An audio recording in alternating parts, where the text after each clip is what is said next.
Funnymouth has joined hashtag referral sales. Funnymouth. Hello everybody tonight. I'd like to lick the blood out of in the person. I see your handsome face, so don't be so sad about it.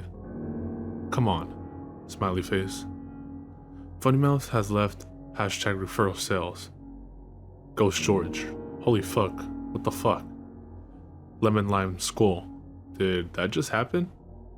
Ghost George. Yes, school. Yes, it did. The first thing I should probably note is that I'm Lemon Lime School. In other words, that's my screen name up there. That was the first time I saw or heard from Funnymouth, and for all intents and purposes, it should have been the last. Anyone who's spent enough time chatting away knows that weirdos come and go. Folks pop in and ask insane questions or just to troll a populated channel. What first stuck me as odd about the Funnymouth guy, however, was the fact that he came and went with no particular goal. He didn't try to piss off anyone. He didn't ask if anyone on the channel knew how to fix his computers or remove a virus. He just stuck his head in, rattled off some random text, and happily fucked off. Lemon Lime School. So really though, what the hell? Ghost George. Not a clue. Lemon Lime School. He's in another channel if you want to find out. Hashtag lewd. Ghost George. I do not, sir. Lemon Lime Skull. XD, bitch. I don't know what results I expected from following this guy to another channel. I'm not the type that goes out of the way to annoy or argue with people. I'll usually avoid it at all costs, so when someone starts with me, I don't mind getting into it at that point. I guess what I'm saying is I have no idea why I pursued this. Lemon Lime School has entered blood. Lemon Lime School. Hey. He was sitting there in the channel by himself. Funny mouth. Staring emoji. Lemon Lime School. Smiling emoji. So... Funny mouth. Staring emoji. Lemon Lime School. So you're staring at me. That's rude. Funny mouth. Sorry, I just do it. It's okay. Lemon Lime. I see. Funny mouth. Staring emoji. I actually chuckled out loud at this point. He was weird and inoffensive. Lemon Lime School. You can come back to hashtag referral sales if you want. We're not going to boot you if that's what you were worried about. Funny mouth. Staring emoji. Lemon Lime School. Or not. Whatever, man. You just seemed interesting and I'm bored tonight. Funny mouth. I am broad tonight too. I always don't. Lemon Lime School. You always don't what? Funny mouth. I always don't, that's it. I always don't because they don't and then I get silly. Lemon Lime School. Okay, we'll see you around. Funny mouth. Staring emoji. And with that I left. The act got old fast, and I felt either this was someone trying too hard or a legitimate moron who was unaware of how to properly use a chat program. Sitting idly by yourself and popping into other channels for a split second seemed like a desperate bid for attention. I might have done that and laughed my ass off in around the 90s, but yeah, stupid. Ghost George, Lemon Lime School, nothing. I seriously don't know what he was saying. Ghost George. Ha. Welcome to the internet. Lemon Lime School. What's sad is that besides you and me, the guy's the only active user here all night. Lemon Lime School kicks Kyojay and shouts, "Wake up." Lemon Lime School. Blah. Silence dominated the channel for about a half an hour as I minimized the window and went about my business. Lemon Lime School. Anyone on? Nothing. 8 users in the channel, not a single one active. Lemon Lime School. Boring. Why are you all so boring? Funny mouth. Staring emoji. Lemon Lime School. Wake up. Lemon Lime School puts everybody's hand in a bowl of warm water. It took me a few seconds to see it. Funny mouth again. Staring again. I physically slumped my shoulders with a not this shit again sigh. Then I noticed he wasn't in the channel. Lemon Lime School. Question mark. ... Anyone else see him? Of course not, because you're idle. Obviously it was a glitch with either my client or the server. The message was kicked up from earlier in the night at random. These things happen. Still, it creeped the hell out of me. After a few minutes of sitting there with a really cold, creepy feeling in my stomach, that I shouldn't have done something feeling, I decided to stop trying to brave it out and just closed out the entire chat program. Sure, I could have just hung out like everything was fine, but why bother to try to prove I wasn't spooked? Hell, nobody was even around to see me slink away. After a few more hours screwing around on the web, I went to bed around 2:40 a.m. One thing I've always prided myself on is that I do not have nightmares, at least not regularly. Usually if there are monsters or ghosts or nuclear wars in my dream, I get to control it and I have a great time. I'm shooting zombies in the face, outright telling ghosts that they're not real while I laugh at them, and if there's some disaster, I always know how to get to the safe spot while every other motherfucker fries.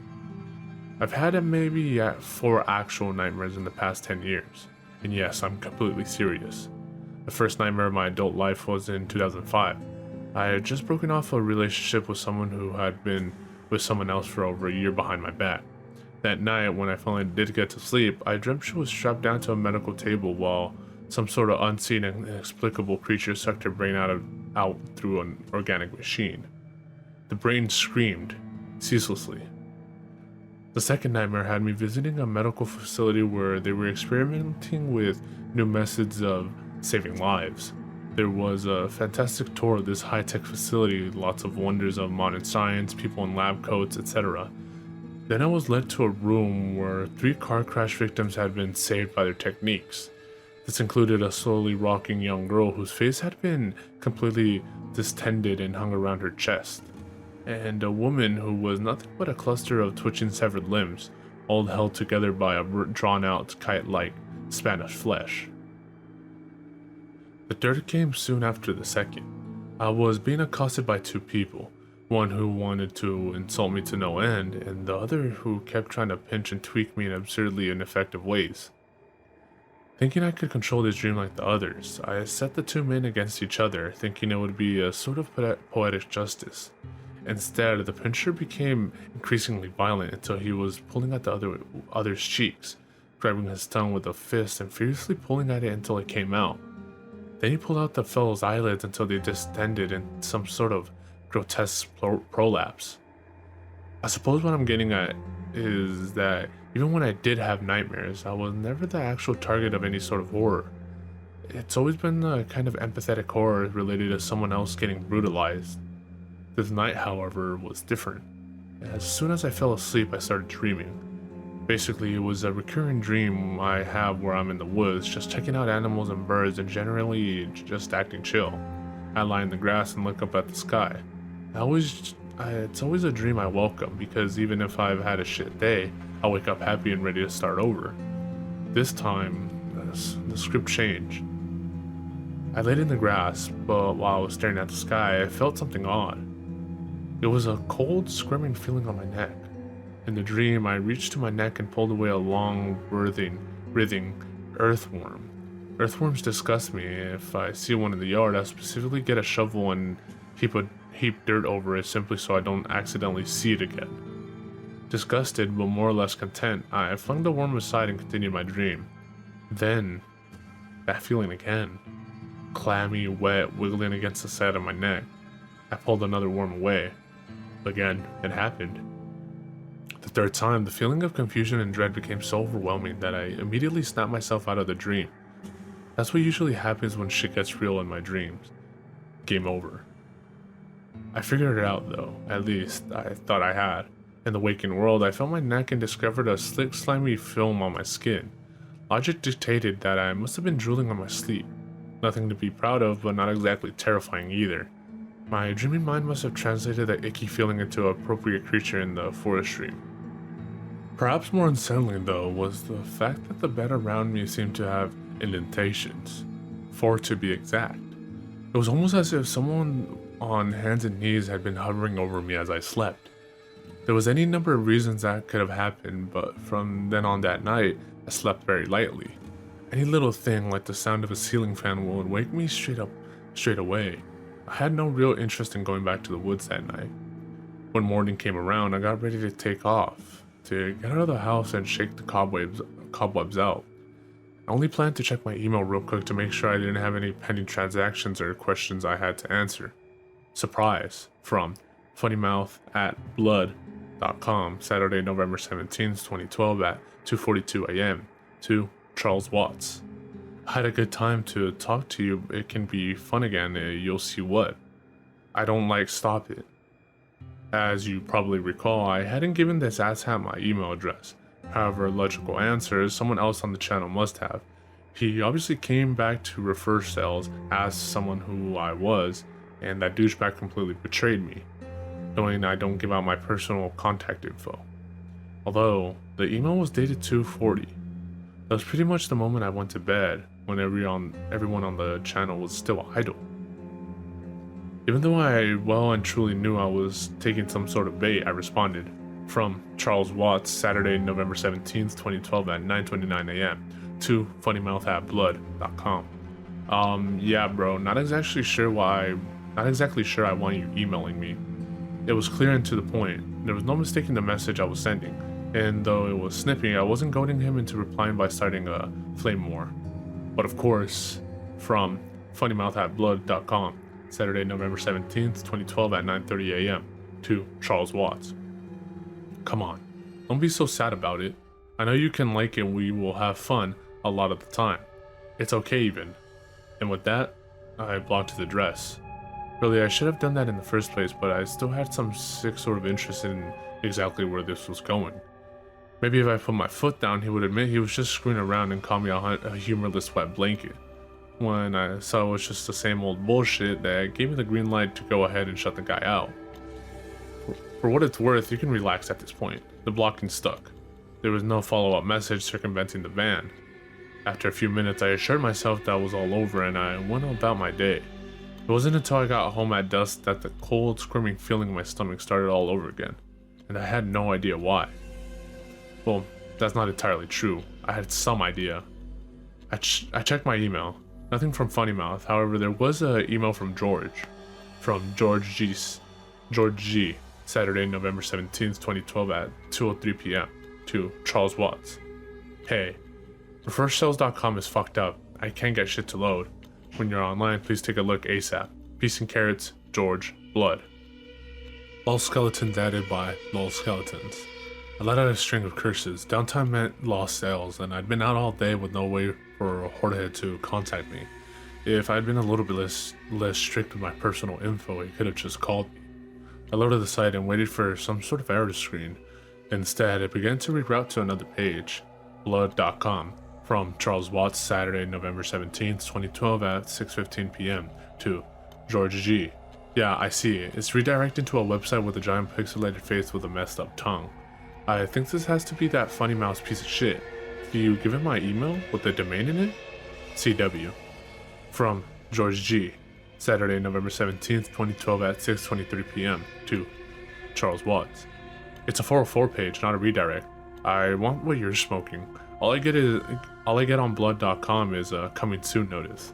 I didn't give anyone shit. George. From Charles Watts, Saturday, November 17th, 2012 at 6:25 p.m. to George G. Har har har, funny. Then George emailed me a screenshot of the site giving a 404 error, along with a coming soon notice for blood.com. He could have easily faked them, but why? I mean, if this was some sort of joke, it was pretty abstract and I didn't get it. When I looked at my website files, everything was normal. Nothing was out of place, nothing had even logged in to change anything. I checked the domain names name servers, the thing that routes a domain where it's supposed to go, and nothing was out of sorts. Still, there was this bloated, tongue-wagging face looking back at me with its empty eye sockets. Then, I don't know how I missed it in the first place. Looking closely, the picture of that face wasn't really pixelated. It was made of tiny letters, HTML code coloring each letter specific to the image. Over and over again, the word that made up the image was right in front of me. Funny mouth, funny mouth, funny mouth, funny mouth, in a great cluster of nonsense. I felt like spitting at the screen.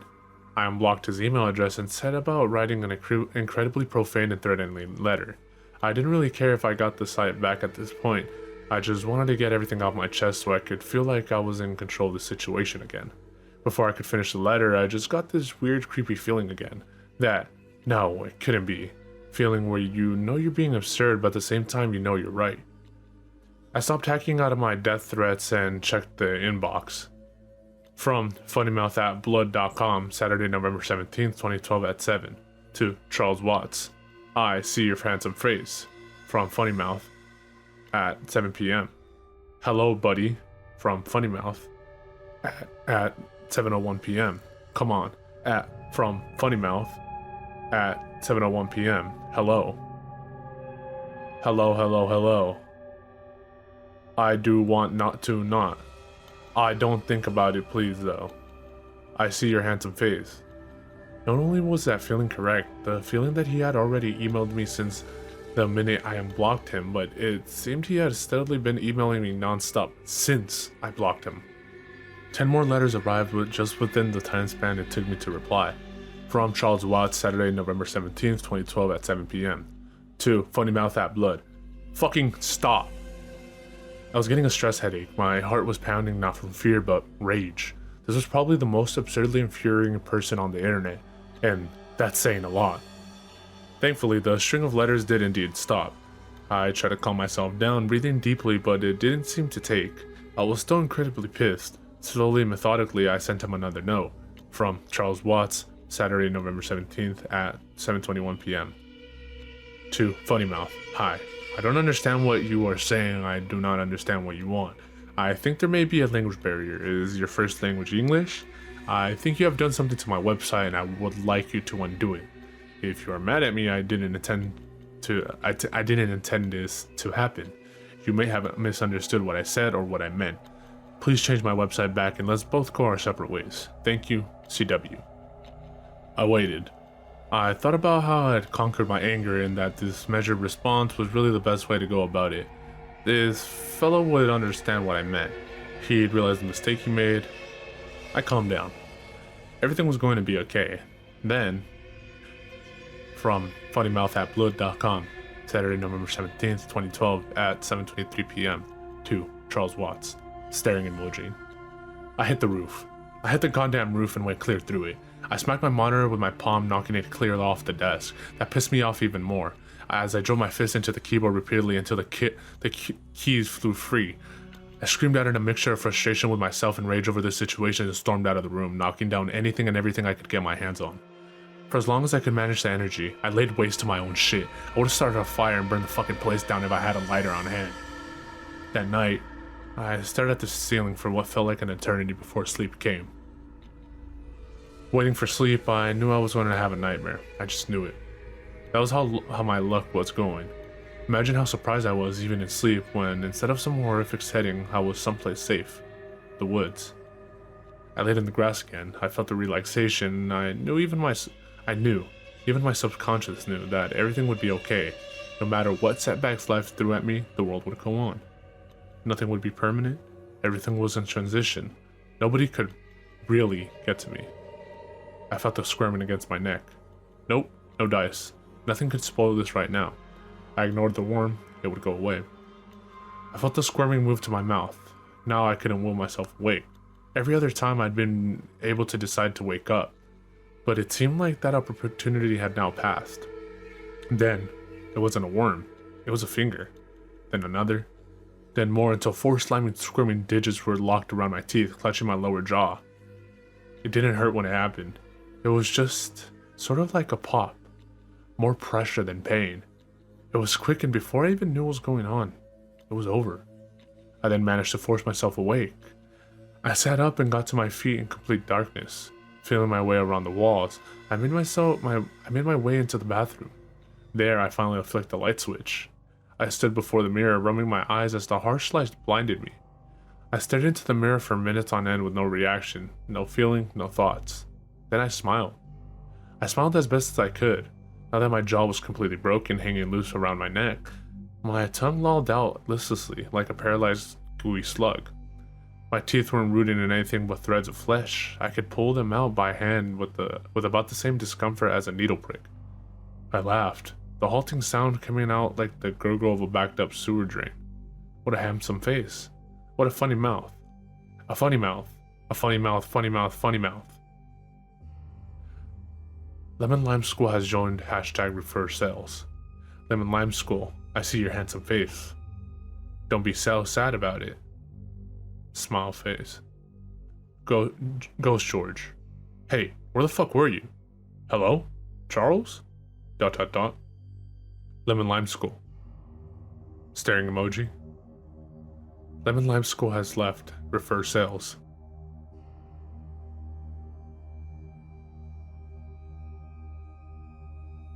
Hi. I am currently in bed inside St. Anne's Hospital in North London. Dr. Martin kindly allowed me to use his laptop so I can explain how I got here and what happened to me. My name is David Ahento. I am 16 years old and apparently I am suffering from a mental illness of some kind. There was only so much I could take in from the doctor's words in the opposite patient room, since I have a bloody massive headache. I've been given a fair amount of ibuprofen, but this headache seems permanent, but I don't care. I absolutely must get this written down at all costs. Anyways, you might be wondering how I got here, so here's my story. About 4 nights ago, I went upstairs to the loft and took my old school books to the burning pile. I just finished my GCSEs and like all my friends, I hated every single subject I did. Math, history, English, especially English. You name it, I really hated it. So I found the books exactly where I left them a few months back, or dumped, more like, in a corner that was so old there was enough dust to make a candy floss. Cotton candy. I scorned the moment I looked at them again, except I knew this would be the last time I'd have to look at them. So I collected them all underneath one arm. Disgusting. I considered changing clothes shortly afterwards. But then something caught my eye. I'm not really sure how I noticed it, but I remember being so intrigued by it that I dropped the books on the loft floor and picked it up. It was a red CD-ROM case. It was about the size of the average book. There were no words of any kind, and even when I turned it over on the other side, saw it all, I was kind of excited. It looked like a computer game that the previous house owners had left behind. Since I absolutely loved computers at the time, I was interested in giving it a go on my Dell. But when I opened the case, the disc inside lacked any kind of artistic illustrations, instead just a bland white color with some text written on it in black marker pen. The words were Chat Room 98. I wasn't exactly pleased when I learned it wasn't a game, but since someone had actually went to the effort of making a chat room disc, rather than the vast chat rooms available on the internet, I concluded it would somehow be different.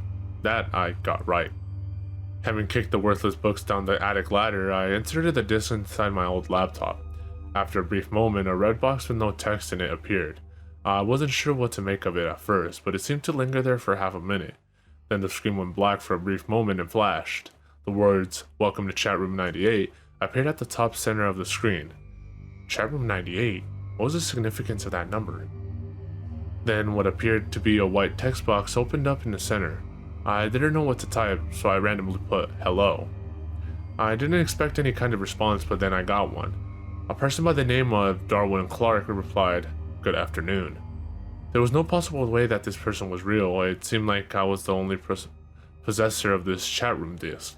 Then I realized it was one of those chatbots, a software designed to stimulate intelligent conversation with whoever talks to it. ICT was the only thing I was good at. I still thought it was strange though. I had only lived in my current house for 6 years, but I had never encountered that red box in my entire life. I suppose the house's previous owners must have owned it, but it's not like they owned a computer, unless you count the smashed to pieces ones that we threw away at the dump when we first arrived. Anyways, I tried to start a conversation to see to what extent the AI had been programmed. "Lovely weather we're having," I wrote. No sooner than 3 seconds, Mr. Clark replied, "No, it seems rather miserable today." I was taken aback. The weather was, more or less, exactly how we put it. I didn't know either until I looked out the window and saw that it was about to rain. It seemed the books had one more day to live, but I wasn't too surprised. The chatbot was probably programmed to say that, and since this is England I live in, it could have been more than likely. I then typed in, "So, what are your favorite movies?" Again, I got a response. "I don't watch movies, I prefer the theater." The theater? Was I talking to an old man? I replied, "How old are you?" I didn't care if the bot got offended. It would have to give me an answer eventually. The answer was, "I'll tell you about myself. I was born in 1867, grew up with two sisters whom I hated." Okay, right. Whoever programmed this was clearly having a laugh. I typed back, laughing hysterically as I wrote, "Well, I was born in 2098 with two identical twin brothers who are also aliens from the planet Boogaloo. I am also Jesus." I wonder what the senile old man would say next. I knew it was a chatbot, but I kept on thinking it was a real person for some unexplainable reason. He said, "Really? How droll. Nice to meet you, Mr. Jesus. Have your brothers abducted anyone yet?" I cracked up again. Whoever made this must have really done an impressive job. I typed in, "Yes, they are actually alien pedophiles who prey on human children. You better watch out. They also have a fetish for CD-ROMs." The next reply was just plain unsettling. Clark replied, "Well, although I may appear to be a CD-ROM, I was actually a human myself. Once. Until I faced judgment for my transgressions." I didn't know what the fuck he was saying, but the poignant details of his description startled me for a second. It felt real. Too real. And then to my surprise, he typed another message. "You don't understand? Let me make myself plain. My sisters, whom I hated, met with a tragic accident." I was starting to feel cold. This was not just a chatbot. This must have been a psycho chatbot or something. Or it was a big joke. I typed in to see his reaction. "Do you know what else my brothers have done lately?" And then I was met with the biggest surprise of all. Darwin Clark responded again, only this time I could see his message being typed, like a ticker tape typewriter. "You're an only child, David." What the actual fuck? I was seriously getting creeped out now, so I typed in, "What the fuck are you?" And the response simply couldn't have been made by an AI. It seemed too much like a human was actually talking to me. "Let me tell you a story. Do you know what happened to your house's previous owners?" I sat there like an idiot staring at the computer, awaiting a response. "The same that happened to my two sisters.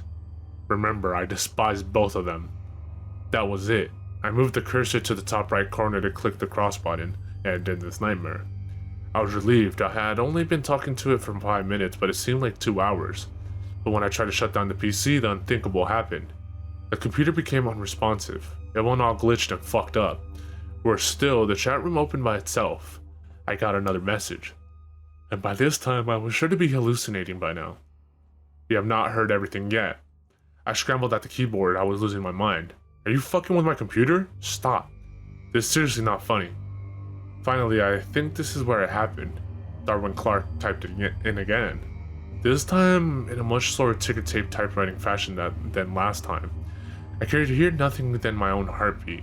It intensified more and more with each passing letter. My face was practically melting with sweat. As I focused more and more on the letters as they were being typed, the horrified expression on my face would have become so visible. I think I remember seeing it in the reflection of my laptop. The final message that he gave me, which lost me my sanity and ruined my health, was, "Look behind you." I remember feeling as if everything around me was slowing down. I was really worried.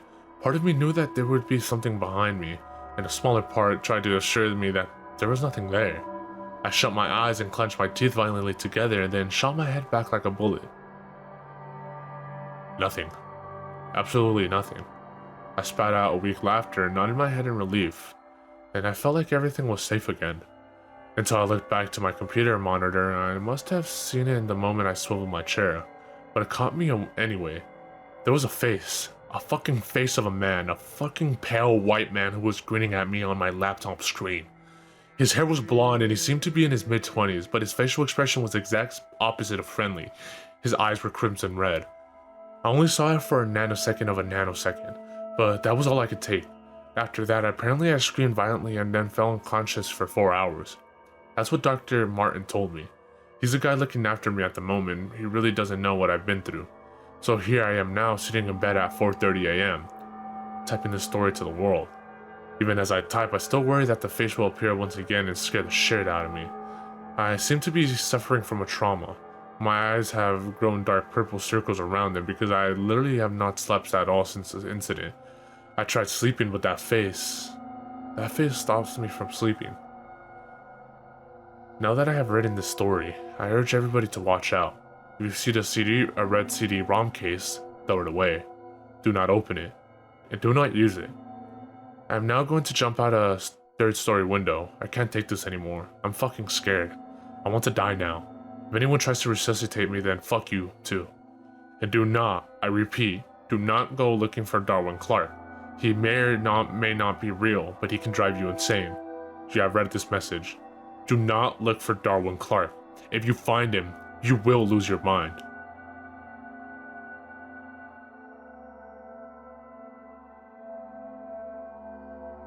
In the last decade and a half, it's become infinitely easier to obtain exactly what you're looking for, by way of a couple of keystrokes. The internet has made it all too simple to use a computer to change reality.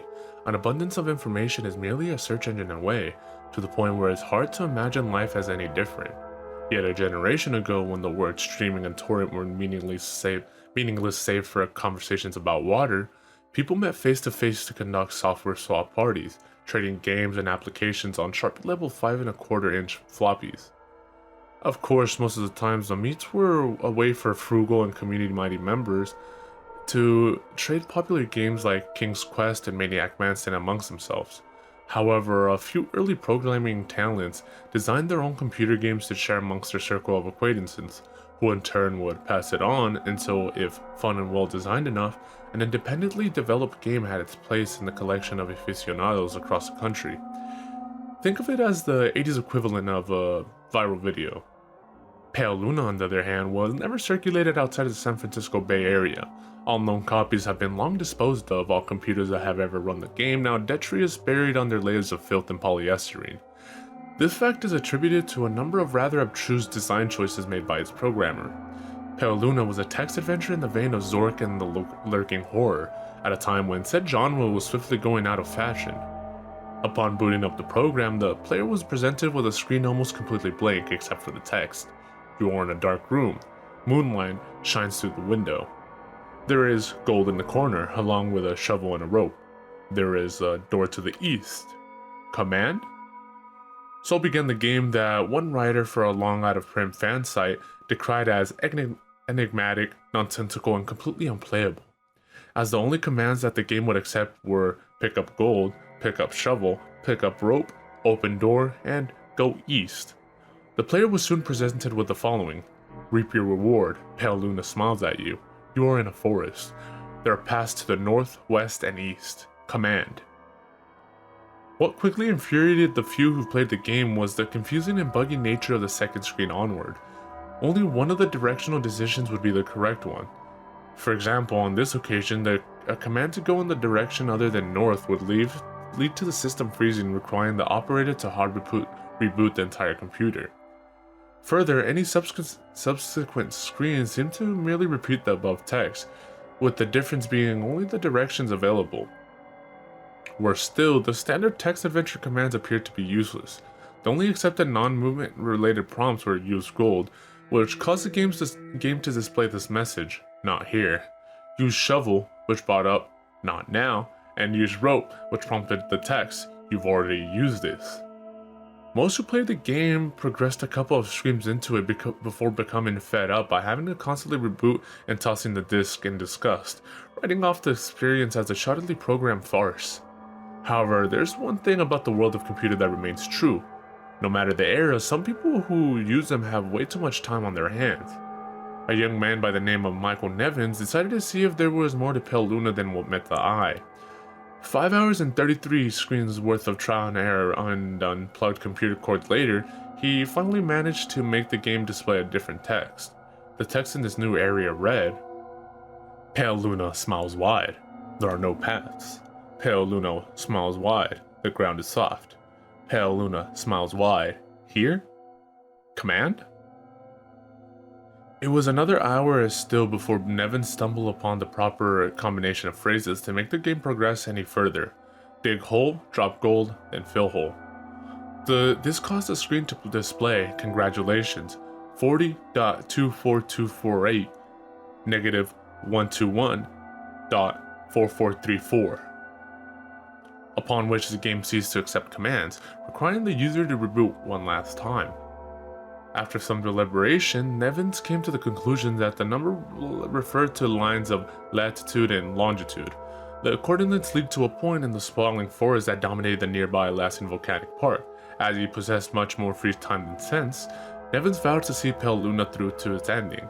The next day, armed with a map, a compass, and a shovel, he navigated the park's trails, noting with amusement how each turn he made corresponded roughly to those that he took in-game. Though he initially regretted bringing the cumbersome digging tool on a mere hunch, the past similarity all but confirmed his suspicion that the journey would end with him face to face with the eccentric buried treasure.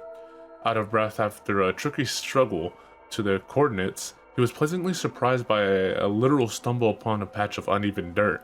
Shoveling as excitedly as he was, it would be an understatement to say that he was taken aback when his heavy strokes unearthed the badly decomposing head of a blonde-haired little girl. Nevins promptly reported the situation to authorities. The girl was identified as Karen Paulson, 11, reported as missing to the San Diego Police Department a year and a half prior.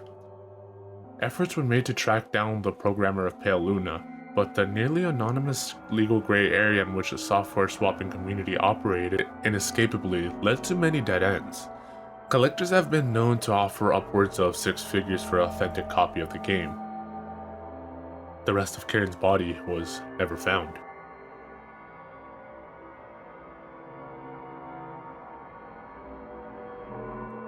Hello, I am Mr. Well Done. I watched a copulation which conceived you and I screamed in horror. I saw you birth like a hatched parasite, hairless and gagging, and I grit my teeth in hatred, sliding them over and over again, and again, and again, and again, and again, until they were flat and smooth. I will watch you wither and grow old. As your body congeals and the weight of your years pull your flesh from your body, I will grin and snicker, laugh and laugh. I will see your desiccated corpse pumped full of superficial chemicals, interred into the dirt to feed the eyeless subterranean creatures of the earth. I will howl because I know where you are going. I know where you are going.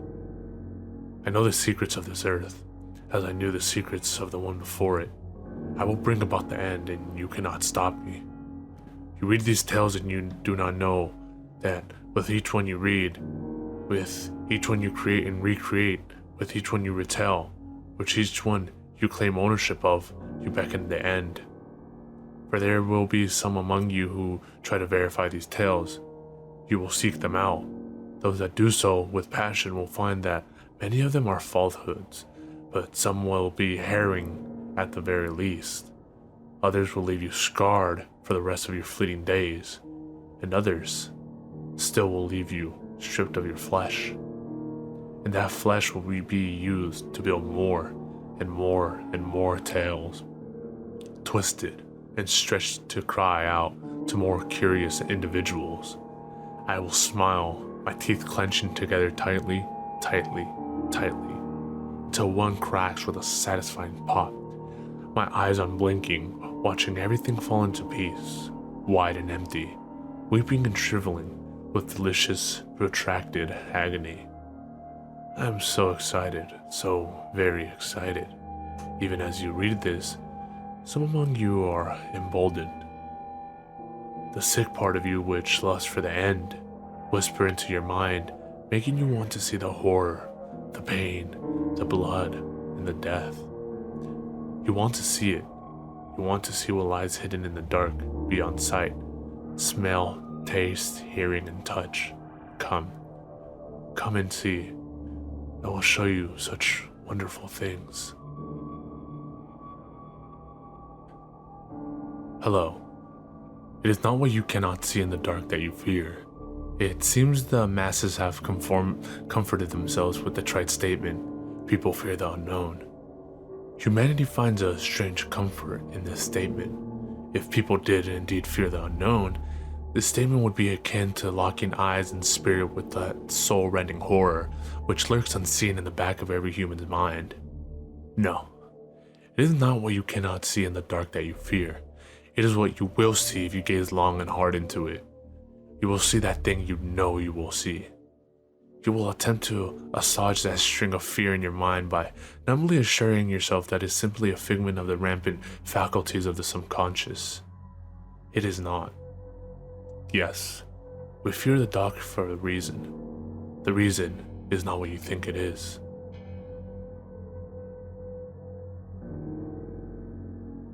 Hello. Many fellows in their markedness, less than infinite wisdom choose to prove their gender and sexual orientation by seeking out a locale rumored to be frequented with events of the supernatural. What a loathsome and paradoxical term, supernatural. How can a thing be above nature when it is naturally occurring? I digress. Many such brave souls who set out in search of the nocturnal thrills of the unknown find that there is little to fear, despite the cold sweat they feel, and choose to take this evidence as the answer to whether or not the supernatural exists in our shared perception of the world. What fools. Indeed, if one steels himself overmuch, such an individual may find that he will never see anything beyond the mundane. It is those that embrace their fear that find much more startling evidence supporting the possibility of earthly entities and energies beyond our current understanding. Fear is more than a biological warning to impending danger. It is a sense with little differences than the five most people are familiar with. To ignore one's fears, to close one's eyes to such secrets possessed of beauty beyond mortals' imaginations. And so I impart this advice upon those who wish to confirm the existence of the supernatural. Exalt yourself in your fear, stoke its fires, and seek out the darkness. You will see such wonderful things. Hello.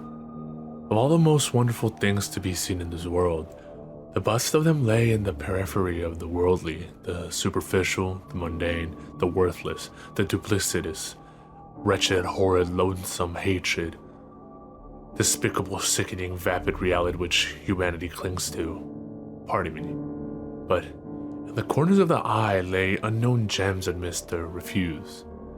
Those flitting shapes humanity unconsciously assigns to the readily explainable, acceptable normalities of the social world which haunt us, leaving us with a vague fear that begs our eyes to close so very tightly when the lights are put down for an evening's rest, and not to open again until the reassuring light of the morning dispels the possibilities of the darkness. What waste! What ridiculousness! Open your eyes and use the wondrous capabilities of this fantastic organ. As you goes about your evening hygienic rituals, I suggest you pay direct attention to the cold black of the hallways waiting outside the door. Wait for the inevitable thing. Out of place was the characteristic stillness of the night. Swiftly passing by to unknown destinations, but do not acknowledge it. Do not. Do not. Do not.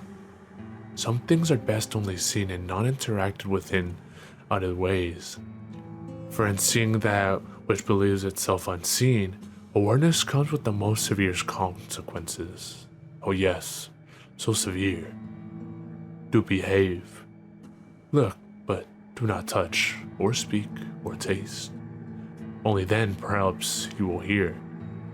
Faintly on the first occasion, but on every occasion thereafter impossible to ignore. Even as they stand now so clearly, leering at you from the darkest corners of your safest, most sacred heavens, do not acknowledge their presence. Be content to observe, yes, content. Such contentedness is the only barrier against their predations.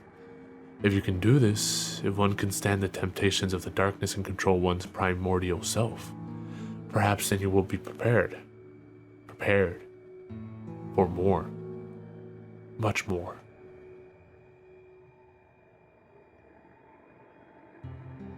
Hello. Tales of strange creatures, occurrences, and sightings persist from the first days of man until today. To discard them out of hand is foolishness, as is to believe blindly. But for those who that seek out the dark, you will see horrors which will shatter your human mind. There was once a time when man understood his place in the universe, but things change, always changing. Though, even in recent history, there have been those that have understood. However, such individuals' wise insight is turned to examine the mundanity of nature rather than its unexplainable qualities. What a waste. The bulk does not understand, will never understand. There's only fear and blind denial. Even when faced with old truths, and the human mind shuts itself off, and the person attempts to desperately find any mundane explanation possible to retain sanity. Sanity. A creature wholly wrought of comparison in worthless society. Only those bold enough to search in the dark, blind and senseless, will see the old truths. You will see, and you will understand your place.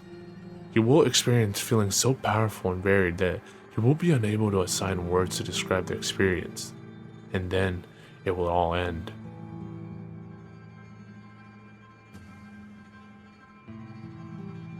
Hello. Can one be simultaneously amused and disgusted? Apparently so. Humanity disgusts me for its constant squabbling for little pieces of paper, hierarchical conflicts for power that exists only in the imaginations of those involved, and the pointless use of lives in order to sustain nothing but a paltry level of comfort. I am sickened, and yet I am also entertained. It is like watching some cruel joke unfold. I sit, waiting for one among you to ascend to greater powers than known to the bulk of humanity. But so few are willing to aspire, so full of yourselves, so sure that you already know the workings of the universe. You rob yourself of the greatest mysteries. I cannot wait. I cannot wait. I cannot wait to see it all end. I cannot wait to watch you scream and suffer. A magnificent din of flesh being stripped from bone, which is then made to dance with the whims of the most horrifying destruction the sentient portion of the universe has borne witness to.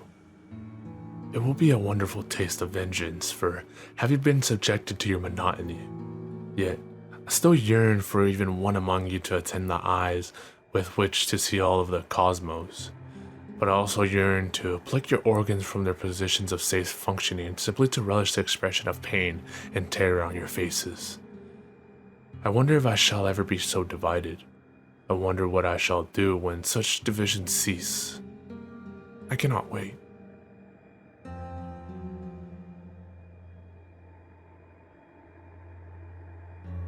The air was warm and the sun was shining, and every pony in Ponyville was having a glorious day. The town square was bustling and was crowded, and busy ponies filled the street. All the pony folk seemed to have somewhere specific to be, all except Rainbow Dash. Her place was in the sky. She tore freely through the sky, speeding one way and then the next, buzzing the treetops and racing the wind. The blue Pegasus swooped over a schoolyard much to the delight of the children, then climbed several hundred feet up and dove, shrieking downward as fast as she could. Seconds before hitting the ground, her wings flew open and she pulled up back into the clear blue. Rainbow felt alive. Suddenly, Dash remembered that she had somewhere to be. She was supposed to meet with Pinkie Pie in 5 minutes. Dash had gotten so caught up in her exercises that she had nearly forgotten that Pinkie had asked to meet her at Sugar Cube Corner at 3. Pinkie hadn't said why or what she'd be doing, but Dash knew that with Pinkie, it could be anything. Dash wasn't sure if she really wanted to go, though. She was so engaged with her stunts that she thought about blowing Pinkie off to continue flying, but Dash's conscience got the better of her. She knew that it would hurt Pinkie's feelings. After all, Pinkie had said it was going to be something special just for the two of them. Dash considered it and thought, why not? What does she have to lose? Heck, it might be more pranking. Pinkie might have found a bunch more fun stuff to pull on folks, and they'd had so much fun the last time. Dash kicked into overdrive to make up for her lost time, and sped to her appointment. When Dash walked into the store, she was immediately greeted by her host, who was bouncing in excitement. "Yay, you're here. I've been waiting all day," said the jumping pony. "Sorry if I'm a little late, Pinkie. I was doing my afternoon exercises and lost track of time." Dash apologized. Pinkie giggled and responded in a gleefully reassuring tone. "Oh, that's okay. You're here now. What's a few more minutes? I've been so excited thinking about all the fun stuff we're gonna do. I haven't stopped bouncing since I woke up. I almost forgot to breathe. I've been so happy." Dash gave a slightly uncomfortable laugh. She had always appreciated Pinkie Pie's friendly, outgoing way of life, but Pinkie's overabundant enthusiasm almost creeped her out. Dash maintained a polite expression, however. If Pinky was this worked up, whatever she had planned must be good. So, you ready to get started, Rainbow Dash? I've got everything already, the pink pony said. Dash psyched herself up. You betcha, Pinky. So, what do you got planned? We gonna prank somebody? I got a couple of good ones I've been thinking about. Or maybe you got some stunts you think I should try. Or perhaps, making cupcakes. Pinky happily announced. Baking? Dash was disappointed. Pinky, you know I'm not good at baking. Remember last time? Oh, that's not a problem at all. I only need your help making them. I'll be doing most of the work, Pinky explained. Dash thought for about a second. Well, alright, I guess that's okay. What exactly do you need me to do? That's the spirit. Here you go. Pinky handed Dash a cupcake. Dash was puzzled. I thought I was helping you bake. You will be. I made this one just for you before you got here. So was this like taste testing or something? Sorta, Pinky said. Dash shrugged and popped the pastry in her mouth. She chewed a bit and swallowed. Not bad. Okay, now what? Dash asked. Now, Pinky informed her, you take a nap. Puzzled, Dash opened her mouth but felt instantly lightheaded. A wave of dizziness washed over her. The world spun, and seconds later she collapsed to the floor. When Dash regained consciousness, she found herself in a dark room. She tried to shake her head, but found that a taut leather strap held it firmly in place. She struggled to move, but braces around her chest and limbs glued her to a rack formed from a series of sturdy planks, which spread her legs wide apart. Dash's wings were the only part of her not tied down, and they fluttered frantically while she struggled to escape. As she writhed, Pinky jumped suddenly into her line of sight. Goody, you're awake. Now we can get started, Pinky stated gleefully. She bounded into the darkness and quickly reappeared pushing a small cart covered with a cloth. Pinky, what's going on? I can't move, Dash said urgently. Well, duh. That's because you're tied down, chided Pinky. That's why you can't move. I don't think you need to be told that. But why? What's happening? I thought you said I was going to help make cupcakes. You are helping. You see? I ran out of the special ingredient and I need to get more. Special ingredient? Dash was now breathing heavily and starting to panic. What special ingredient? Pinky giggled and responded, You silly! Dash's eyes widened, and her face contorted in fear. Then she started to laugh and said, in a voice bordering on hysteria, Whew, you really got me there, Pinkie Pie. I mean, tricking me into thinking I'm gonna get made into a cupcake. I gotta tell you, this is the best prank yet. You win. You're the best. Pinky only giggled even more. Aw, thanks, Dash. But I haven't done any pranks today, so I can't accept your praise. Dash was struggling again. Pinky, come on, this isn't funny. Then why were you laughing? Before Dash could answer, Pinky grabbed the cloth and whipped it off the cart. On the cart was a tray containing various sharp medical tools and knives, carefully organized and wickedly sharp, as well as a large medical bag. Dash was now in full panic mode. She was starting to hyperventilate. Her mind raced as she tried to reason with the pink pony. You can't do this, Pinky. I'm your friend. I know you are, and that's why I'm so happy that I've got you here. We get to share your last moments together, just you and me. Pinky was skipping again, but the other ponies will wonder where I am. When the clouds pile up, they'll come looking for me and then you'll get found out, Dash cried in desperation. Oh, Dash, said Pinky. Don't worry, there are plenty of Pegasus ponies to take care of a few clouds. And besides, no one will find out. I mean, how long do you think I've been doing this? And with that ominous statement, the lights suddenly came to life and revealed the rest of the room. Oh no. Dash reeled in horror at the image presented to her. The room was decorated with a typical but twisted Pinkie Pie flair. Colorful streamers of dried entrails fluttering around on the ceiling. Brightly painted coals of all sizes were attached to the walls, and organs done up in pastels filled with helium were tied to the backs of the chairs. The tables and chairs were made of bones and the preserved flesh of past ponies. Dash cringed upon seeing the centerpiece of the table nearest to her. The heads of 4 foals, their eyes closed as if they were sleeping, were wearing party hats made from their own skin. With a thrill of terror, Dash recognized one of them as Apple Bloom's classmate Twist. Dash's eyes but darted back and forth and then fell upon a patchwork banner hanging from the rafters. Made from several tan pony hides, the words "Life is a Party" were scrawled on it in blood red. Dash's attention was brought back by a party horn unfurling and tickling her nose. She gaped at Pinkie Pie, who was standing right in front of her. The party pony was wearing a dress quilted from dry skin, emblazoned with cutie marks. On her back fluttered 6 Pegasus wings, all of different colors. As the Earth pony skipped in excitement, her nexus of severed unicorn horns clacked together loudly. "Like it?" Pinkie asked. "I made it myself." Desperately, Dash pleaded with the smiling pony before her.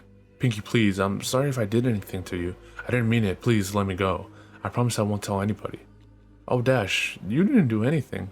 It's just that your number came up and, well, I don't make the rules. We can't turn back now." Dash was tearing up. How could this be happening? "Aw, don't be sad, Dash," said Pinkie. "Look, this'll cheer you up. I brought you a friend." Seemingly out of nowhere, Pinkie produced a brightly painted blue and yellow skull. It was about pony size, but it had a very defining feature, a beak. Dash gaped in shock. Is that? Hey Dash, let's hang together.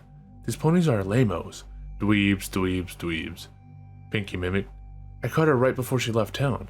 Remember when I left the party for about 20 minutes? That wasn't enough time to play with her, of course. I had to wait until the after the party to do that. But boy, am I glad I did. It was worth it for the flavor alone. Griffins taste like 2 animals at once. It's amazing. I know she didn't have a number like everyone else in Ponyville, but when was I gonna get another chance to try Griffin? I probably should have asked where she came from so I could have gotten more, but I forgot. I'll tell you what though, she was quite the fighter. She lasted a long time, which was a lot of fun for me. I got the chance to play with somebody other than a pony and try new things. It's too bad she had such a meaty mouth. She said so much bad stuff I just had to take her tongue out. You know, bad language makes for bad feelings, Rainbow Dash." Dash didn't have anything to say. She just sobbed and writhed in her tight bonds. "Well," said Pinkie with an air of finality, "that's enough reminiscing. It's time to begin." Putting down Gilda's skull, the pink pony grabbed a scalpel in the cleft of her hoof and walked over to Dash's right flank.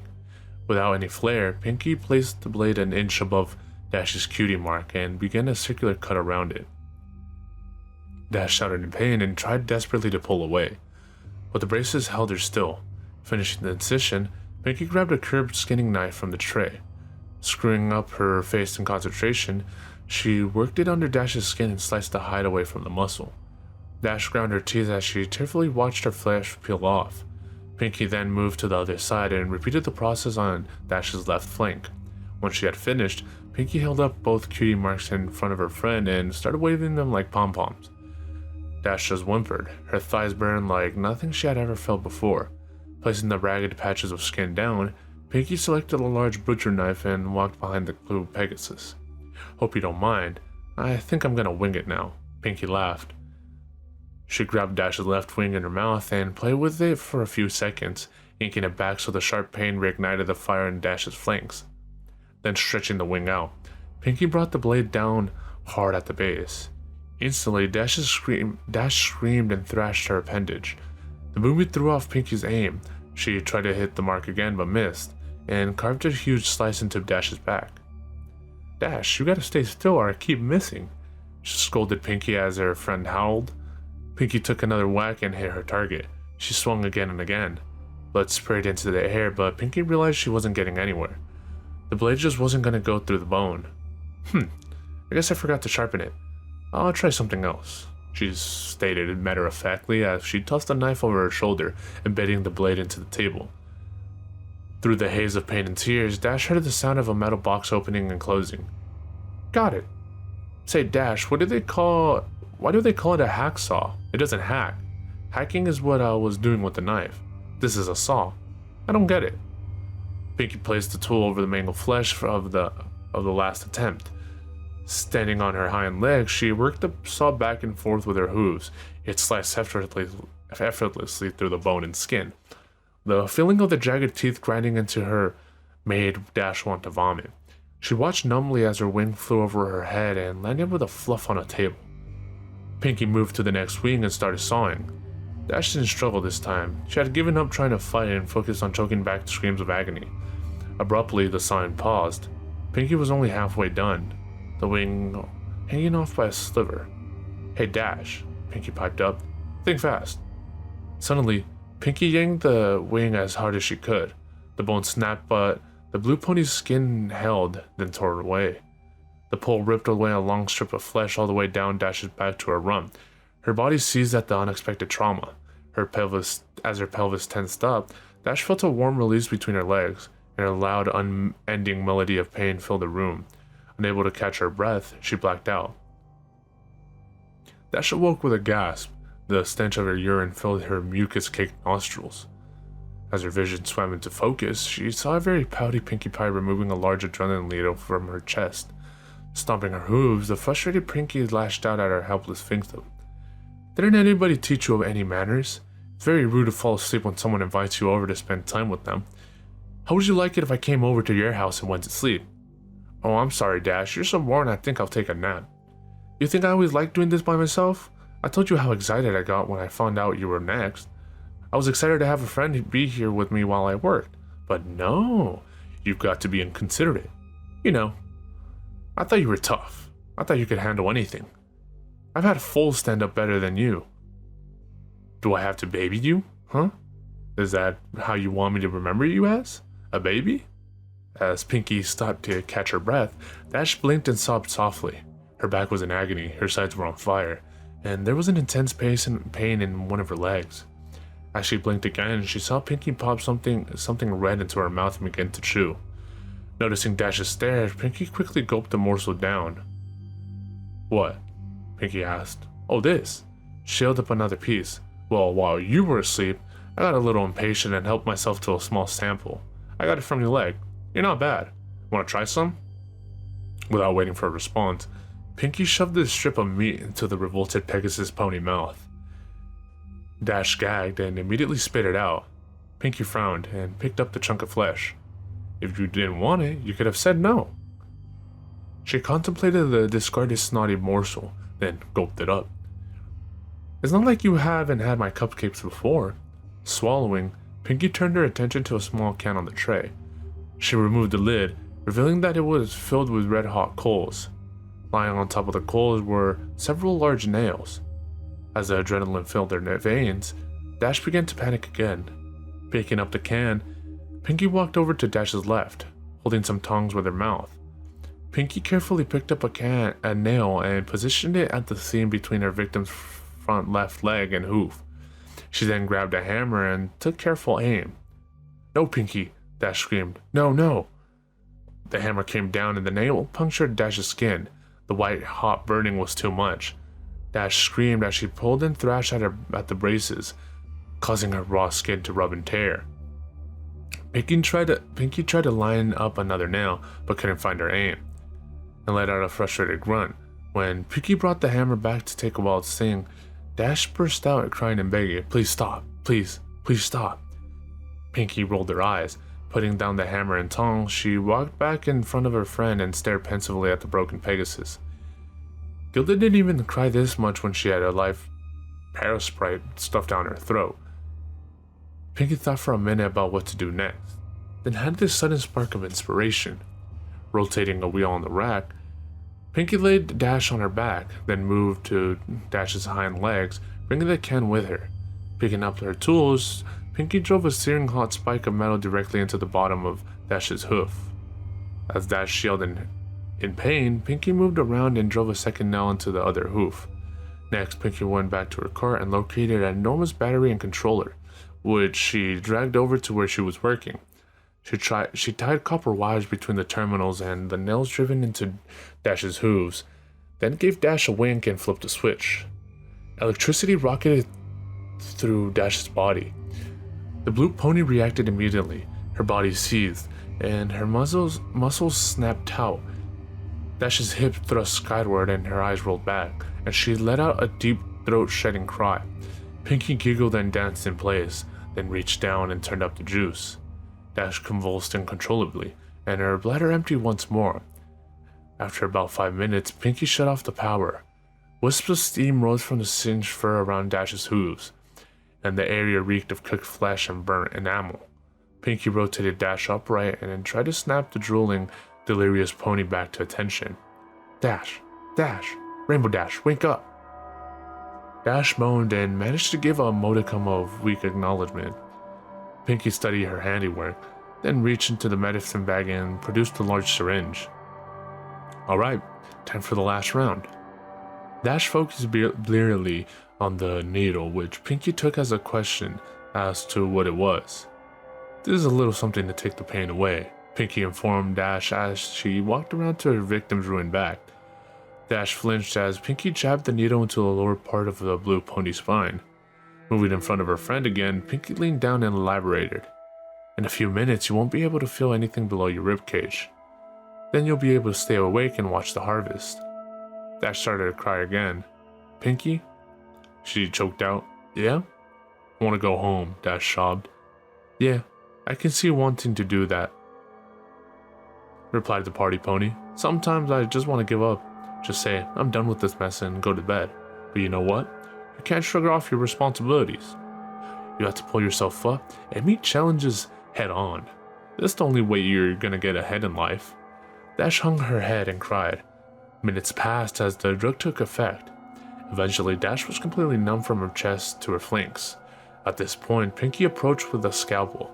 Glancing at Dash and smiling, Pinky made a long horizontal cross across the Pegasus pony pelvis, just above the crotch. Moving up Dash's body, Pinky made a similar incision under her ribs. Finally, Pinky made a long vertical cut down Dash's stomach, connecting the first two. Looks like I got my eye on you, Dash, Pinky giggled. With a moist, gooey sound, the flaps of skin opened.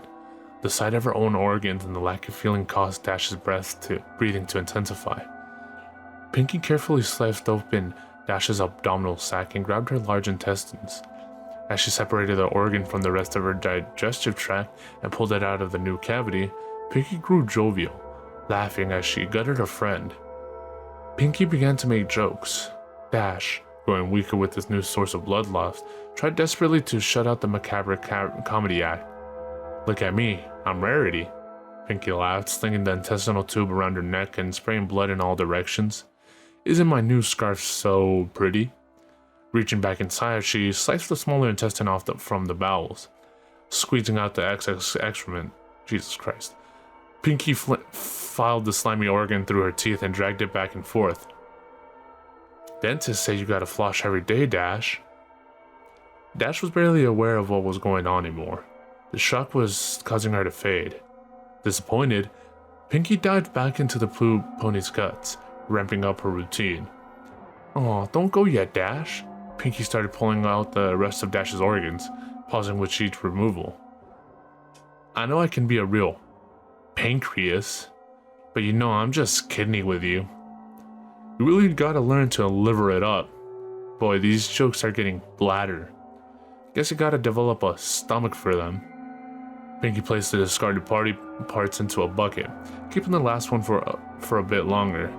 Ooh, bagpipes, she said, placing the end of Dash's esophagus in her mouth and the stomach in her armpit. She squeezed and a spurt of acid hit her tongue. Ew. Oh hey look, there's your cupcake, Dash. Dash didn't hear her tormentor. She had slipped from consciousness minutes ago. Pinky, not yet satisfied, hit Dash with another adrenaline shot. Dash woke up for the last time, her heart pounding. Warm blood flowed out from the wound in her chest in great spurts. It wouldn't be long now. Pinky brought Dash around onto her back again and straddled the blue pony's chest, scalpel at the ready. You know, Rainbow Dash, I'm disappointed. I thought you would have lasted longer. I really wanted to spend more time with you before we got there, but I guess it's my fault. I should have taken it a little slower. Oh well, it was really nice knowing you, Dash. The blade sunk into the blue throat and worked its way up Dash's chin. Coming back down now, Pinky's scalpel then circled Dash's neck. The last thing Rainbow Dash felt was her skin being cut away from the skull, and the metal of the blade scraping her teeth. Then she was gone. Pinkie Pie stared into the mirror. She had done a really good job, even keeping the eyelids. She winked. and Dash winked back. Pinky smiled, but still, she was sad that her friend was now gone. Dash had only lasted 50 minutes, not nearly as long as Pinky had wanted. She looked back at the cadaver hanging in the center of the room, the last of her friend's fluids draining into the pan. Yep, no more Rainbow Dash. As she looked, Pinky cocked her head back.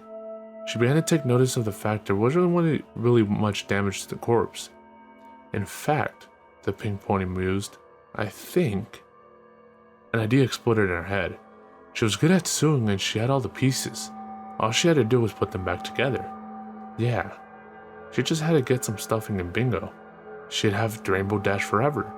In fact, thought Pinky, that's what she'd do for all her best friends when their numbers came up. She was so excited. She skipped right over to the body with her Skinner to get started. The cupcakes could wait. Pinkie Pie had a friend to make.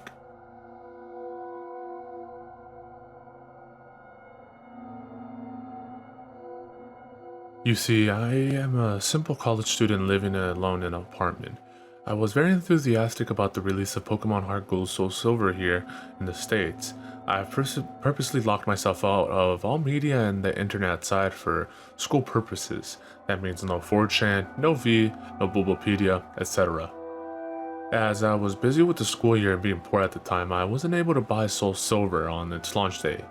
After my school year ended, I ordered Soul Silver on Amazon. However, it would take a week for it to arrive. I decided that during that time I would replay my crystal version on my Game Boy Color. However, I realized that long ago my mom threw it away because I told her the save went dead, and I was very upset about it then.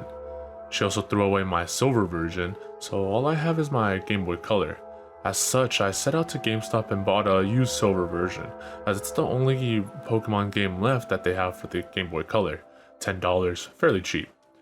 I went home and started it up for a nostalgia trip. However, that's where things started to get pretty bizarre, and most likely the reason why you read this. The Game Freak logo started up as normal, but it just froze there. I thought the cart was just errored or something, so I turned it off and on.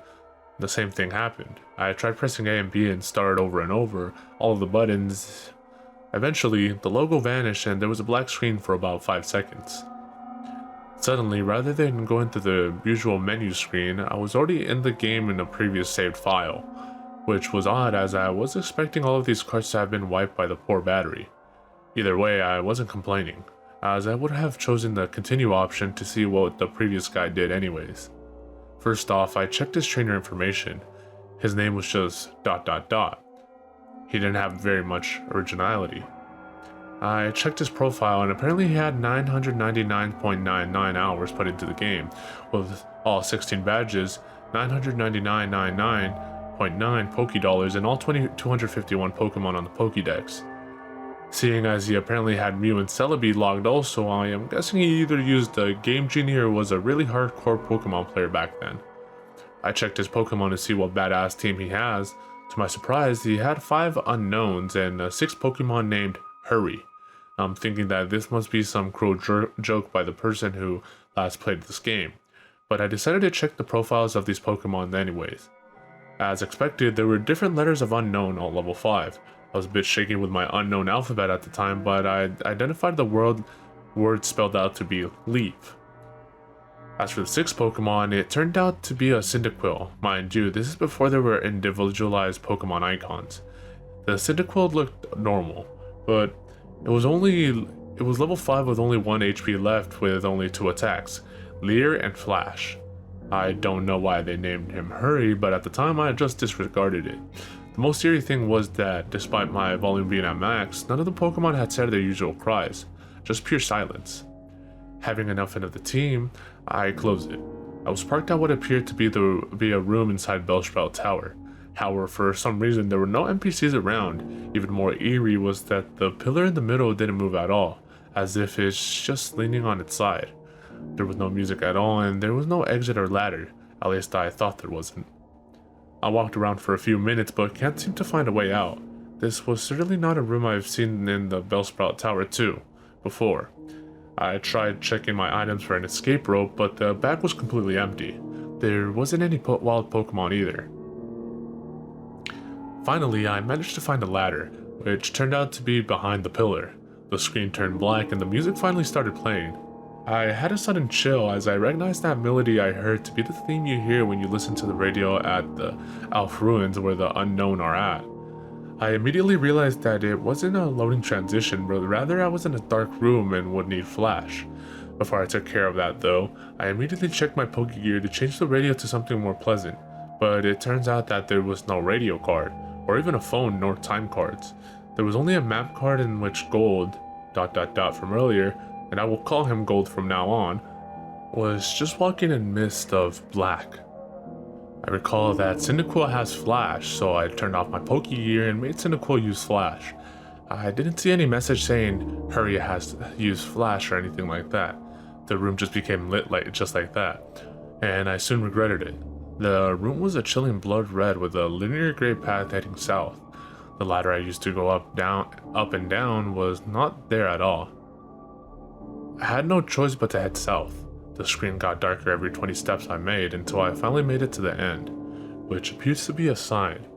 I read the sign which said, "Turn back now." Suddenly I was asked to answer yes or no, but there was no question asked. I chose yes as I do not know what it was asking, and the screen went black again, making a ladder climb sound.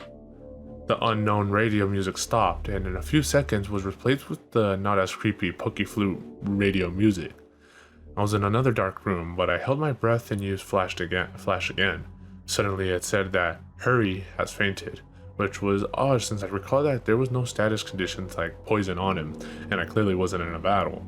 I checked my Pokemon quickly and suddenly he's no longer in my party. In fact, after a bit of investigating, none of my Pokemon are there, but instead all replaced with level 10 unknown. I did the same thing as before and spelled out the unknown.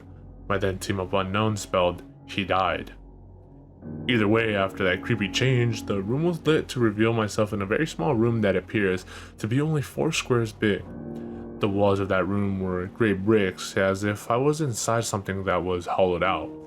Outside that room appears to be a bunch of graves similar to the ones in Pokemon Red/Blue. I've walked around that small room and pressed A, but nothing happened.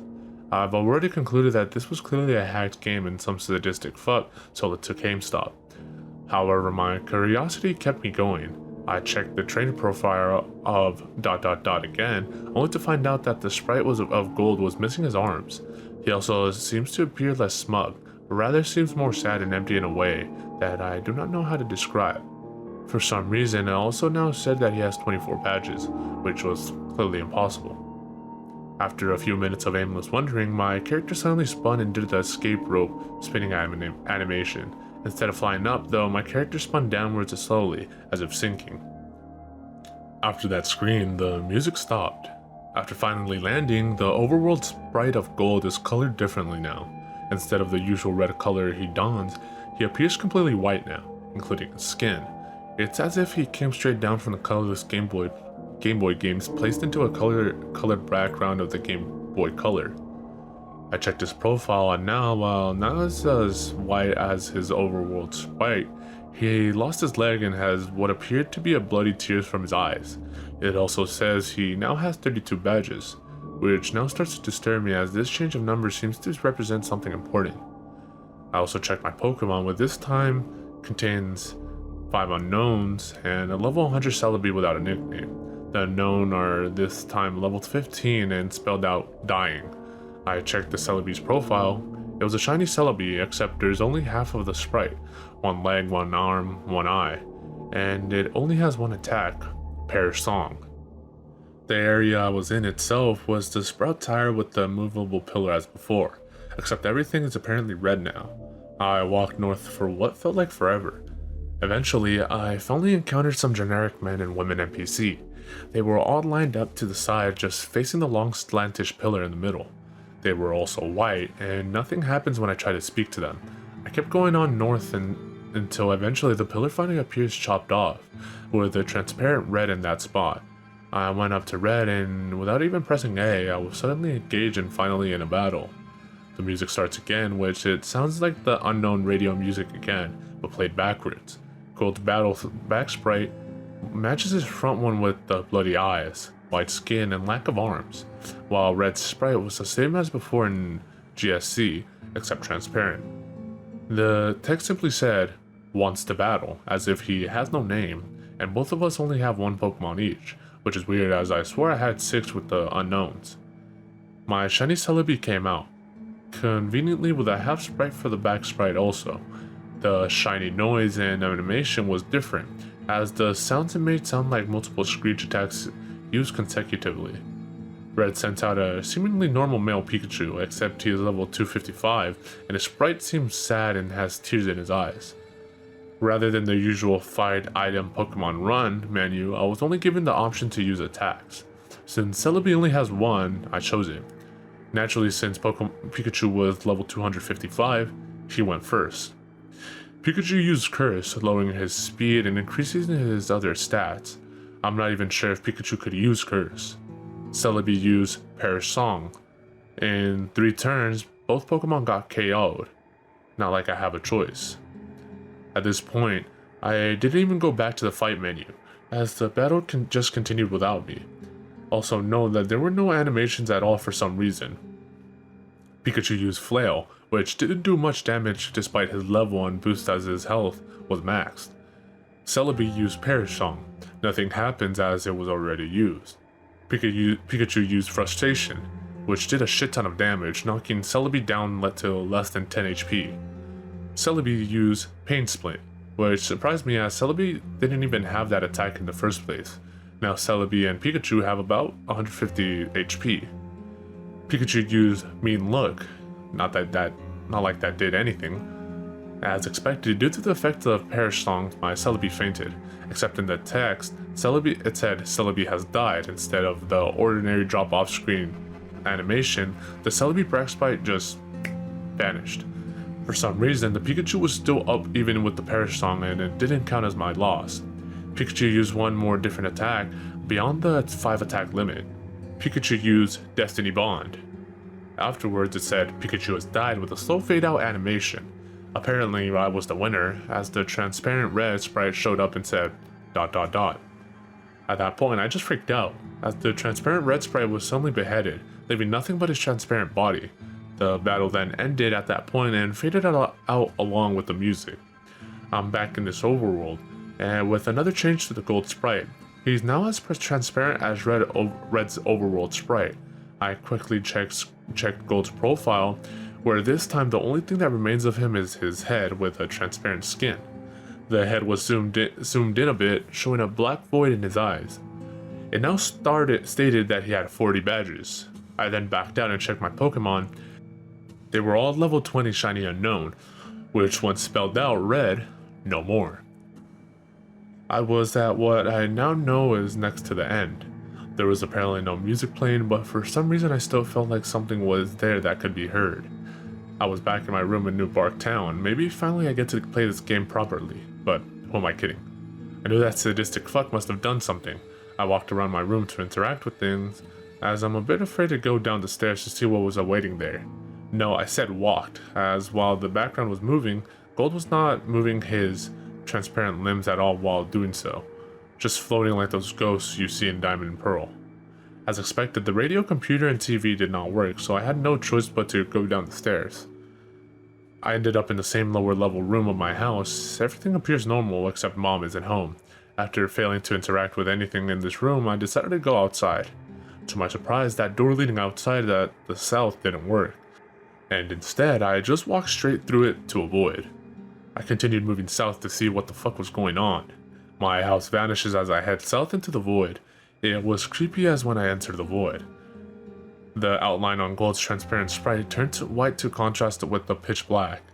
Eventually, I reached a white area and Gold's sprite turned to black and transparent again. I continued south without thinking of stopping at all. After a long trek, I finally encountered something. It was Gold's regular sprite. I talked to it. He said, "Goodbye forever, ... notably with a space in between the forever and the ... and vanished. After that happened, it said, use nightmare, which at that point I would not deny that being possible. Gold did another escape rope animation, spinning slowly downwards like before. I'm now back into that small hollowed out room surrounded by the graves earlier, or at least I say I was back there, as there's no sprite anymore. I tried to walk around but nothing moved, not even wall bumping noise. I checked my trainer profile with absolutely no gold sprite left. It said I have 0 badges and all the pictures of the Johto gym leaders at the bottom were replaced with skulls. I checked my Pokemon, which were all level 25 unknown. As I expected, it spelled out a phrase that I dared to read: "I'm dead." As soon as I went back to the overworld, the room I supposedly was in was then covered with the same blocks as the walls. I then figured out what exactly the room was when the final text said, "R.I.P. ... That room was a big grave surrounded by other graves. Gold has already been dead. He died presumably a few years after he defeated Red. He was a young trainer who, despite his efforts in collecting so many badges and attempts at becoming a Pokemon master, was still unable to avoid the inevitable fate of death, and his efforts were eventually forgotten by the next generation. I was unable to escape from that text no matter what I pressed. I tried resetting the game and the same thing happened, out of which I finally decided to give up on that horrible nightmare. After that experience, I would never look at the gimmick unknown the same way again. They say that only the first generation have folk tales and legends, but the second generation have shown me how unpleasant the truth can be. I eventually enjoyed Soul Silver immensely, but I still cannot think what that rate game has told me.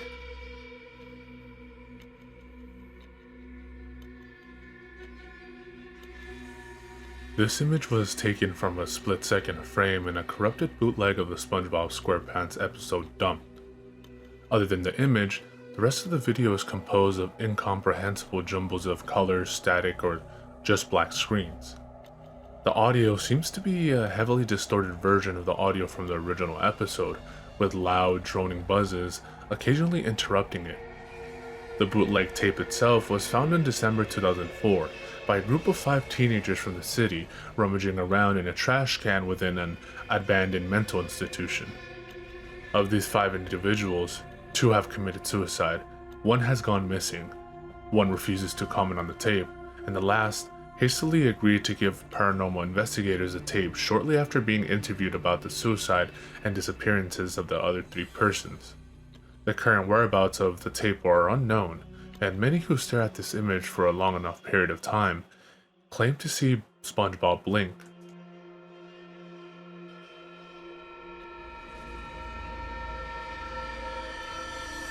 Misfortune is an obscure game for the original Game Boy. Since no hard copies or ROMs exist, all information about the game is derived from personal accounts and a scant assemblage of screenshots. The game does not contain any credits, and whoever created it is still unknown to this day. The few people who have experienced it consider it to be one of the scariest video games ever made. Given its age and cult following among rare horror game enthusiasts, it's entirely possible that authors of widely known creepypastas such as Sonic.exe and Lavender Town Syndrome drew inspiration from Misfortune. Story/concept. The player controls what appears to be a young boy in a strange gothic building. After brief exploring, the player is confronted by a malevolent being. Despite the character never identifying itself, some people citing notable similarities claim that it may be a representation of Baphomet, Beelzebub, or even the devil. Upon meeting the mysterious creature, a dialogue box will appear with the text, "I exist within the very fabric of reality. Do you want to challenge me?" This is followed by a yes or no choice. Should the player choose yes, the being replies, then let's begin. The player is then transported to a series of maze-like rooms, each filled with pit drops, locked doors, keys, and traps. The objective for the player is to progress through each room by either reaching the stairs to the next level or solving another kind of puzzle. This can include answering riddles or choosing correct doors or pathways. The most well-known example is in a level where 4 small cabins are shown on a screen. A dialogue box appears that reads, "Choose wrong and misfortune will befall your loved ones. Are you ready to play?" Should the player ever make a mistake throughout the game, the screen will cut to black before showing a more detailed image of the demon along with the dialogue box, "I am God here," and what appears to be blood-styled writing. Rumors pertaining to the game's alleged harmful effects began to surface on the internet around the late 1990s. Players claimed to have begun experiencing ongoing depression and dread shortly after losing and seeing the game over screen. Once prominent members of online forums who told such claims are thought to have died or disappeared when they suddenly became inactive without warning. Heated discussions soon dominated these forums for some time, but the mystery never seemed to be getting any closer to being solved. Some wrote the whole thing off as a tasteless practical joke. Others believed that viewing the image of the evil character after losing the game can really cause a player to experience misfortune, as the game's antagonist promised. Soon, people began to speculate that the eerie soundtrack of the game was the cause. The music in the game consisted of deep, buzzy tones off-key melodies. The game had a remarkably unsettling soundtrack despite composition being limited to the 8-bit input sound bin. The game over screen had especially erratic, almost nauseating music with a very high frequency that accompanied it. Rumor has it that this very track could somehow influence moods and thought patterns. Of all the tracks in the game, only the theme that plays when first meeting the demonic entity can be found on the internet today. Searching for playable ROMs or cartridges online is futile because none exist. In fact, most of those who played it directly hadn't sought out looking for it, but rather stumbled upon it by accident. According to a first-hand account, certain copies of various Game Boy titles contain misfortune in its entirety. The means for accessing it through these games vary, but typically involved exploiting glitches or using cheating devices. Although some had detailed what they had done to trigger misfortune to start, attempts by others using the same methods had always failed.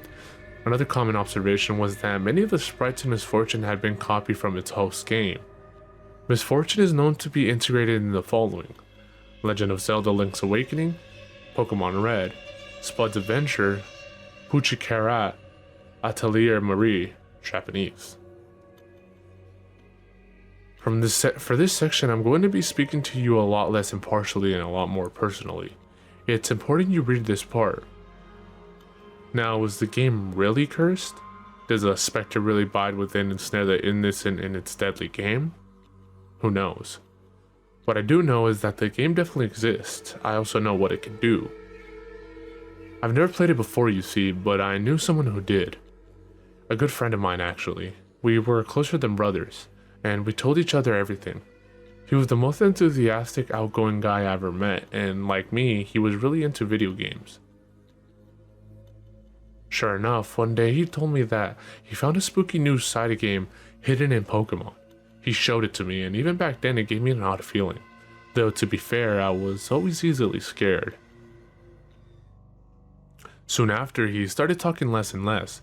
Later, he'd either ignore my calls or tell me he was sick or busy when I invited him out. He became something of a recluse. I did still sometimes get to see him at high school, but we rarely spoke and snapped at me when I pried too much over why he was acting that way. About a month later, before he got off the train after school, he said goodbye for the first time in weeks. I'll never forget the look he gave me that day.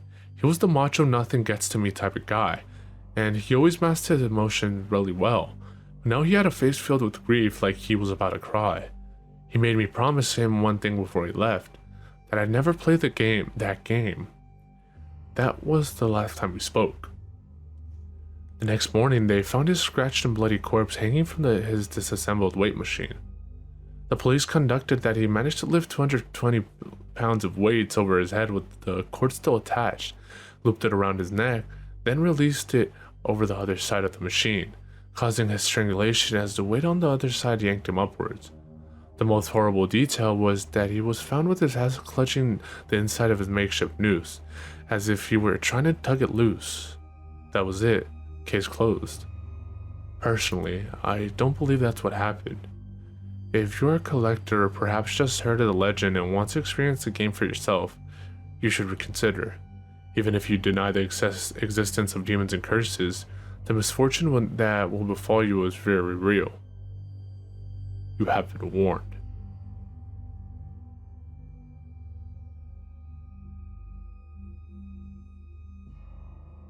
Have you ever noticed that the pacing, tone, and story development of Pokemon changes after Ash is hit by lightning in the early episodes? How Ash and his worlds are relatively normal until after that incident? I have a theory. The accident with the bike put Ash into a coma. Days later, he was found and hurried to the hospital and treated with heavy medications. This is why Team Rocket became less menacing. The medication took effect and stabilized his coma dreams so that instead of being terrifying, they became idyllic. They allowed him to live out his Pokemon Master fantasies. After the beginning episodes, the series is the result of Ash's subconscious mind fulfilling his desires as well as attempting to escape reality. Should Ash realize he's in a coma, he would wake up and suffer brain damage, so we must take down all of his mental barriers one by one. If he can do that, he can come to grips with who he is and escape his coma. Further evidence comes from the realization that even though his journeys take him vast distances, he never usually travels by bike due to having developed a phobia of them. The coma in the fantasy explains why he never changes much, physically. It explains the worldwide socialism as he thought up a safest system of government that would run smoothly and keep the world going, allowing his adventures to work like they do. It also explains how a child can go off on his own into a world full of dangerous and untamed animals. In addition, it explains why every town has the same police officer and every Pokemon Center has the same nurse. Joy and Jenny he knew from his hometown, and they act as a safety net or anchor, allowing him to feel safe no matter where he goes.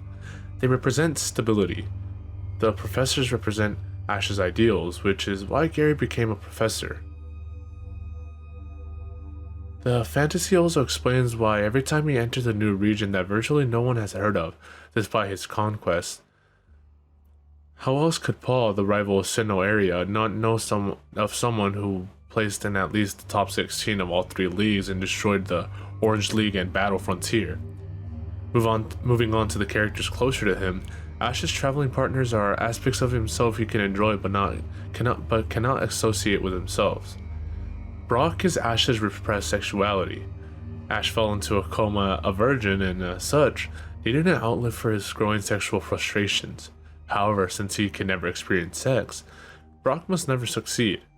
Brock's stay with Professor Ivy was an attempt by Ash's mind to suppress his sexuality. Brock isn't just a projection of Ash's sexuality, but also a projection of Ash's fatherly instincts. He leaves his siblings to journey with Ash because he can't cope with having that much responsibility. You may notice that James got much more dialogue in this part of the series, as well as getting more touchy-feely with his Pokemon and exposing much of his backstory. Ash didn't enjoy this much, which is why Brock returns, horrified, and refuses to speak about it. Ash's subconscious was repressing him at the time, so, other than a general feeling of dread, he has no idea what happened. Further evidence of Brock being Ash's sexuality is that he keeps returning the series after Ash meets a new female aspect of himself. Misty is the first such aspect we encounter. Because she is the first and is merely an aspect of Ash are explanations as to why Misty plays such a prominent role in the show but is ultimately unattainable, since he never really knew her before the coma. Since Misty is his initial love interest, if only subconsciously, he needed her to reach a certain level of womanhood. He felt that people could only have relationships after they matured. In practice, however, he finds he can't cope with it, as he lacks real-world experience. He wants a normal, pushy, arrogant Misty he knew, thus not letting her keep Togepi. We can see this arc in the constant berating of his sexuality, but her eventual mellowing until she had faded into the background. Since Ash was quite attached to her, this was traumatizing. After this experience, anyone around him threatening to mature quickly ends up leaving only for another, more naive fill-in to enter his life. Gary Oak is what Ash wants to be. He is wish fulfillment. He succeeded and then settled down to a normal life. Ash needs someone to succeed in his world or he won't be able to validate it and will start questioning why he is where he is. It's a subconscious trap to keep him from becoming too aware of his situation. His mind must have figured out that awareness of the coma would snap him out of it. So it took something the boy already loved and built a way out for him with it. However, Ash is too complacent to make a final stand and fight his way out of it, and cannot escape. This is why he keeps encountering legendary Pokemon. They're his mind's way of showing him he can do great things if he tries. It's a way to encourage him to push forward. Team Rockets are the qualities of himself that Ash deems negative, but is coming to terms with. Jesse and James want to appease Giovanni, Ash's father figure. To achieve this, Jesse will trick the submissive James into doing her bidding. Meowth especially wants to appease him because he remembers the good time with Giovanni. This places Meowth in a category known as Ash's corrupted innocence. This is apparent because Meowth is able to speak.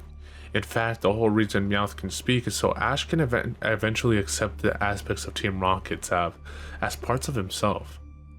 Ash had issues with his father, so he put him atop the evil corporation and demonized him. There may be an actual Team Rocket in the real world, but it's doubtful that Ash's father is their leader. Ash likely feels the split between his parents was partly his fault, but also partly blames his father. The split caused his mother to move out of the city down to Pallet Town, and it is one reason why Ash initially embarks on his journey, to escape the turmoil at home. The whole organization, including Butch and Cassidy, is symbolic of his inability to escape his father's machinations. James' implied homosexuality, which does not necessarily make Ash homosexual, and gullibility, while Jesse is vanity and manipulation. Since Meowth has taken the potential for rehabilitation and doesn't want to be evil, this once again fits with the conflicting personalities and demonized self-theory. Team Rocket cross-dresses because Ash is exploring his gender, a different facet than what Brock represents, sexuality. And this was a method that allowed his gay/vain side to experiment freely. When he found that it wasn't something for him, his free side stopped playing with it. Max came with May. He played the ego and she played the ID with great aspirations in that session. They worked for a little while, but with Ash being a teenager, his sexuality had come back into play. He kept reinventing himself and eventually wrote new aspects, but his mind slowly brought the old ones back as a crutch to make the transition easier. Dawn is Ash giving himself a chance to love. Since he already established Misty as someone he's not likely to go anywhere with, he created a new super female, one that was more like him and less violent. You may note that while both May and Misty had no tolerance for Brock's behavior, Dawn seems to try to shrug it off. Tracy the breeder was a possible future for Ash that he discarded. This future was one that he sent off to work with the professor, Ash's ultimate ideal of a father figure, when Tracy disrupted the dynamic Ash had with those other possibilities. With Ash's mind fighting the coma and Ash viewing this person as a companion, Tracy was quickly replaced with a more threatening rival. Pikachu represents Ash's humanity.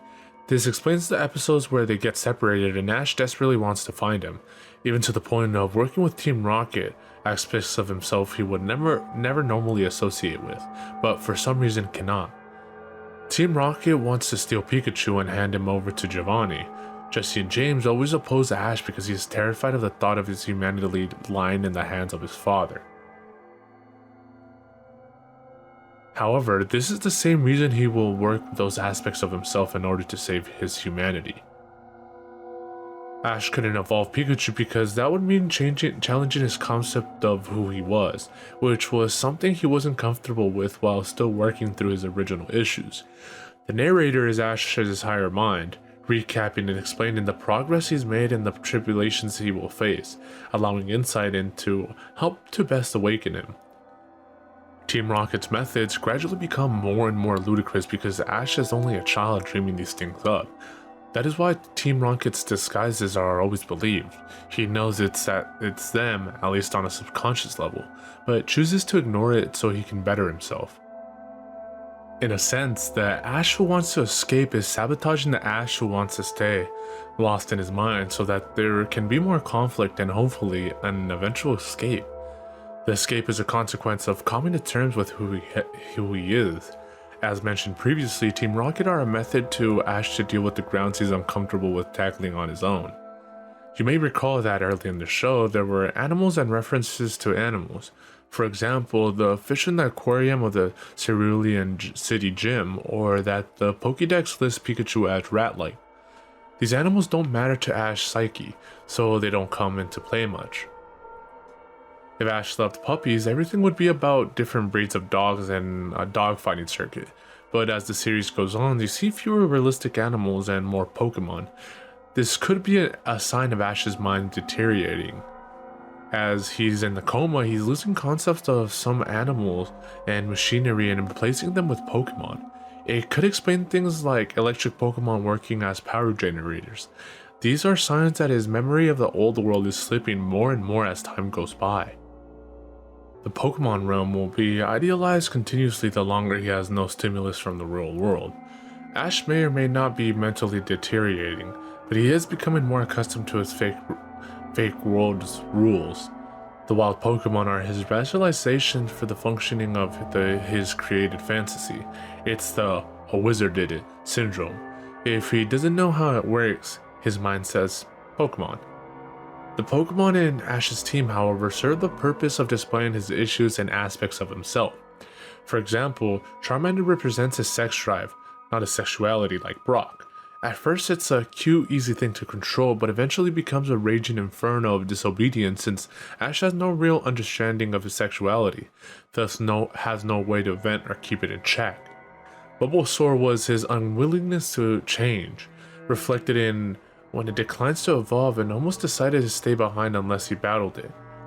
Squirtle was his willingness to follow the lead of others, as evidenced by the gang it ran with. Even though he ran the gang, they were viewed as one group and Ash's subconscious gave him the strongest one. Butterfree was his crushing loneliness, which he dealt with when he released it to join a flock. His bird types are his recklessness, always willing to sacrifice something at a moment's notice for the win. When Ash is trading Pokemon, it's an attempt to push his own problems away on someone else. However, he realizes this and usually trades back very quickly. Not only are Ash's Pokemon a manifestation of different parts of himself, the Pokemon of other trainers are as well. Coffin and Ekans were symbolics of Team Rocket's willingness to change, hence their evolutions. Once his mind was able to overcome that roadblock and allow them to change once, it gave him the chance to truly change. An interesting note is that Pupitar is a rationalization, a Pokemon rival caught before they met. Even Ash would become suspicious if everyone he met had no carryover Pokemon from previous places he had been to. Other trainers are more direct forms of his issues, ones he must either come to terms with or outright suppress. Gym leaders are more primary aspects of his personality, with each Pokemon being stronger than the last to display a level of skill he could only be capable of if he gave into it. In effect, he is doing battle with a part of him that he would rather not have in control. Originally, Ash had the battles, which evolved into team battles and contests. The explanation for this is that his issues became more and more complicated and the means of dealing with them needed to become more complex. The fact that he uses issues he has already dominated to win is a sign he's growing stronger. Ash releases his Pokemon because his mind is forcing him to get rid of them. The second he raises an overpowered team, a tournament comes up and after fighting his way through, he has to go to a new land for new challenges. However, with an overpowered team, there won't be any challenges or any way to motivate him further. The Ash that wants to stay in the coma and keep journeying, hands his solved issues over to Professor Oak so he can continue and overcome the unresolved ones. This is essentially his mind forcing him to deal with his issues. Ash's rivals in the Elite Four are ultimately the strongest part of this cycle, having Pokemon that are essentially godlike. They represent both what can be attained and what is unattainable. Ash's rivals are all possible futures he envisions for himself. Note, they are all older than him. This originated with Gary Oak, someone Ash knew from real life and built up into a sort of god within his mind. However, Gary progressed and changed to suit Ash's vision of himself and his ultimate desire, eventually settling down into a professor role after beating the Elite Four. With Gary Oak in retirement, his mind needed a new rival for him, thus the birth of Richie, the good aspect of his rivalry, and Paul. Paul is his mind's last-ditch effort to snap him out of it, to force Ash to actually come to terms that this perfect world is not the best option or path to waking up. Paul is Ash's shadow, one that wants to push on even harder and harder. He is the part of Ash that will stop at nothing to escape the coma world. Mewtwo is a new form of treatment, done with electrical impulses and a machine to know Ash out of it, taking down every last one of his mental guards, the original Pokemon in the movie. In Ash's mind, Mewtwo and his clones were, in the real world, the treatment for the mental safeguards that were protecting Ash and keeping him comatose, the Pokemon of his world. The clones were counters to the issues Ash had thought solved, and each appeared to Ash as the exact copy of his defense. The clones didn't play by the rules of Ash's world. They didn't use any special attacks or moves. They just beat down their counterpart through brute strength. The treatment was working. There were side effects. The electric jolts were beginning to affect Ash's nervous system. If the treatment continued, he would be paralyzed. His mind manifested this in the dream world by petrifying him. Were it not for the end of the treatment by Ash's mother, who knew her son wouldn't want to live in a world he couldn't explore, Ash would have remained as stone forever. After this, Ash needed to recover from the damage caused by the electric therapy. In order to reduce the danger Ash's consciousness felt from it, his subconscious began downplaying the effects in this world, which is why Pikachu's electric attacks, once noted for their strength by Team Rocket, no longer have any effect on Ash, other than comedic relief. As we can see, Ash may well have been trapped forever in this world. However, like every dream, like everything, there's a beginning and an end. What would happen if Ash never recovered?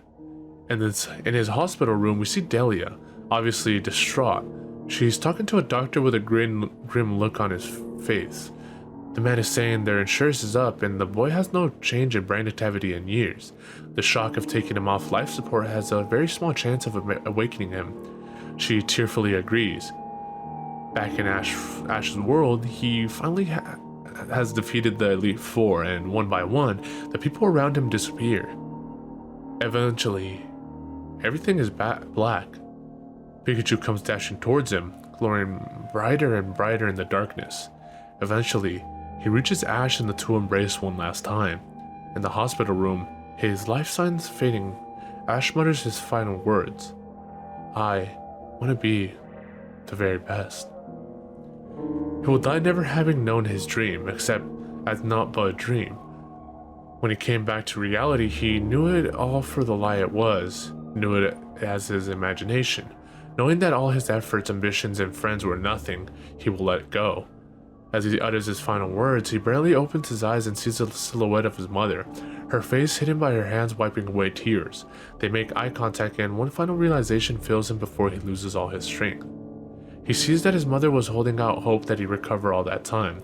He sees her and finds that her hope had been broken as she comes to the realization that she outlived her only child. He dies knowing that he is loved, but that it means the one person closest and most real to him is utterly crushed. Still, there are other possibilities. The fountain of time flows in mysterious ways. One could not go back against the current, such as Gatsby. However, one could never see what is waiting for him downstream. Ash finally defeats Lance, only to be confronted by not Gary Oak, but a mute mirror image of himself. The voice of the narrator speaks for him, telling him that now he can finally escape the prison of his own mind. One by one, his friends appear and melt away into more copies of himself, cheering him on. After a long, tough battle against himself with the assistance of all his Pokemon he had ever befriended, he jolts awake. In his hospital room, he sees his parents asleep. He finds himself unable to speak. Ash pushes forward towards his recovery. He goes through physical therapy, training harder and harder with rehabilitative Pokemon until he can walk on his own again. This time, an older and wiser Ash sets out on a journey. Just like last time, he's late getting to Professor Oak's laboratory. When there's only one Pokemon left, he suddenly recalls all his memories of his life and realizes all his friends are gone forever. As he sets out with his new companion, he finds the world is darker than he imagined. More real. Pokemon and people die. He too has aged. He vows to become the Pokemon master he dreamed he was. He vows to himself. He vows to them. I will be the very best.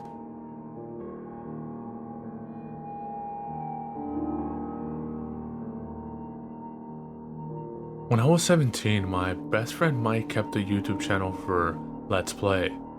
He was a fan of old and not so well known games, most of which he played on a PSX emulator on his laptop. The channel wasn't particularly popular. He had about 30 subscribers, most of which were just his friend. I used to watch his videos for a few minutes when I got in from school to raise his views and help him out.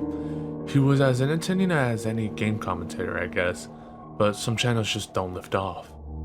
We took the same chemistry class and sat next to each other in it every morning at school. One day he asked me if I had heard of the game called LSD Dream Emulator. I hadn't. He concluded that if I hadn't heard of it, it was definitely obscure enough for his channel. He had uploaded some videos of it that night. It was a very peculiar game. The objective seemed to be only to walk around various Japanese environments, colliding with things that transported the players to other environments. Various animals and people glided through the game, usually taking no notice of the player, although there was this one NPC known as the Gray Man. He was, as the name would suggest, a gray man, and I hadn't a go. He tended to appear without warning and slide sullenly towards the player. If the player got too close, the screen would flash white and he would disappear. Each time this happened, Mike would gasp, then nervously laugh it off and continue playing. The gameplay was divided up into days. Each day lasted only a few minutes, after which the player would be taken back to a menu and prompted to start a new dream. Mike played up to day 12 over the course of a week, and had clearly enjoyed the game, as it was apparent in his videos. He seemed immersed in it, almost captivated by it. However, one night he posted a bulletin on his YouTube channel stating, "You know it's time to stop when the gray man pops in your real dream. What should I play next?" I wasn't fazed by this casual joke. He told me in chemistry that the following morning that he was mainly stopping because he just wanted to play something new to him. I'd recommended something, but an exam was nearing and I wanted to concentrate on my work. I suggested that he take a short break from YouTube and do the same. He agreed that this was a good idea, and we arranged to meet at his house that evening to revise. Saddled with several chemistry textbooks, I walked through town that evening to his house. The lights were on, but there was no reply when I knocked. Out of politeness, I waited a minute before I knocked again. This time, it opened instantly. Mike stood in the doorway, his hair wet, looking extremely shaken. Without saying a word, he led me to his room, where various papers and books were spread across his desk. He seemed surprised to see them. After a few minutes of pretending to read while actually curious as to why he was so anxious and jumpy, I finally said, "What's wrong?" To which he mumbled some incomprehensible response. My efforts continued until he finally confided in me. He said that about 10 minutes before I arrived, he had fallen asleep in the bath and had a dream. He said that in the dream, he was drowning under the bathwater, completely paralyzed and unable to lift his head for air. The quivering silhouette of the gray man towered over the water, watching him. I sympathized that this may have caused a few seconds of distress when he woke up, but could not understand why he was still petrified.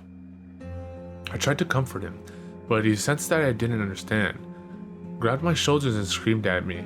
It lasted for weeks. 10 minutes I was asleep. I was choking underwater in that dream for weeks and I wouldn't die. Mike grew increasingly distant after that. We exchanged no words in our chemistry lessons, and he began to look extremely unwell. His eyes became pink and sunken into his head, surrounded by purple rings.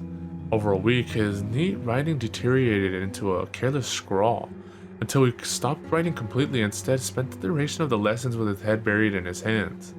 Occasionally, he would accidentally fall asleep in this position, and wake up several minutes later shrieking fiercely and pounding the table with his fists.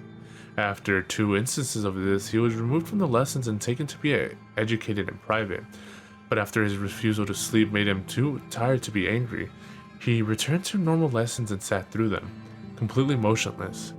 I found new friends, and he existed as a shell of a human being.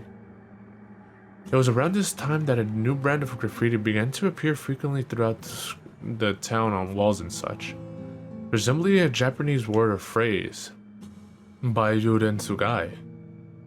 The placement and color of the paintings varied greatly. I didn't think much of it at the time. No artistic vandals were always trying to get themselves reputations this way. However, one night I was walking home from a party with half a bottle of vodka and noticed the moonlight glowing on the fluorescent red of fresh paint down a thin alley to my left. I walked down it and found a half-finished piece of graffiti above Mike, who was slumped on the ground weeping, with a can of spray paint rolling away from his hand. I sighed, sat next to him, and offered him a drink of my vodka. He drank a large amount of it and handed the bottle back to me, wheezing. His eyes were closed. I don't think he knew where he was. I can't rest. What? I go to sleep and wake up in another version of where I was. Exactly the same, but except he's there, torturing me. What does that mean, Mike? I indicated the Japanese symbols above him, but all he did was hang his head lower. The pain doesn't stop when I wake up. Mike didn't speak again for half an hour. I eventually persuaded him to go home. He stood up and stumbled into the night. I found a completed piece of graffiti on the next street and took a picture of it with my phone. Then I went home myself. The next day, I googled a list of Japanese symbols and matched the letters of the Japanese alphabet to the images on my phone in order to get type symbols I could search for. This took a good while, as the Japanese alphabet is extensive and, to me, the symbols all look very similar. After I finished finding the symbols, I entered them. Baiyuren Tsugai into Google. It turned out to be the Japanese name of the Violence District, a region in the LSD game consisting of dark city streets littered with graffiti and corpses lying on the ground, hanging by the neck from lampposts or headless. I had seen Mike encounter this area many times in his video. I woke up in the middle of the night to find Mike standing in the corner of my room, a hood hiding the stone-dead face I had grown to associate with him. His laptop was under his arm, and he placed it on my bed, telling me to delete the game, delete the videos, and delete the YouTube channel. I asked why he couldn't, and he replied, "I don't want to touch them," before climbing out the window he had entered through. Too bewildered to get back to sleep, I opened his laptop and did what he said. I deleted all the videos from his documents folder and cancelled his YouTube account, which was signed into automatically. I then noticed the file psxfin.exe on his desktop. I double-clicked to run the PlayStation 1 emulator and opened the LSD Dream Emulator CD image into it. I then loaded his file, which was still at day 12. Mike was clearly unstable, I had figured. Many people had played the game and been unharmed. I could easily do the same. I continued when Mike left off, and wandered aimlessly through the dream worlds as he had done. The game was very strange, as I remember from the videos. Perhaps even a little unsettling, but after I shut off the laptop, my state of mind was completely normal. The one thing that had confused me somewhat was that I played another 6 days of the games and not encountered the Gray Man at all. Regardless, I had drifted off to sleep. I dreamed that night. I was on the brown mountain that I had seen in the game, against a dark screen sky with a thick fog. Nearby was a poorly rendered figure facing away from me. It was difficult to tell through the fog and the simple graphics, but it appeared to be wearing a green parka and blue jeans, just like Mike. I was unable to move, and it slowly glided towards me, though facing away from me. Finally, it turned around. I saw a still image of Mike's smiling face plastered across the figure's head before I woke up. Mike wasn't at school the next day, or the day after, or the day after that. I had started my own file of LSD Dream Emulator and continued seeing the Gray Man, concluding that there was no issue with that copy of the game, and yet he never appeared on Mike's file. I frequently searched the internet and asked fans of the game why the Gray Man would stop appearing. Each of them insisted that this wouldn't happen, and that at that point in the game, the player should expect to meet the Gray Man at least once per dream.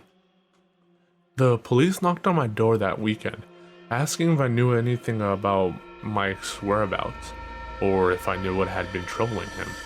I calmly replied that we didn't talk much.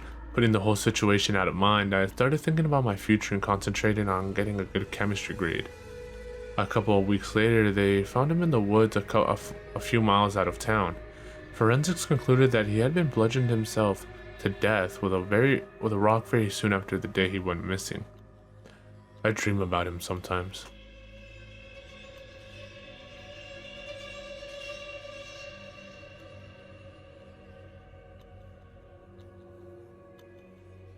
I'm not sure why I'm writing this down on paper and not on my computer. I guess I just noticed some odd things. It's not that I don't trust the computer, I just need to organize my thoughts. I need to get down all the details somewhere objective, somewhere I know that I write can't be deleted or changed. Not that that's happened, it's just everything blurs together here, and the fog of memory lends a strange cast to things. I'm starting to feel cramped in this small apartment. Maybe that's the problem. I just had to go choose the cheapest apartment, the only one in the basement. The lack of windows here makes day and night seem to slip by seamlessly. I haven't been out in a few days because I've been working on this programming project so intensively. I suppose I just wanted to get it done. Hours of sitting and staring at a monitor can make anyone feel strange. I know, but I don't think that's it. I'm not sure when I first started to feel like something was odd. I can't even define what it is. Maybe I just haven't talked to anyone in a while. That's the first thing that crept up on me. Everyone I normally talk to online while I program has been idle, or they've simply not logged in at all. My instant messages go unanswered. The last email I got from anybody was a friend saying he'd talk to me when he got back from the store, and that was yesterday. I called with my cell phone, but reception's terrible down here. Yeah, that's it, I just need to call someone. I'm gonna go outside. Well, that didn't work so well. As the tingle of fear fades, I'm feeling a little ridiculous for being scared at all. I looked in the mirror before I went out, but I didn't shave the 2-day stubble I've grown. I figured I was just going out for a quick cell phone call. I did change my shirt though, because it was lunchtime and I guessed that I had run into at least one person I knew. That didn't end up happening. I wish it did. When I went out, I opened the door to my small apartment slowly. A small feeling of apprehension had somehow already lodged itself in me, for some indefinable reason. I chalked it up to not having spoken to anyone but myself for a day or two. I peered down the dingy gray hallway and made dingier by the fact that it was a basement hallway. On one end, a large metal door led to the building's furnace room. It was locked, of course. 2 dreary soda machines stood by it. I bought a soda from one the first day I moved in, but it had a 2-year-old expiration date. I'm fairly sure nobody knows these machines are even down here, or my cheap landlady just doesn't care to get them restocked. I closed my door softly and walked the other direction, taking care not to make a sound. I have no idea why I chose not to do that, but it was fun giving in to the strange impulse not to break the droning hum of the soda machines, at least for the moment. I got to the stairwell and took the stairs up to the building's front door. I looked through the heavy door's small square window and received quite the shock. It was definitely not lunchtime. City gloom hung over the dark street outside, and the traffic lights at the intersection in the distance blinked yellow. Dim clouds, purple and black from the glow of the city, hung overhead. Nothing moved, save for a few sidewalk trees that shifted in the wind. I remember shivering, though I wasn't cold. Maybe it was the wind outside. I could vaguely hear it through the heavy metal door, and I knew it was that unique kind of late night wind. The kind that was constant, cold, and quiet, save for the rhythmic music it made as it passed through countless unseen tree leaves. I decided not to go outside. Instead, I lifted my cell phone to the door's little window and checked the signal meter. The bars filled up the meter and I smiled. Time to hear someone else's voice, I remember thinking, relieved.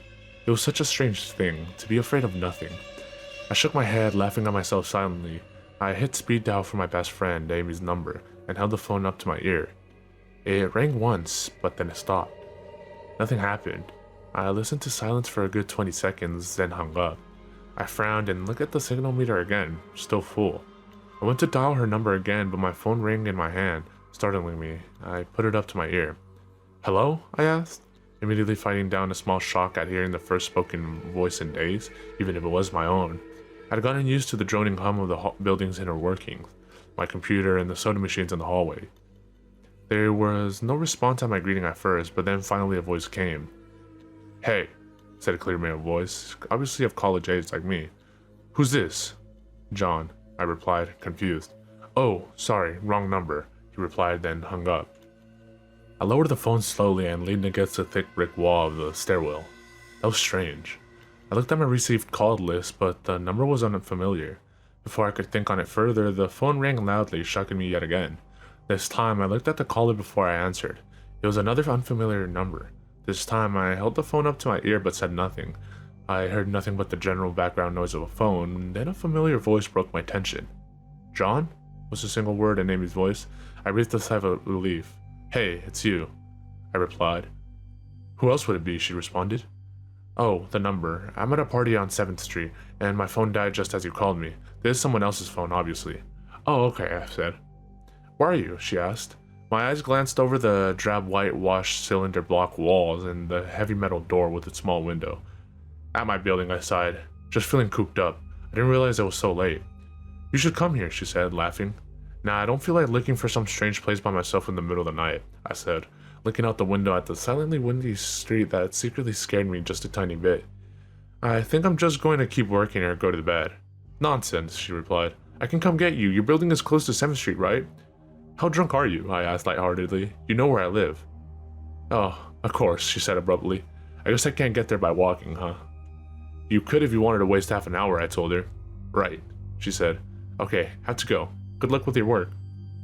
I lowered the phone once more, looking at the numbers flash as the call ended. Then the droning silence suddenly reasserted itself in my ears. The two strange calls and the eerie street outside just drove home my aloneness in this empty stairwell. Perhaps from having seen too many scary movies, I had the sudden, inexplicable idea that something could look in the door's window and see me.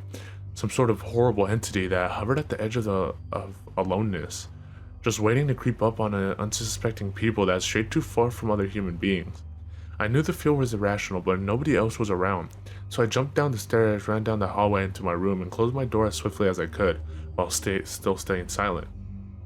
Like I said, I feel a little ridiculous for being scared of nothing, and the fear has already faded.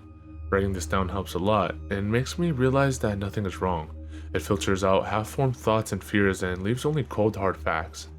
It's late. I got a call from a wrong number, and Amy's phone died, so she called me back from another number. Nothing strange is happening. Still, there was something a little off about that conversation. I know it could have just been the alcohol she had.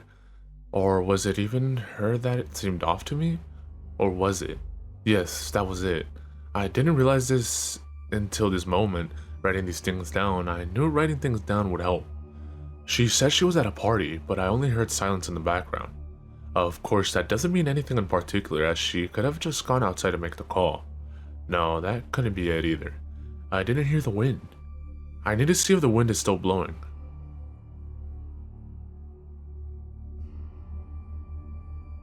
I forgot to finish writing last night. I'm not sure what I expected to see when I ran up the stairwell and looked out the heavy metal door's window. I'm feeling ridiculous. Last night's fear seems hazy and unreasonable to me now. I can't wait to go out in the sunlight. I'm going to check my email, shave, shower, and finally get out of here. Wait, I think I heard something. It was thunder. That whole sunlight and fresh air thing didn't happen. I went out into the stairwell and up the stairs only to find disappointment. The heavy metal door's little window showed only flowing water as torrential rain slammed against it. Only a very dim, gloomy light filtered in through the rain, but at least I knew it was daytime even if it was a gray, sickly, wet day. I tried looking out the window and waiting for lightning to illuminate the gloom, but the rain was too heavy and I couldn't make out anything more than a vague, weird shapes moving at odd angles in the waves washing down the window. Disappointed, I turned around, but I didn't want to go back into my room. Instead, I wandered further up the stairs past the first floor and the second. The stairs ended at the third floor, the highest floor in the building.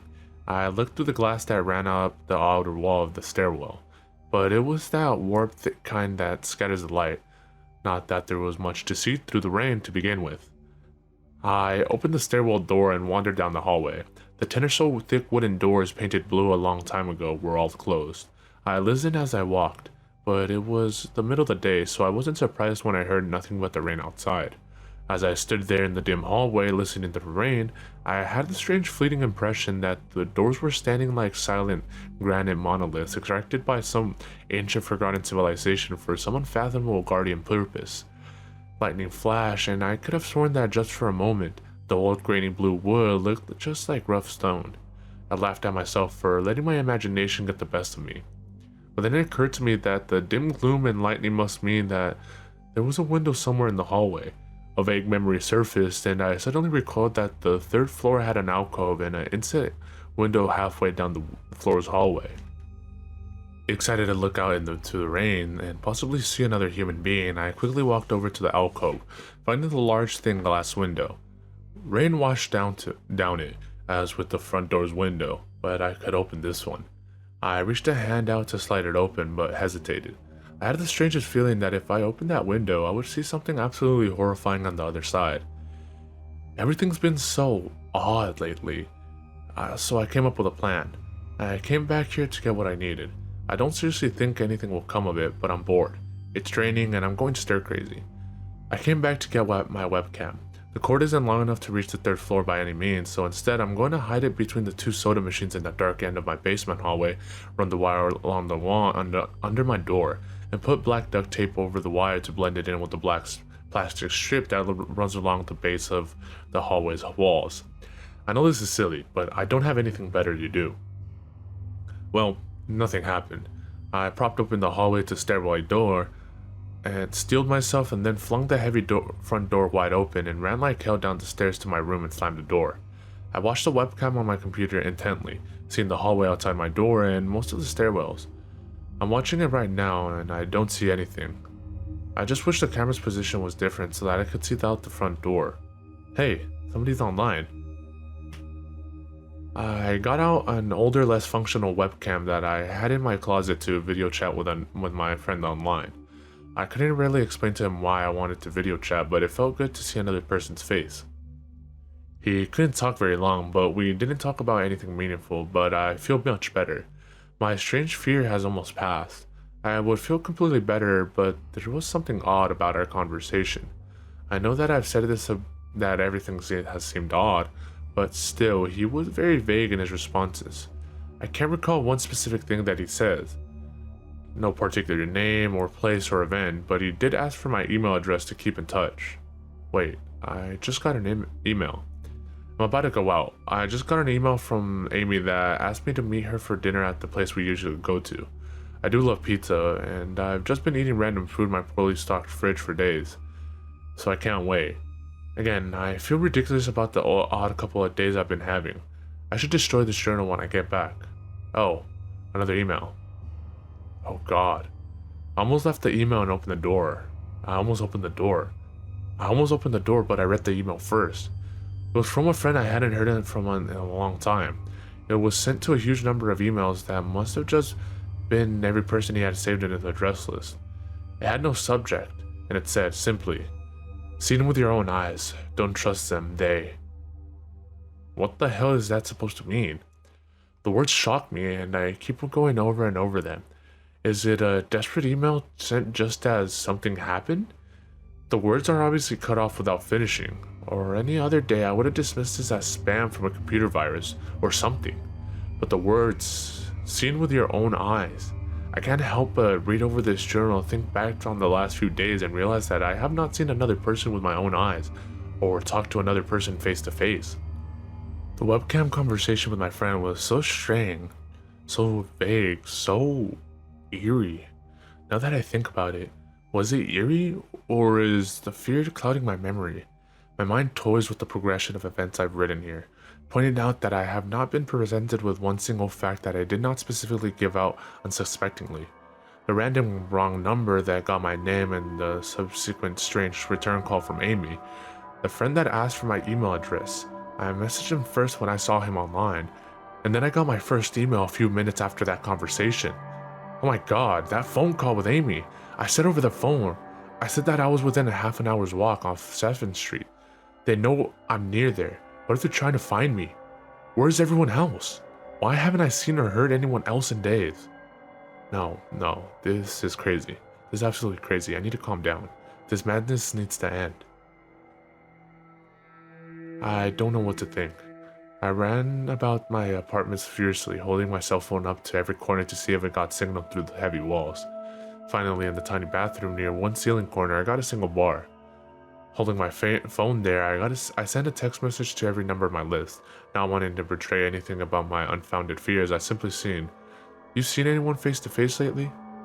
At that, I just wanted to reply back. I didn't care what the reply was or if I embarrassed myself. I tried to call someone a few times, but I couldn't get my head up high enough, and if I brought my cell phone down even an inch, it lost signal. Then I remembered the computer and rushed over it. Instant messaging everyone online. Most were idle or away from the computer. Nobody responded. My messages grew more frantic, and I started telling people where I was and to stop by in person for a host of barely passable reason. I didn't care about anything by that point. I just needed to see another person. I also tore apart my apartment looking for something I might have missed, some way to contact another human being without opening the door. I know it's crazy, I know it's unfounded, but what if? What if? I just need to be sure. I taped the phone to the ceiling just in case.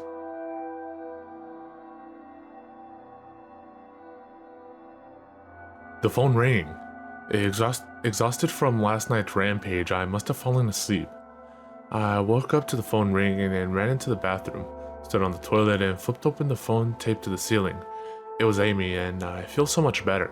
She was really worried about me and apparently had been trying to contact me since the last time I talked to her. She's coming over now, and yes, she knows where I am without me telling her. I feel so embarrassed, and I am definitely throwing this journal away before anyone sees it. I don't even know why I'm writing it in now. Maybe it's just because it's the only communication I've had at all since God knows when. I look like hell too. I looked in the mirror before I came back in here. My eyes are sunken, my stubble is thicker, and I just look generally unhealthy. My apartment is trash, but I'm not gonna clean it up. I think I need someone else to see what I've been through. These past few days have not been normal, and I am not one to imagine things. I know I have been the victim of extreme probability. I probably missed seeing another person a dozen times. I just happened to go out when it was late at night or the middle of the day when everyone was gone.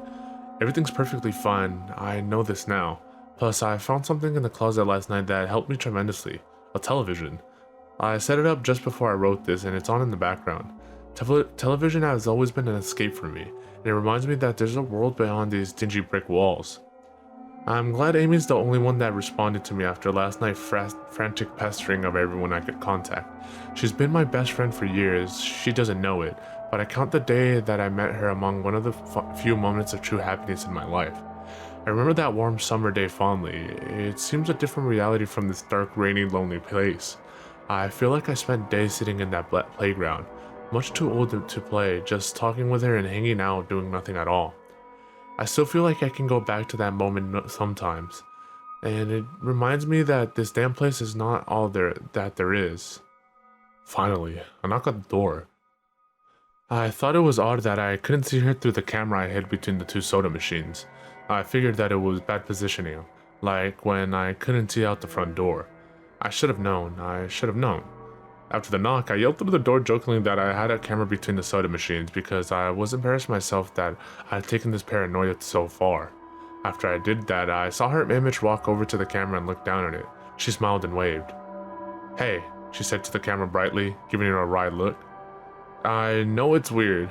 "I know," I said into the mic attached to my computer. "I've had a few weird days." "Must have," she replied. "Open the door, John." I hesitated. How could I be sure? "Hey, humor me a second here," I told her through the mic. "Tell me one thing about us, just to prove to me that you're you." She gave the camera a weird look. Alright," she said slowly, thinking. "We met randomly at a playground when we were both way too old to be there." I sighed deeply as reality returned and fear faded. God, I've been so ridiculous. Of course it was Amy. That day wasn't anywhere in the world except in my memory. I had never even mentioned it to anyone, not out of embarrassment, but out of a strange secret nostalgia and a longing for those days to return. If there was some unknown force at work trying to trick me as I feared, there was no way they could know about that day. "Haha, alright, I'll explain everything," I told her. "Be right there." I ran to my small bathroom and fixed my hair as best as I could. I looked like hell, but she would understand. Snickering at my own unbelievable behavior and the mess I made of the place, I walked to the door. I put my hand on the doorknob and gave the mess one last look. So ridiculous, I thought. My eyes traced over the half-eaten food lying on the ground, the overflowing trash bin, and the bed I tipped to the side looking for God knows what. I almost turned to the door and opened it, but my eyes fell on one last thing. The old webcam. The one I used for that eerily vacant chant with my friend. Its silent black sphere lay haphazardly tossed to the side, its lens pointed at the table where this journal lay. An overwhelmingly terror took me as I realized that if something could see through that camera, it would have seen what I just wrote about that day. I asked her for any one thing about us, and she chose the only thing in the world that I thought they, or it, did not know. But it did. It did know. It could have been watching me the whole time. I didn't open the door. I screamed. I screamed in uncontrollable terror. I stomped on the old webcam on the floor. The door shook, and the doorknob tried to turn, but I didn't hear Amy's voice through the door. Was the basement door made to keep out drafts too thick? Or was Amy not outside? What could have been trying to get in, if not her? What the hell is out there? I saw her on my computer through the web camera outside. I heard her on the speakers through the camera outside. But was it real? How can I know? She's gone now. I screamed and shouted for help. I piled up everything in my apartment against the front door.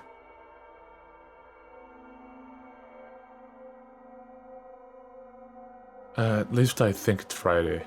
I broke everything electronic. I smashed my computer to pieces. Everything on there that could have been accessed by network access, or worse, altered. I'm a programmer, I know. Every little piece of information I gave out since it started, my name, my email, my location, none of it came back from the outside until I gave it out. I've been going over and over what I wrote. I've been pacing back and forth, alternating between stark terror and overpowering disbelief.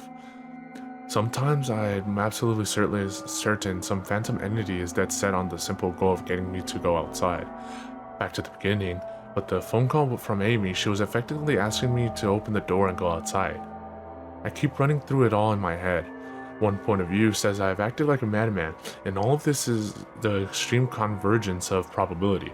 Never going outside at the right times by pure luck, never seeing another person by pure chance, getting a random nonsense email from some computer virus at just the right time. The other point of view says that extreme convergence of probability is the reason that whatever's out there hasn't gotten me already. I keep thinking, I never opened the window on the third floor, I never opened the front door, until that incredibly stupid stunt with the hidden camera, after which I ran straight to my room and slammed the door. I haven't opened my own solid door since I flung open the front door of the building.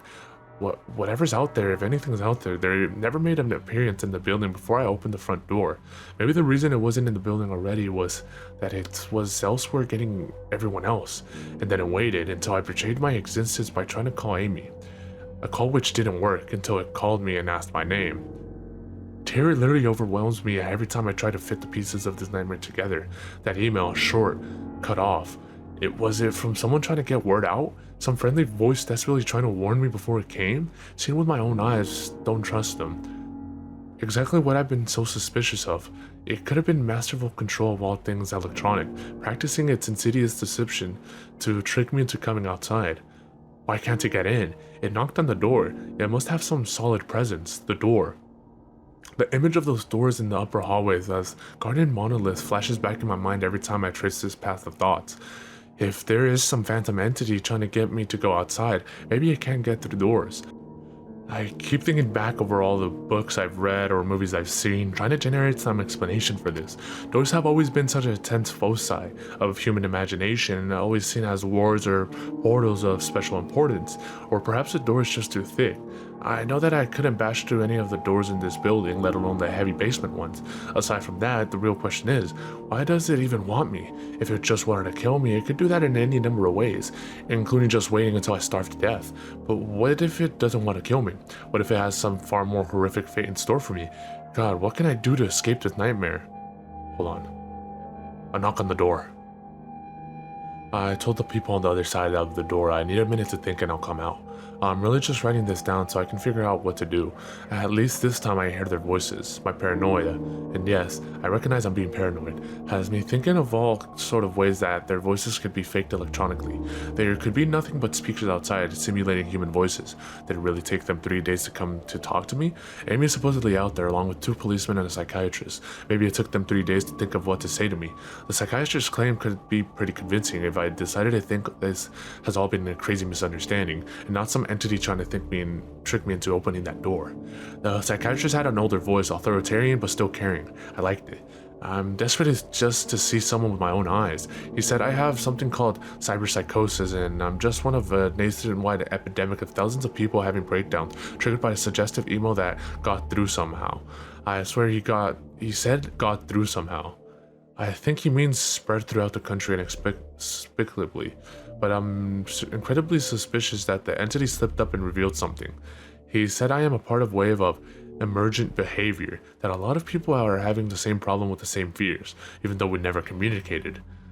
That neatly explains the strange email about eyes that I got. I don't get the original triggering email. I got a descendant of it. My friend could have broken down too, and tried to warn everyone he knew against his paranoid fears. That's how the problem spreads, the psychiatrist claims. I could have spread it too, with my texts and instant messages online to everyone I know. One of those people might be melting down right now, after being triggered by something I sent to them.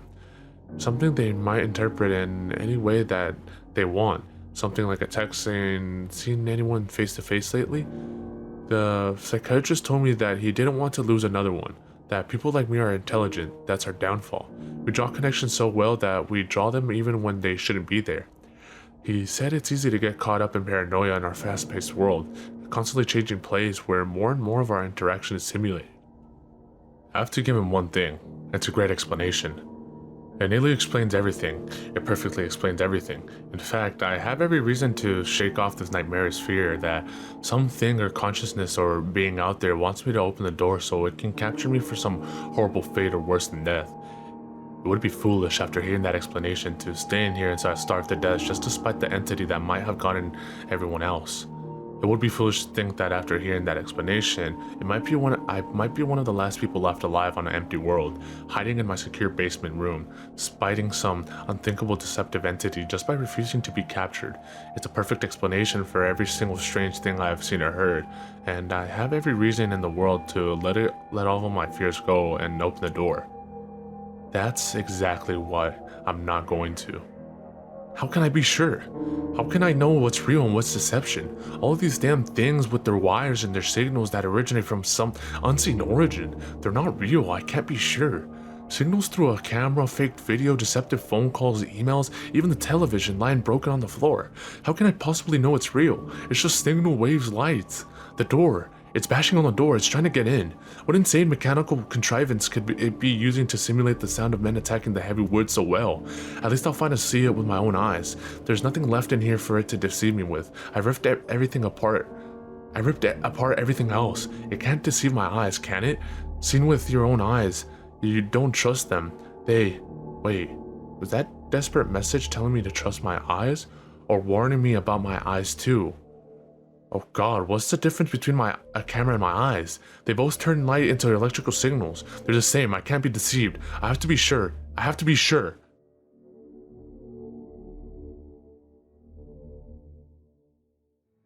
I calmly asked for a paper and a pen, day in and day out, until it finally gave them to me. Not that it matters, what am I gonna do? Poke my eyes out? The bandages feel like part of me now. The pain is gone. I figure this will be one of my last chances to write legibly, as without my sight to correct mistakes, my hands will slowly forget the motions involved. This is a sort of self-indulgence, this writing. It's a relic of another time because I'm certain everyone left in the world is dead, or something far worse. I sit against a padded wall day in and day out. The entity brings me food and water. It masks itself as some kind of nurse, as a non-sympathetic doctor. I think it knows that my hearing has sharpened considerably now that I live in the darkness. It fakes conversation in the hallways, on the off chance that I might overhear. One of the nurses talks about having a baby soon. One of the doctors lost his wife in a car accident. None of it matters. None of it is real. None of it gets to me, not like she does. That's the worst part, the part I almost can't handle. The thing comes to me masquerading as Amy. Its recreation is perfect, it sounds exactly like Amy, feels exactly like her. It even produces a reasonable facetious smile of tears that it makes me feel on its lifelike cheeks. When it first dragged me here, it told me all the things I wanted to hear. It told me that she loved me, that she had always loved me, and that it didn't understand why I did this, that we could still have a life together if only I would stop insisting that I was being deceived. It wanted me to believe. No, it needed me to believe she was real. I almost fell for it, I really did. I doubted myself for the longest time. In the end, though, it was all too perfect, too flawless, and too real. The false Amy used to come every day, and then every week, and finally stopped coming altogether. But I don't think the entity will give up. I think the waiting game is just another one of its gambits. I will resist it for the rest of my life, if I have to. I don't know what happened to the rest of the world, but I do know that this thing needs me to fall for its deceptions. If it needs that, then maybe, just maybe, I am a thorn in its agenda. Maybe Amy is still alive out there somewhere, kept alive only by my will to resist or deceive her. I held on to the hope, rocking back and forth in my cell to pass the time. I would never give in. I will never break. I am a hero. The doctor read the paper the patient had scribbled on. It was barely readable, written in the shaky script of one who could not see. He wanted to smile at the man's steadfast resolve, a reminder of the human will to survive, but he knew that the patient was completely delusional. After all, a sane man would have fallen for the deception a long time ago. The doctor wanted to smile. He wanted to whisper words of encouragement to the delusional man. He wanted to scream, but the nerve filaments wrapped around his head and into his eyes made him do otherwise. His body walked into the cell like a puppet, and told the patient once more that he was wrong, and that there was nobody trying to deceive him.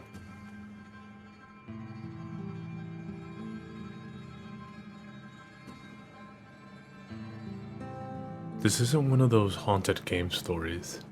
At no point are you going to hear me claim something within the game spoke to me, reacted to my words, or forced me to punch myself repeatedly in the face. No. This isn't about a haunted game or a game doing something impossible or even something it shouldn't have. This isn't about a glitch or a hidden satanic message, and at no time did I phone Nintendo headquarters only to have my questions answered with hushed whispers or anguished screams. This story is about a game feature I don't think anybody else has unlocked. That's it. No ghosts, no conspiracy, just a secret we were all supposed to find but never did. Something that changes an entire generation's childhood, that in the very essence of a billion-dollar franchise. This is about what I assume to be a previously undiscovered alternate ending of Super Mario World for the Super Nintendo. In 1996, I received my first computer as a birthday gift. I had been on the internet before and had used computers before, but it had always been in school or at a friend's house. This one was mine. All mine. I explored the crude, prehistoric web of the time with great interest. I downloaded all sorts of pornography and even printed it out, which made absolutely no sense. I also pirated media like a madman. Music, games, anything. This was where I first discovered Mario World. I'd never had a Super Nintendo as a little kid, so it was all new to me. I downloaded tons of games along with the SNES emulator, but Mario World was my favorite. For over a decade, the same Mario World ROM was my time-wasting hobby. I played it over and over again, beating the game faster and faster until I began to lazily explore the world with no particular purpose. Game Genie codes helped immensely. I could turn off the timer and relive an particularly entertaining map for hours as I waited for a download or any number of boring events. It was in this manner that I must have beaten and rebeaten the game thousands upon thousands of times. There was comfort in the obsessive-compulsive behavior of this routine, but all of that was shattered when I saw the Blind Boo. The Blind Boo, as I referred to it, was hovering over the exit from the haunted sunken ship level later on in the game. I call it blind because it actually has no visible eyes. It was like someone had made a lazy ROM hack, but I knew from years upon years of experience that this was just a normal game. The Blind Boo just hung there over the exit pipe, blocking it. I turned my back on it, but it didn't chase me.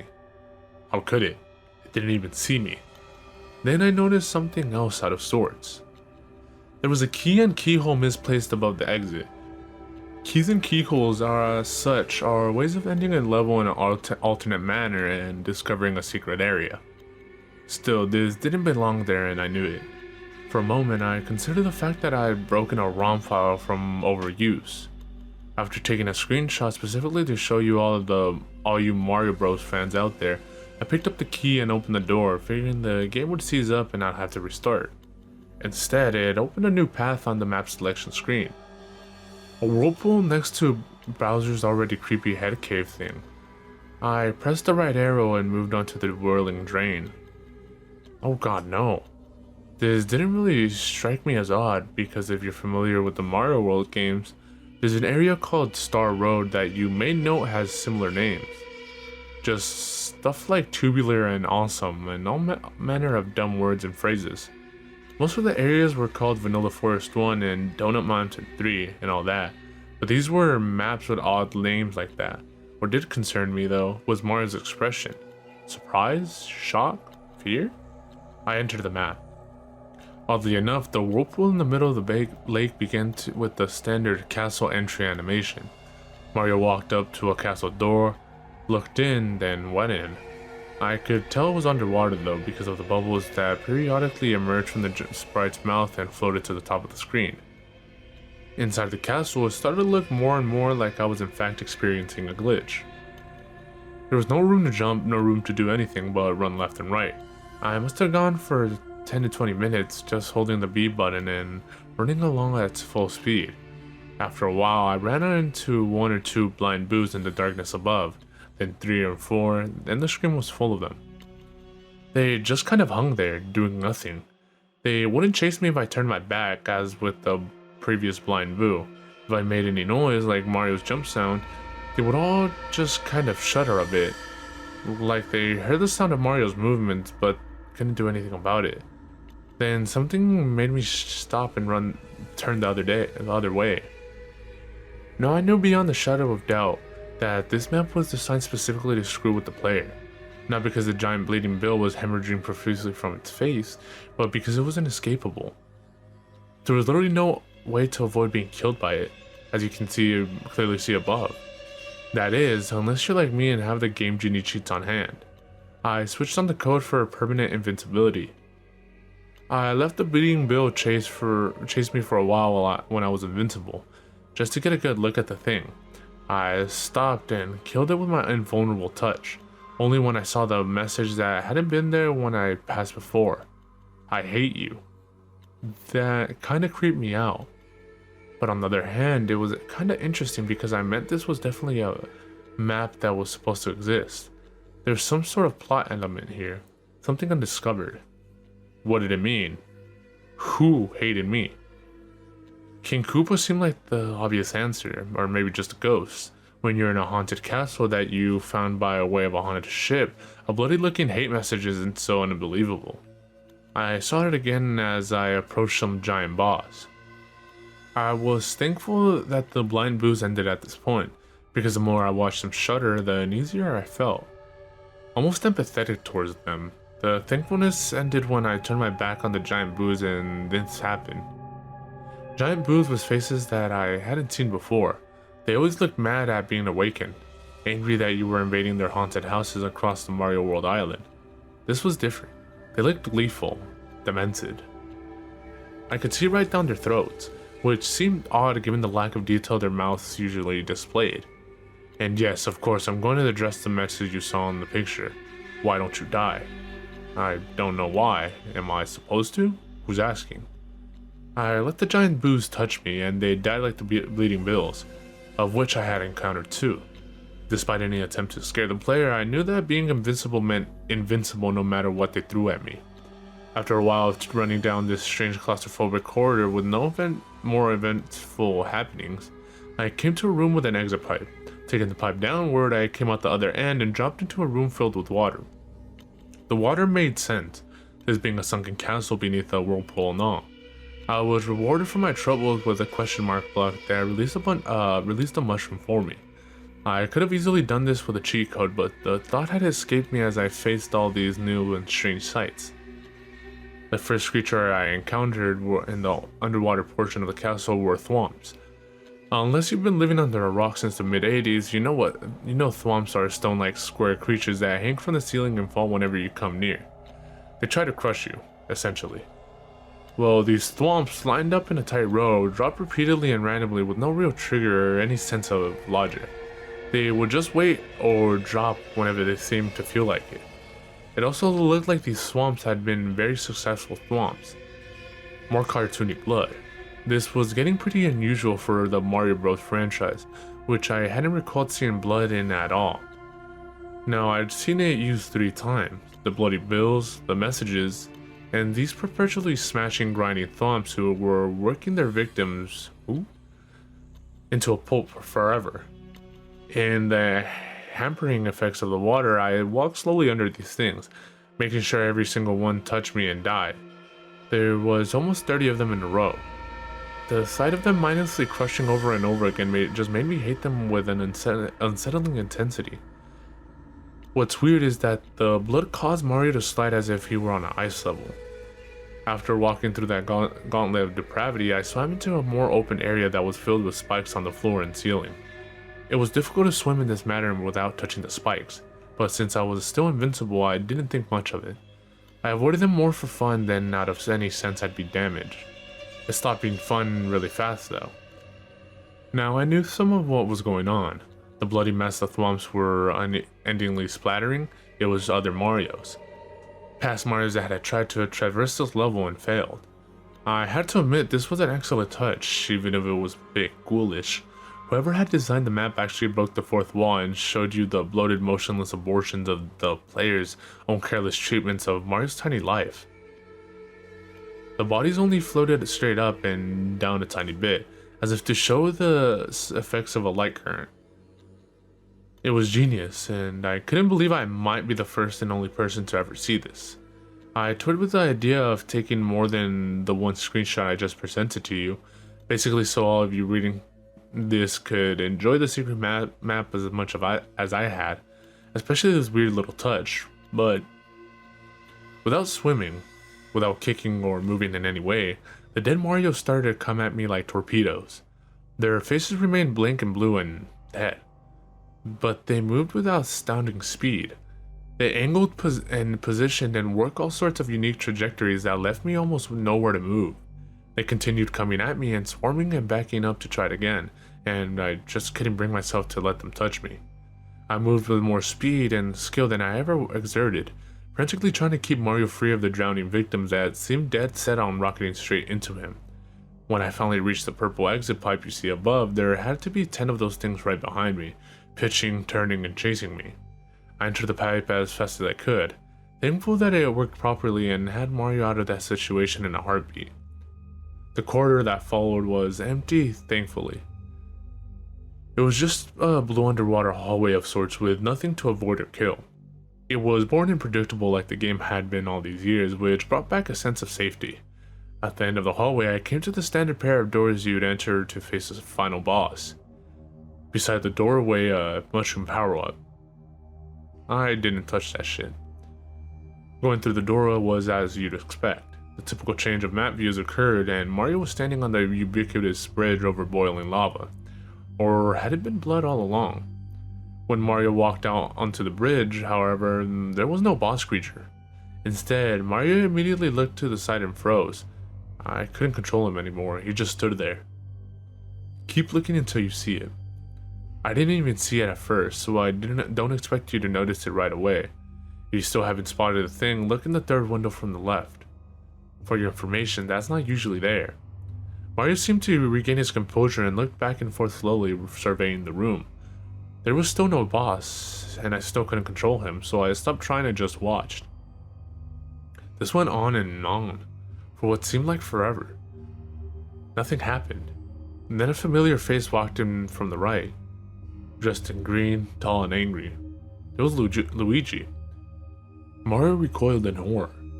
It's difficult to say that without thinking how crazy it sounds, but Mario really reeled back with a sort of terror that was uncharacteristic for such a peppy, happy-go-lucky mascot like him. Then Luigi spoke. It was all connecting now. The messages scrawled on the walls, "I hate you" and "Why won't you die?" Luigi. He's always been Mario's second banana, the player too, the one who doesn't get the princess in these earliest games.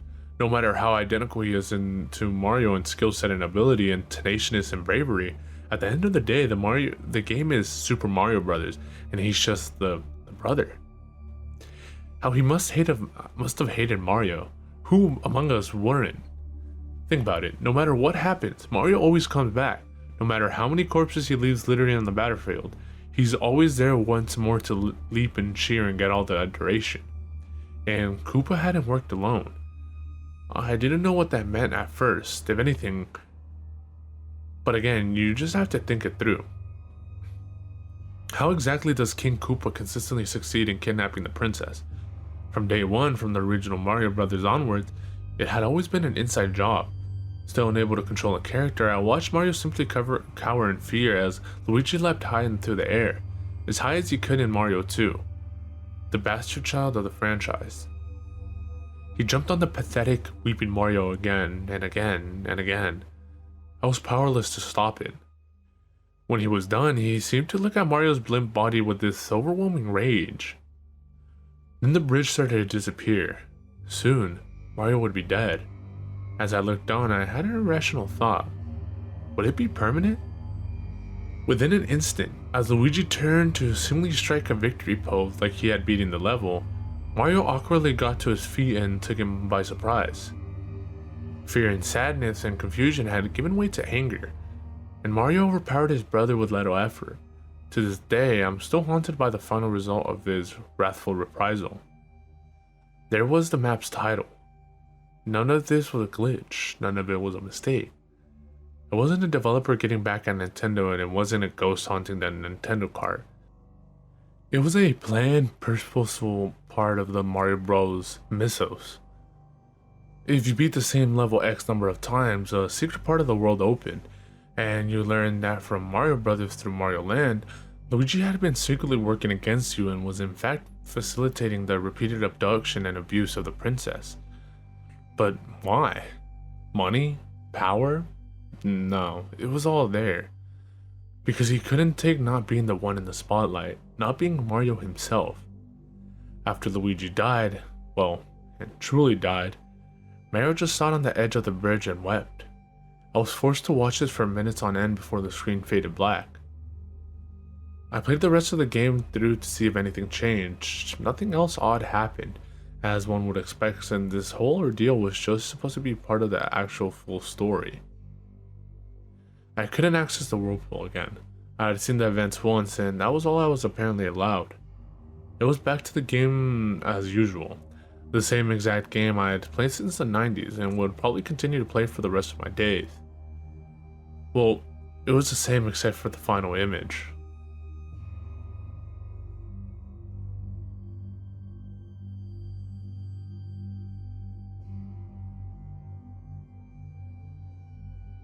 Annie 96.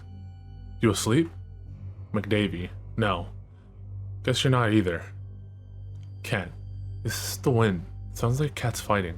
What's your excuse? Studying. So, that's what they call porn now? Annie, what the fuck? Not denying it? I still can't believe what Johnny did today. Me neither. That boy has issues. What the fuck? The wind's so loud. That doesn't seem normal. No wind over here. Just rain. Lucky you. I need my beauty sleep. Damn right you do. What? You mean I look... Shit. I think I heard footsteps on the gravel outside. Get your crazy dad to check it out. I'm home alone. The family are on holiday, remember? I told you this. Really? Till when? We should hang out. They really sound like footsteps, but there's something odd about them. I should look out the window, but my bed is so warm. Sure you want to look out the window when you're alone? What if there's really someone there in your garden, looking up at you? Not funny, David. Wow, chill. I'm sure it's nothing. Gonna go check. Be right back. If there's something strange in your neighborhood, who are you gonna call? David, there's someone in the garden. What? Really? Yes, I can see a man's back. What's he doing? He's looking for something? On his hands and knees in the bushes. Haha, he must be high. Probably looking for drugs. David, this is serious. What should I do? Nothing? He'll probably go away by himself. Oh my god, now he's digging in with his bare hand. He's ruining the garden. Shit, he's turning around. What does he look like? David, what the fuck? This isn't funny. What? How are you doing that? What are you talking about? I can see you in my garden. How are you riding here without touching your phone? Look up, I'm by the window. Can't you hear me banging on it? Fuck Annie, now you're scaring me too. I'm definitely not in your garden. That's not me. Stop playing around. I can see your face. You're wearing that stupid football jacket you're so proud of. It must be someone who looks like me. Honestly, Annie, I'm at home. I wouldn't play around like that. It has to be a friend of yours, David, playing a sick prank. How else could he be wearing your jacket? There are loads of jackets like that. My friends don't look anything like me. You just have me on your mind. He's digging again. Fucking leave already. Annie, do you have a gun in your house? Don't be stupid, David. I couldn't shoot anybody. You don't have to use it. Just show it that you're carrying. Doesn't that jacket have your name on the back? Yeah, the team all got one with their name on it. I can see your fucking name. What? What the hell is this, David? Annie, that jacket's in my closet. Fuck, he's seen me. Why is he smiling like that? He's coming. Call the cops. Annie? Annie, pick up. I've called the cops, told them there's a break-in attempt at your place. They said they're on their way, but it'll take a half an hour. Annie, are you there? It's in the house. Can't talk, I have to be quiet. Lights off. I'm in the closet with a knife. Hard to type, shaking too much. Fuck. Hang in there, Annie. The police will be in 20 minutes. Do you know where he is? It. Not he. The look it had when he saw me, David. No person could look like that. Jesus Christ, does it know where you are? No, I grabbed the knife when I saw it running towards the house, and I got into the closet when I heard it breaking in. Okay, good, you'll be fine.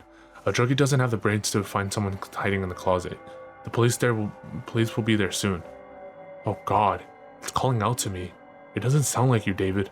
Its voice is so deep, filling the house, filling my head. What's it saying? Come out, Annie. I just want to look at you. It keeps on repeating that over and over. Have I gone mad, David? Is this what it feels like? Just 10 more minutes, Annie. Keep it together. You're so strong, you'll get through this. It's coming up the stairs, but so slowly, irregular steps. Why does it look like you, David? Why you? I don't know, Annie. Please believe me. Can you make it stop? Please make it stop. I would if I could promise you. It's at the end of the hall. David, I didn't say anything to my parents when they left. I was listening to music. Is that the last time I see them? Annie. This has something to do with you, David. Only you can make it stop. Think fast. I don't know, Annie. God, please. Please. It might be because I think about you so much. I think about you all the time, so stop. I don't know how. It's scraping something on the walls. The wall's getting closer. Please, David. I'm trying. I'm trying so hard. It's slowing down. Try harder. Whatever you're doing, it's working. It stopped. I can't hear anything. Really? Don't go out yet. Stay put until the police get there. What should I tell him if he's gone? Everything, Annie. Everything you told me. I didn't know you felt that way about me, David. I'm so glad it stopped. Can you come over in the morning, David? I really need to see you. Of course, Annie, I'll be there. Great. Can't wait. Annie. Annie, how do I know this is you? Annie 96 went offline.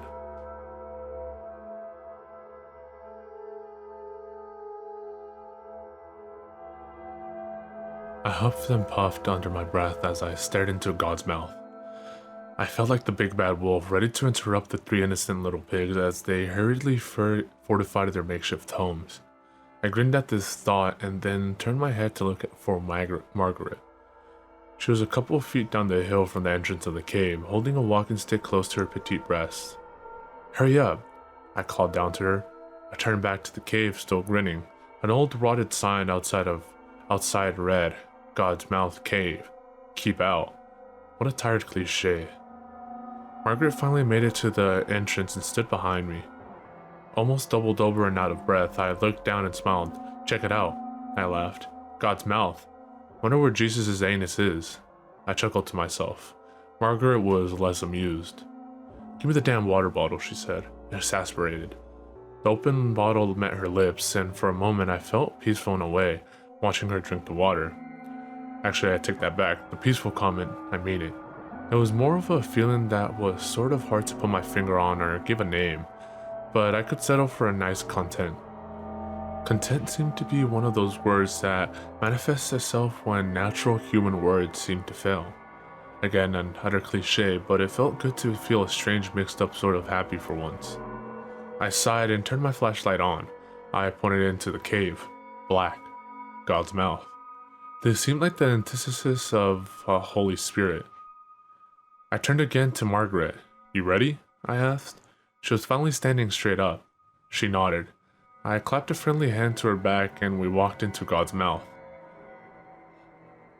The inside was not unlike the preview I had glimpsed outside with my flashlight.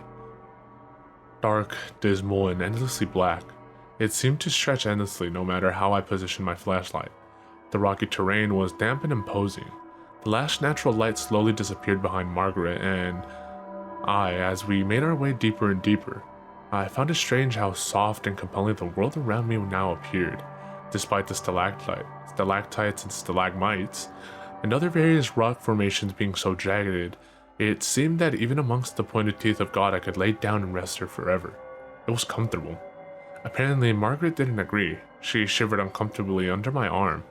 I raised my eyebrows. "Need your coat?" I asked. I tried to look at her and make nonverbal communication as explicit as possible until I realized that we were lost in inky blackness of the mouth. I bit my lip and waited, but she didn't respond. For a couple of minutes we walked in silence. She stopped and stood motionless. I stopped too. "Why the hell are we even in here?" she said. She sounded irritated. I shrugged, more to appease her than myself, and shoved my flashlight under my face. Bladed shadows obscure half my face, the other half illuminated in a wretched mask. "Spooky," I cried, chuckling. She didn't move. I sighed. "I thought you wanted to go," I said. I noticed how my voice echoed against the cave walls at any volume. I began again, scratching at my chin. "You did say you wanted to go see some nature for our vacation, and you did sound impressed when I told you about my visit to Mammoth Cave a couple of years back, so..." My voice trailed off. I could still sense her irritation. "No," she said. I frowned. "No, you wanted to go here. I wanted to go to a beach or something, but no, a cave. A cave, Nathan." She sounded more like the big bad wolf now. "I know you have this weird fetish for spelunking or something, but I don't really want to be dragged into it. Don't get me wrong, I'd love to go on a trip and get into nature and fresh air, but this..." I could hear her arms flail and gestured about in the thick air. "This is cave air, not fresh air. The air is practically fermenting. Plus, isn't this illegal? Can we just please leave?" We both stood there. The only sound that could be heard was the electricity in the air being stifled and smothered by the damp atmosphere. Finally, I began to walk. I didn't hear Margaret follow me, but I kept moving forward. Then, "Nathan," she said, "stop. Please stop." So I stopped. "I'm sorry," she said. I could hear her moving closer to me. "I'm tired and I'm not used to running and climbing around like. I'm just tired." "It's okay," I said. She gripped my arm. "Really, it's fine." I shook my head. "Which way is out? I don't remember." I could feel Margaret physically pause. Neither of us could remember. Somehow in the confusion of our argument, I'd forgotten which way we had been moving. Idiot, I thought to myself. We should have brought a goddamn rope or something to trail from the entrance of the cave. I had to take action, so without much of a thought, I turned 180 degrees and said, "This way." We walked for what seemed like hours. My feet were tired and sore, and I could hear Margaret's groans behind me. She held my hand tightly. I felt terrible. This was my fault. Then I froze. Hey, I said. "Put your hand out. Feel this rock." I could feel Margaret's bare palm press against the stone. "Isn't this, abnormally warm?" I said. She didn't say anything. I began to work my way along the wall, feeling as I went, shining the flashlight in front of me. Suddenly, I felt the sharp pain on my head as the ceiling of God's mouth met with my scalp. "Ah, shit!" I shouted. "Oh, Nathan, are you okay?" Margaret asked. She seemed on the verge of panic. "I'm fine," I said. "Please calm down. We'll get out of here soon, I promise." I started again, pointing my flashlight upwards now to see the ceiling above me. It seemed to be getting nearer. That was strange. Listen, Margaret, babe, I said through clenched teeth. I think we gotta turn around. Margaret sighed next to me. Again, we walked for a decent length. I kept my flashlight pointed upward this time. Sure enough, the space in the cave seemed to become smaller and smaller. If there was any resonating light left in God's mouth aside from my flashlight, I'm sure Margaret would have been able to see the whites of my eyes, spreading in panic. We were completely lost. I let go of Margaret's hand and began to feverishly feel my way along the walls. No, Nathan, I heard her shout. I kept going. We had to get out. If we were lost, nobody would be able to find us.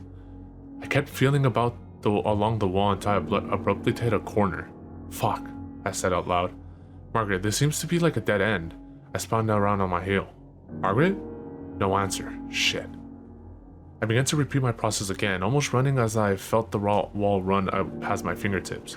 Cold, damp rocks and jagged spears. Suddenly, I found myself in a corner again. Fuck, fuck, fuck. I shouted, Margaret? I was belting her name out now. In the corner of the cave's maw, where I had been thwarted so many times again, I heard a noise. It sounded like muffled static from television. I pressed my ear against the rock. It seemed to be getting even warmer now. I heard the faint sounds of Margaret on the other side of the rock. She was screaming. No, no, no, I said. No, no, no, no, no. I began running haphazardly out into the walls around me. With dawning realization came a wave of sheer horror. There was no entrance. There was no exit. Only these four corners and me. I could feel blood begin to trickle from the cut I managed to get by bashing my body into the cave's wall. They were closing in on me. They were coming for the kill, and soon they would be pressing in on my skull and crushing my ribcage. I sat there for hours, waiting for my death. My flashlight was becoming dim and blinking. Finally, I felt the soft touch of these rocks press against my back. I began to cry as I lay down on the ground. I let my flashlight roll on the small hills of stone. As I quietly stayed prone, tears dripping down my face, I turned and looked at the flashlight. Its last fading beams pointed at something not far away from my face. I squinted in darkness and my eyes widened, and I felt tears fall even harder from my face. The rocks were piercing my skin, and and blood dripped from all sides. There, in the last light of my flashlight, was the appetizer. The spotlight shone on a hand whose nails were painted red, and I screamed in agony as I watched God's mouth chew its latest meal.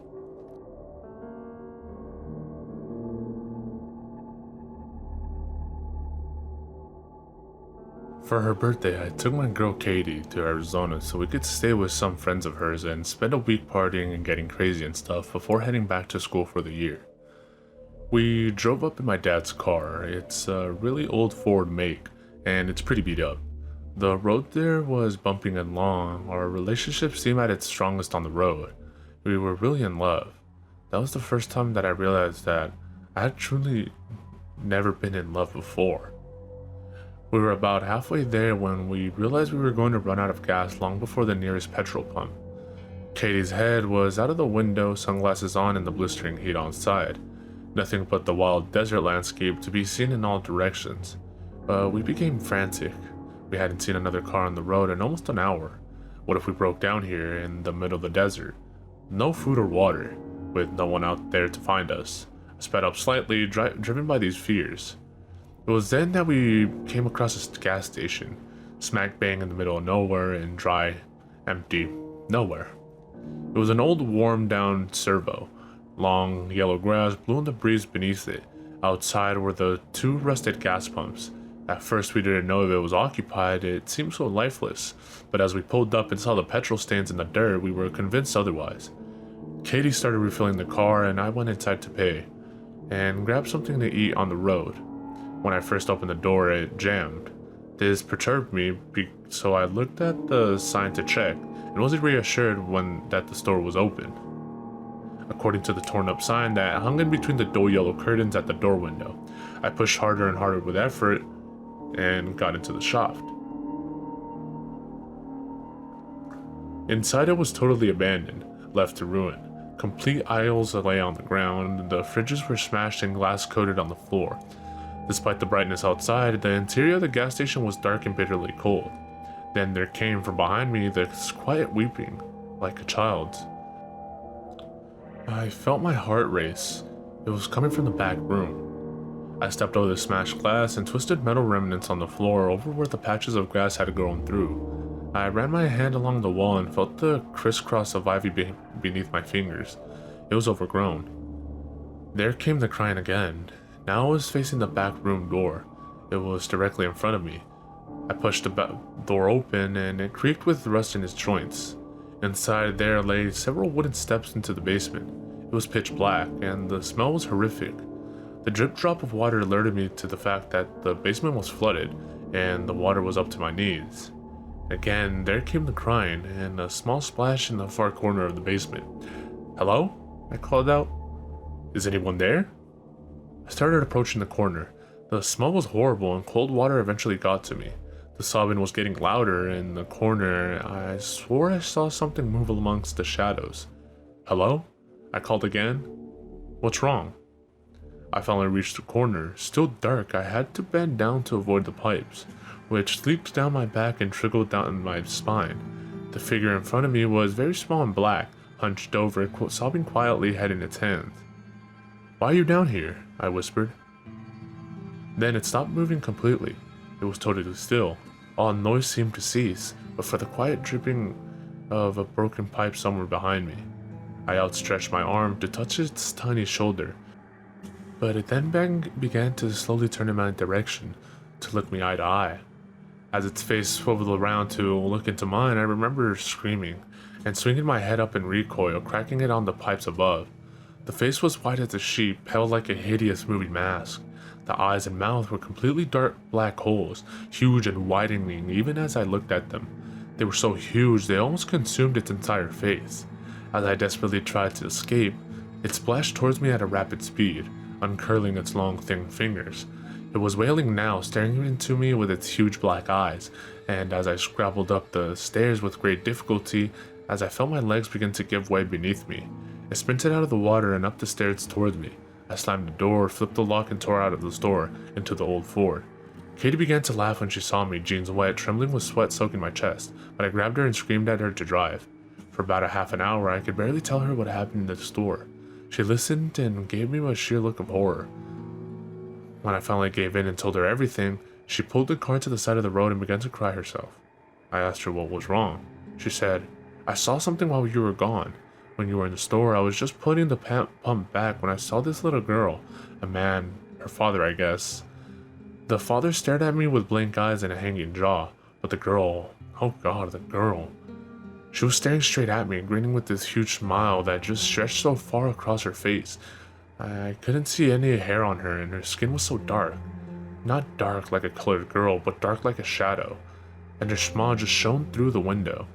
I convinced myself it was a trick of the eye and looked away. When I looked back, they were gone. Then a little while later, you came back out.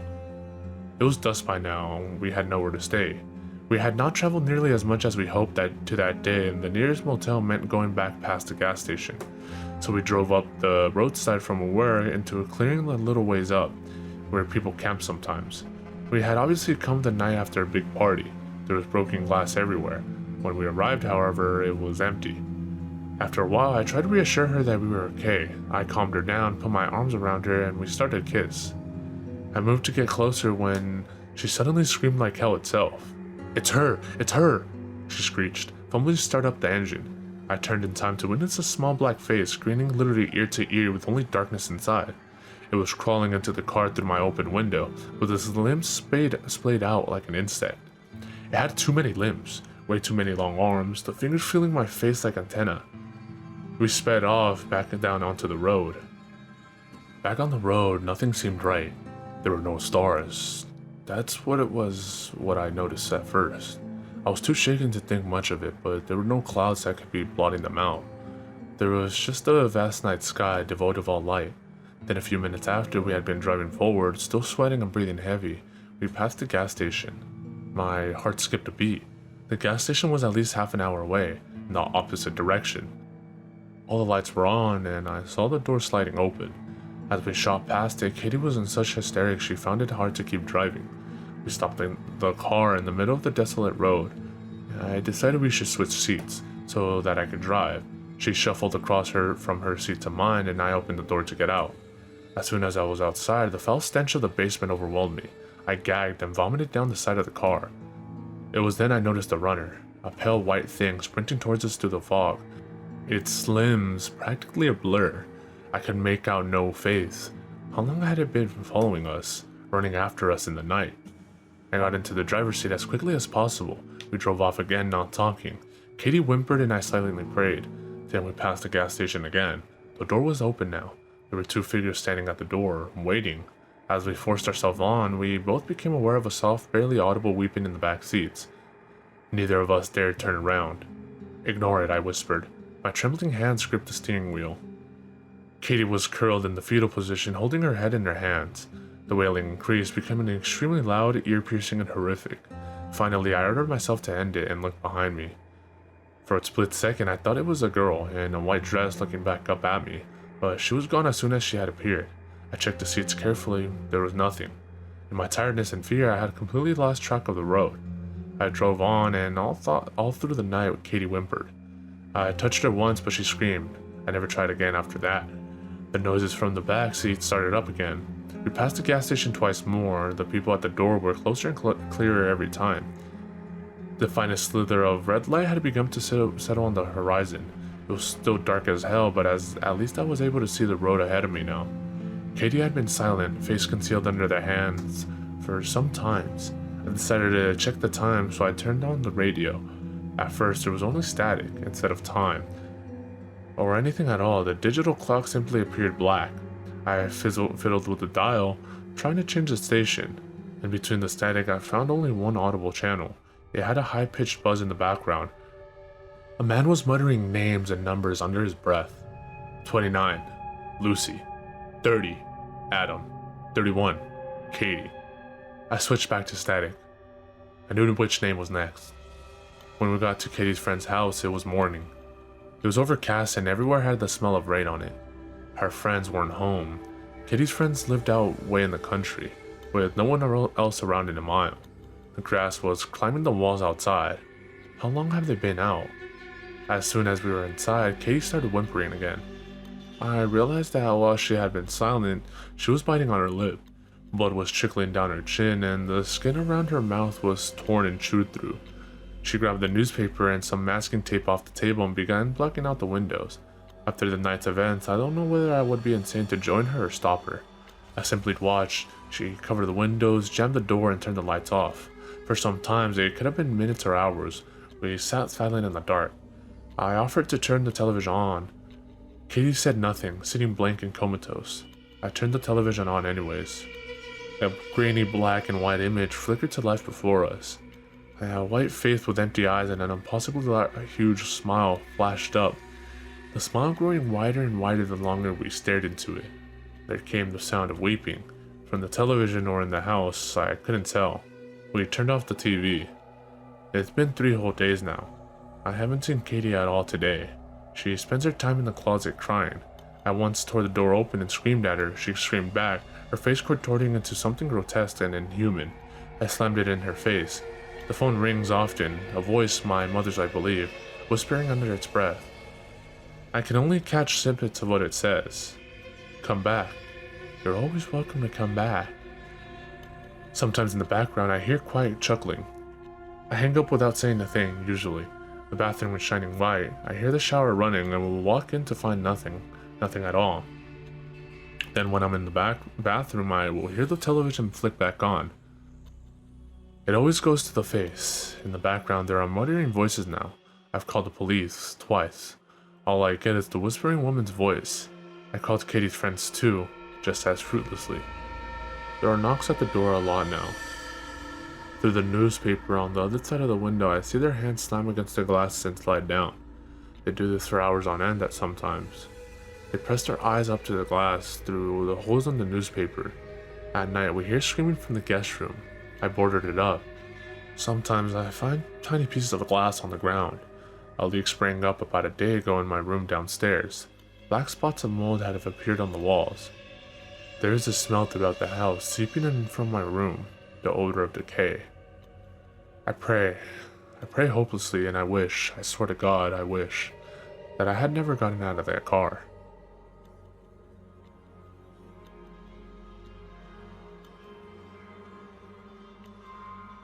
For her birthday, I took my girl Katie to Arizona so we could stay with some friends of hers and spend a week partying and getting crazy and stuff before heading back to school for the year. We drove up in my dad's car. It's a really old Ford make, and it's pretty beat up. The road there was bumpy and long. Our relationship seemed at its strongest on the road. We were really in love. That was the first time that I realized that I had truly never been in love before. We were about halfway there when we realized we were going to run out of gas long before the nearest petrol pump. Katie's head was out of the window, sunglasses on, and the blistering heat outside. Nothing but the wild desert landscape to be seen in all directions. We became frantic. We hadn't seen another car on the road in almost an hour. What if we broke down here in the middle of the desert? No food or water, with no one out there to find us. I sped up slightly, driven by these fears. It was then that we came across a gas station, smack bang in the middle of nowhere and dry, empty, nowhere. It was an old warm down servo. Long yellow grass blew in the breeze beneath it. Outside were the two rusted gas pumps. At first we didn't know if it was occupied, it seemed so lifeless, but as we pulled up and saw the petrol stains in the dirt, we were convinced otherwise. Katie started refilling the car and I went inside to pay, and grabbed something to eat on the road. When I first opened the door, it jammed. This perturbed me, so I looked at the sign to check, and wasn't reassured that the store was open. According to the torn up sign that hung in between the dull yellow curtains at the door window, I pushed harder and harder with effort, and got into the shaft. Inside it was totally abandoned, left to ruin. Complete aisles lay on the ground, the fridges were smashed and glass coated on the floor. Despite the brightness outside, the interior of the gas station was dark and bitterly cold. Then there came from behind me this quiet weeping, like a child's. I felt my heart race. It was coming from the back room. I stepped over the smashed glass and twisted metal remnants on the floor over where the patches of grass had grown through. I ran my hand along the wall and felt the crisscross of ivy beneath my fingers. It was overgrown. There came the crying again. Now I was facing the back room door. It was directly in front of me.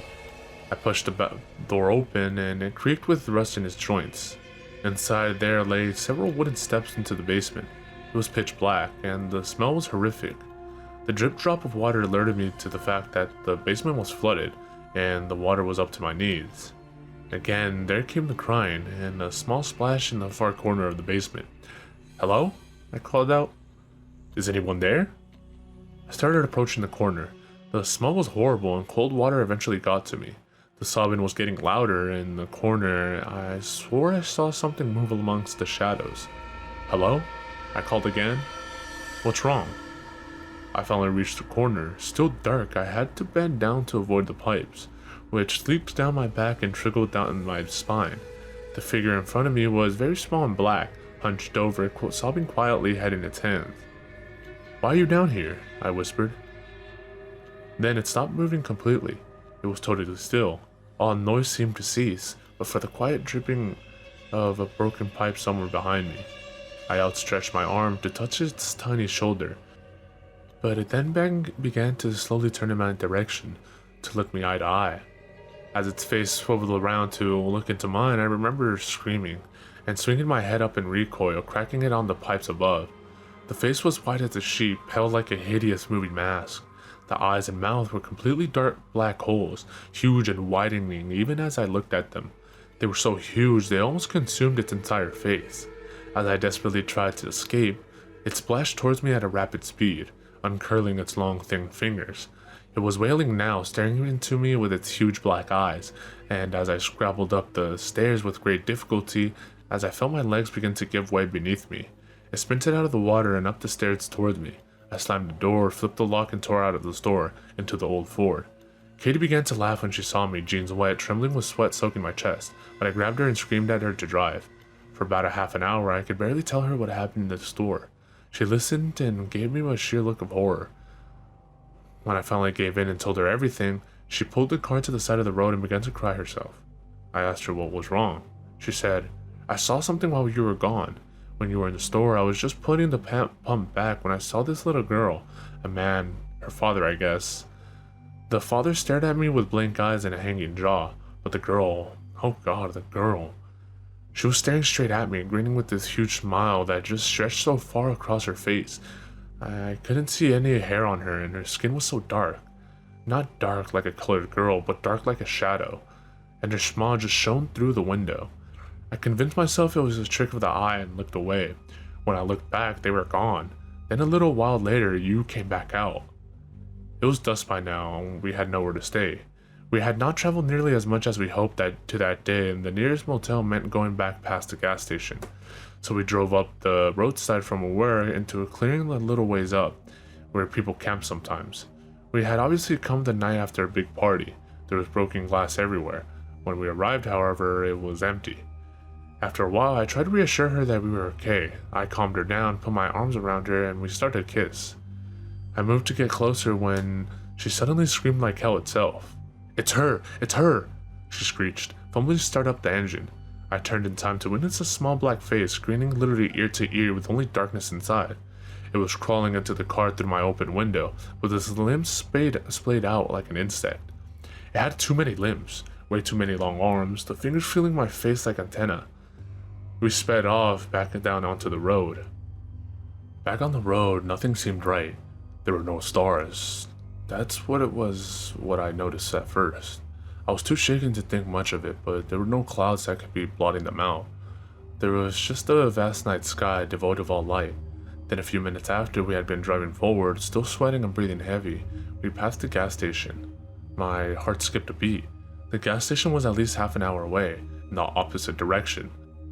All the lights were on, and I saw the door sliding open. As we shot past it, Katie was in such hysterics she found it hard to keep driving. We stopped the car in the middle of the desolate road. I decided we should switch seats, so that I could drive. She shuffled across from her seat to mine, and I opened the door to get out. As soon as I was outside, the foul stench of the basement overwhelmed me. I gagged and vomited down the side of the car. It was then I noticed the runner, a pale white thing sprinting towards us through the fog. Its limbs practically a blur. I could make out no face. How long had it been following us, running after us in the night? I got into the driver's seat as quickly as possible. We drove off again, not talking. Katie whimpered and I silently prayed. Then we passed the gas station again. The door was open now. There were two figures standing at the door, waiting. As we forced ourselves on, we both became aware of a soft, barely audible weeping in the back seats. Neither of us dared turn around. "Ignore it," I whispered. My trembling hands gripped the steering wheel. Katie was curled in the fetal position, holding her head in her hands. The wailing increased, becoming extremely loud, ear-piercing, and horrific. Finally, I ordered myself to end it and looked behind me. For a split second, I thought it was a girl in a white dress looking back up at me, but she was gone as soon as she had appeared. I checked the seats carefully. There was nothing. In my tiredness and fear, I had completely lost track of the road. I drove on, and all through the night, Katie whimpered. I touched her once, but she screamed. I never tried again after that. The noises from the back seat started up again. We passed the gas station twice more. The people at the door were closer and clearer every time. The finest slither of red light had begun to settle on the horizon. It was still dark as hell, but at least I was able to see the road ahead of me now. Katie had been silent, face concealed under their hands, for some times. I decided to check the time, so I turned on the radio. At first, there was only static instead of time, or anything at all. The digital clock simply appeared black. I fiddled with the dial, trying to change the station. In between the static, I found only one audible channel. It had a high-pitched buzz in the background. A man was muttering names and numbers under his breath. 29, Lucy. 30, Adam. 31, Katie. I switched back to static. I knew which name was next. When we got to Katie's friend's house, it was morning. It was overcast and everywhere had the smell of rain on it. Her friends weren't home. Katie's friends lived out way in the country, with no one else around in a mile. The grass was climbing the walls outside. How long have they been out? As soon as we were inside, Katie started whimpering again. I realized that while she had been silent, she was biting on her lip. Blood was trickling down her chin, and the skin around her mouth was torn and chewed through. She grabbed the newspaper and some masking tape off the table and began blocking out the windows. After the night's events, I don't know whether I would be insane to join her or stop her. I simply watched. She covered the windows, jammed the door, and turned the lights off. For some times, it could have been minutes or hours. We sat silent in the dark. I offered to turn the television on. Katie said nothing, sitting blank and comatose. I turned the television on anyways. A grainy black and white image flickered to life before us. A white face with empty eyes and an impossibly huge smile flashed up. The smile growing wider and wider the longer we stared into it. There came the sound of weeping. From the television or in the house, I couldn't tell. We turned off the TV. It's been 3 whole days now. I haven't seen Katie at all today. She spends her time in the closet crying. I once tore the door open and screamed at her. She screamed back, her face contorting into something grotesque and inhuman. I slammed it in her face. The phone rings often, a voice, my mother's I believe, whispering under its breath. I can only catch snippets of what it says. Come back. You're always welcome to come back. Sometimes in the background I hear quiet chuckling. I hang up without saying a thing, usually. The bathroom is shining white. I hear the shower running and will walk in to find nothing at all. Then when I'm in the bathroom, I will hear the television flick back on. It always goes to the face. In the background there are muttering voices now. I've called the police twice. All I get is the whispering woman's voice. I called Katie's friends too, just as fruitlessly. There are knocks at the door a lot now. Through the newspaper on the other side of the window, I see their hands slam against the glass and slide down. They do this for hours on end at sometimes. They press their eyes up to the glass through the holes in the newspaper. At night, we hear screaming from the guest room. I boarded it up. Sometimes I find tiny pieces of glass on the ground. A leak sprang up about a day ago in my room downstairs. Black spots of mold had appeared on the walls. There is a smell throughout the house, seeping in from my room, the odor of decay. I pray hopelessly, and I swear to God, I wish, that I had never gotten out of that car.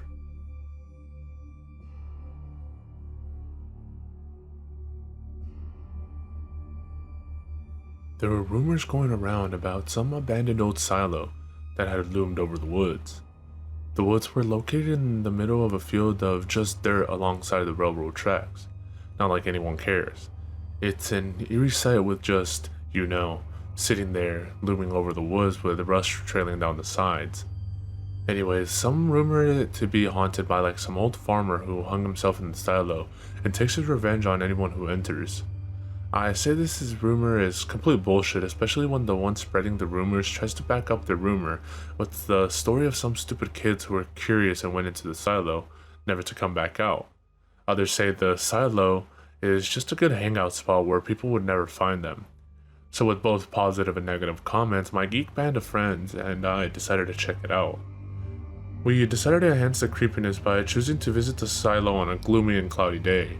So the day came and my friends Pete, Meg, and Wes met at the house since it was alongside of the railway.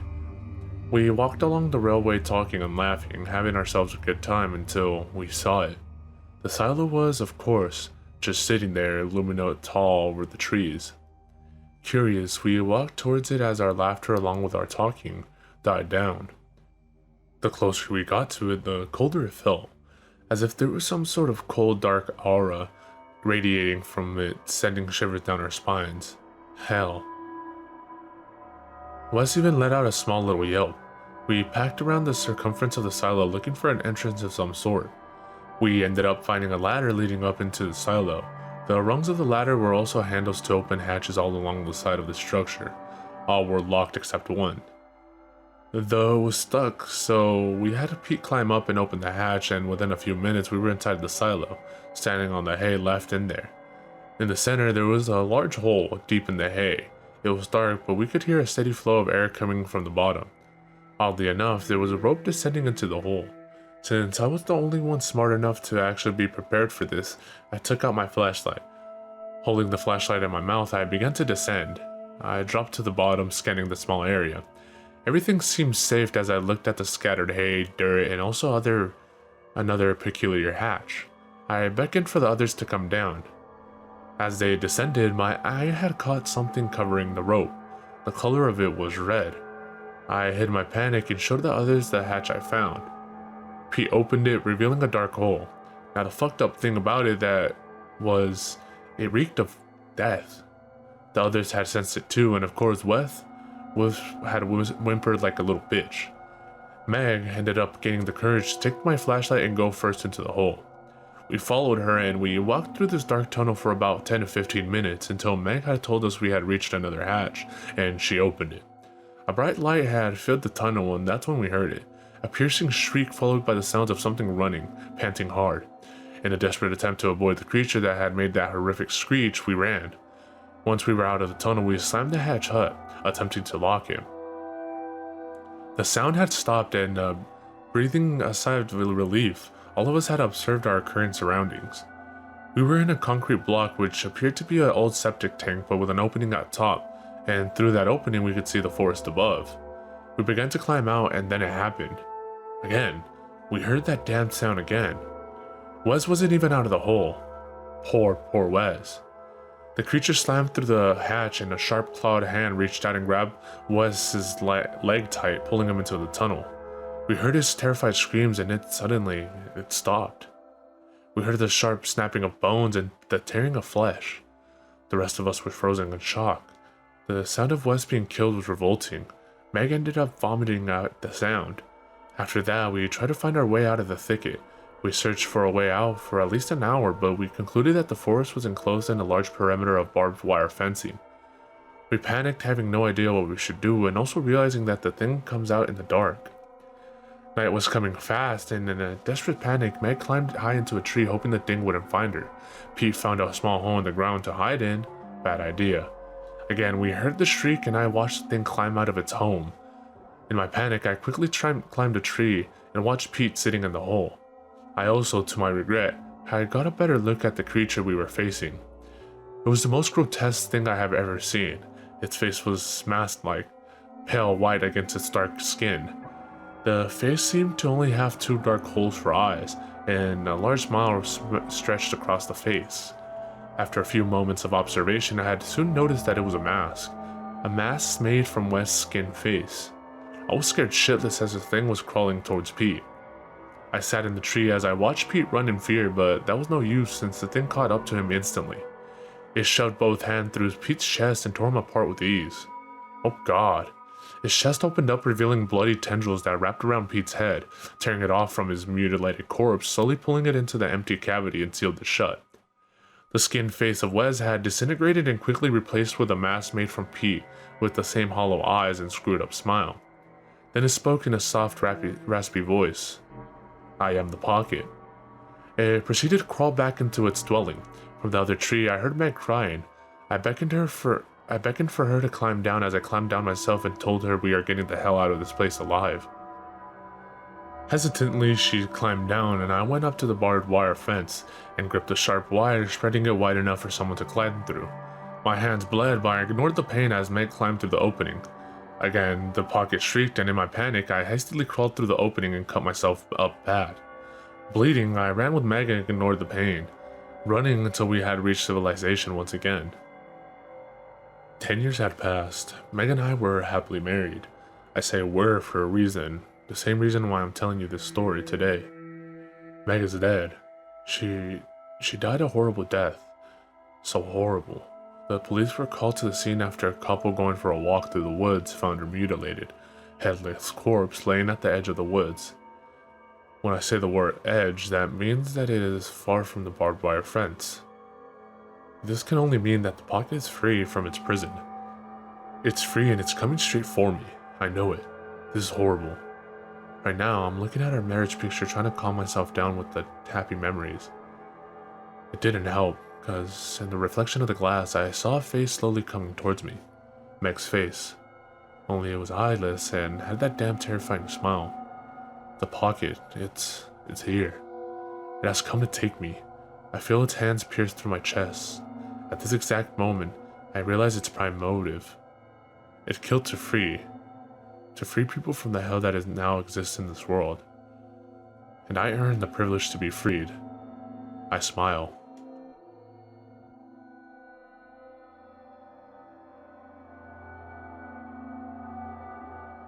In 1984, an old widowed lady lived by herself in a two-story house. She was completely immobile and bound to her wheelchair. Ever since the mysterious death of her husband, she required the aid of a caretaker who would visit her daily to help her with everyday tasks. What made it so difficult was the fact that the two floors of the house were only connected by an old and decrepit staircase. When the old lady needed to move between the two floors, the caretaker would have to carry her frail body like an infant up and down the stairs. One day, the police received a call from the widow. There had been a murder. Since police units were scarce at the time and the murderer had already fled the scene, only one detective was sent out to conduct the initial crime scene report. He arrived to see the caretaker's body splayed out on the floor with her vocal cords ripped out, leaving a pool of blood on the first level of the house. The old lady sat atop the staircase in her wheelchair watching him, still and silent, seemingly in shock. He immediately ruled her out as a suspect due to her inability to move up and down the stairs, and because she was trapped up there at the time the murder took place. It was similar to the death of her husband, who had suffocated in his sleep on the couch downstairs many years ago. The detective put on his gloves, took photos, swabbed for evidence, and covered the body until the coroner arrived later. All routine business. He scoped the entire first floor for any clues, then asked the old lady if he could look upstairs. She insisted that she was upstairs the whole time and no one apart from her had been up there that day. Regardless of this, the detective ascended the staircase, to which she slowly and hesitantly moved aside. Beyond the staircase, there was a narrow corridor with 3 closed doors along it. He checked behind each of the doors. The empty bedroom, nothing. The bathroom, nothing. He became anxious as he slowly made his way to the final bedroom where the old lady slept. He opened it and everything looked normal. A bed, a wardrobe, and a bedside table with a lamp. He checked every wall of the room in horror, as it was not what he discovered, but it was what he didn't discover that made him stop dead in his tracks and slowly reach for his gun in its holster. It was a detail so minor that they had completely overlooked it on the last investigation of the husband's death. There was no phone upstairs. He suddenly heard a noise. He withdrew his gun and rushed out of the room, only to find an empty wheelchair atop of the stairs.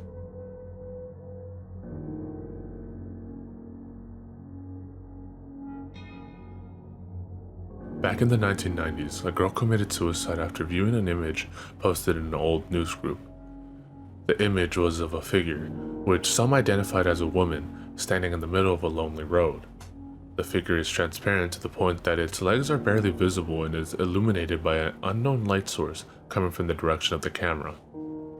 Whether it's headlights, a handheld flashlight, or the light of a camera itself isn't known for sure, as the actual source of the image has never been identified.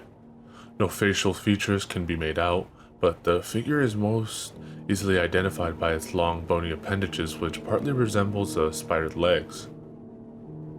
Those who have seen the image or know of its existence have come to know the figure as the Wanderer. The first known Wanderer account occurred in 1996. Jane, a college girl who was visiting her family during the holiday season, had an interest in the paranormal. She saw the Wanderer image on a news group along with a message reading, "Do you see me? I can see you too." Dozens of other users saw the same post.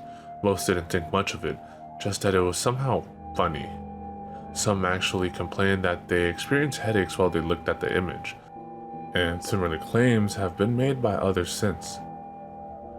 According to Jane's family, she suffered from nightmares in the nights after seeing the image. She claimed she would wake up and see the Wanderer outside her window. Sometimes it would scrape the glass with its spider-like limbs, but usually it would just stand there and stare at her. She would find herself unable to move while in its presence, as if many unseen hands were holding her down. Even if she closed her eyes, she would still see it. Her family was sure she had just been frightened by an image online and was having nightmares as a result, until Jane complained of seeing the Wanderer in her waking life as well. She was convinced it was following her. She would see it while she was in a room full of people or out in public, even though no one else saw anything. Jane's family feared for her sanity, but only assured her that the Wanderer wasn't real. Jane, however, only got worse. She began going to extreme lengths to stay awake at night.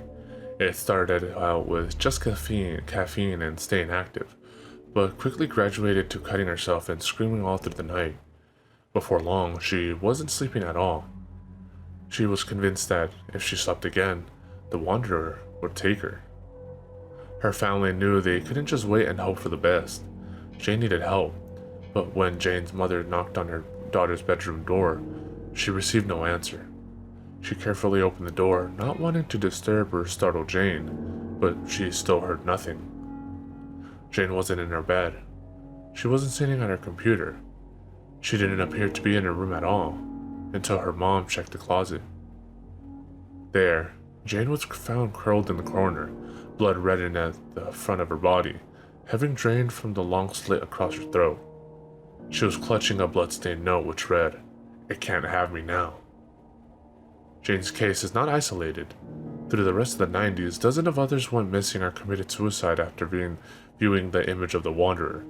Since the turn of the century, despite my best efforts at locating the image, it seems to have disappeared. Recently, though, I posted on a news group asking if anyone had heard of the Wanderer.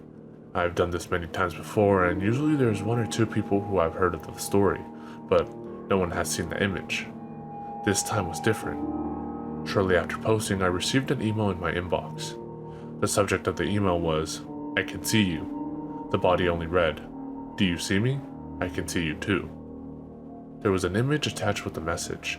I can't verify whether it's the real Wanderer image or not, but I must warn you that if you choose to view the image, you do so at your own risk.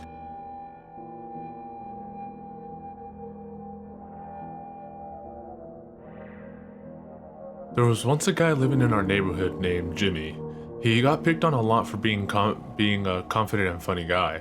His mouth tended to get him into a lot of trouble, and he seldom learned his lesson. He was just very content with who he was and refused to change it. When people asked him why he let them wail on him for his blunt comedy and wisecracks, he'd smirk and say, "Honestly, it's the best policy.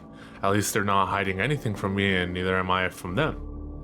One of the kids he had inadvertently pissed off with a rather crude MILF joke was something of a psychopath with a sadistic streak who didn't take kindly to the insult. So he rounded up the other guys who didn't like Jimmy, and they cornered him after school in the science room. "Your mouth got you into this. I want you to remember that." Brett, the ringleader, told him as he looked into Jimmy's terrified eyes. They grabbed some formic acid stored in the lab and threw it into his face. They stood around watching him scream in agony as it ate through his flesh before laughing and running out, pretending to be concerned and wanting help for him. When the paramedics arrived and were attending to Jimmy, who was no longer able to scream, the principal asked the boys if they knew what had happened. The leader, Brett, explained that they were walking past when they saw Jimmy skulking around the lab room. By the time they got in there, he was already in that state. The other members joined in and backed Brett up with other fake details as Jimmy tried to protest in silent agony. The principal nodded and told him he would speak to them after he had a word with Jimmy and got in his side of the story after he was out of the hospital. A few days passed and Jimmy was kept in the ICU with bandages on his face. The doctor salvaging what little they could of his face, his vision still intact in one eye, and his jaw was standing despite the loss of flesh. He was still unable to speak and refused to respond to anyone. He just sat there, eyes unblinking and staring at the ceiling, bloodshot and filled with animosity. When he was discharged sometime later, he would not respond to anyone with anything other than the words liars. His social life gone, unable to smile or even crack a joke anymore, he secluded himself in his room and began planning. Sick, vindictive thoughts started appearing in his mind. He would get them all one by one, decimate them, slice them, burn them. He waited patiently until the group would be vulnerable, late at night when they said their goodbyes and went home separately. That's when he would strike. That weekend, Brett received a package in the mail. Curiously, he opened it to find a VHS tape with the words, "For you," etched cruelly onto the front. He put it in and played it. It was a crudely recorded home video by an unknown cameraman who didn't speak at all for the duration of the film. It began with the camera pointed at the date on the newspaper. It was yesterday. As he zoomed out, you could see it was in a basement, a single light flickering, hanging above and casting an uncomfortable scene. By the time he had completely zoomed out, it was apparent this was no normal video. In front of the cameraman and on his hands and knees was one of Brett's friends. He was naked, a dirty blindfold around his face, and a crude gag in his mouth. He was covered in blood, horrific burns, lacerations, and wounds. One particularly large one on his back stood out that almost looked like a word.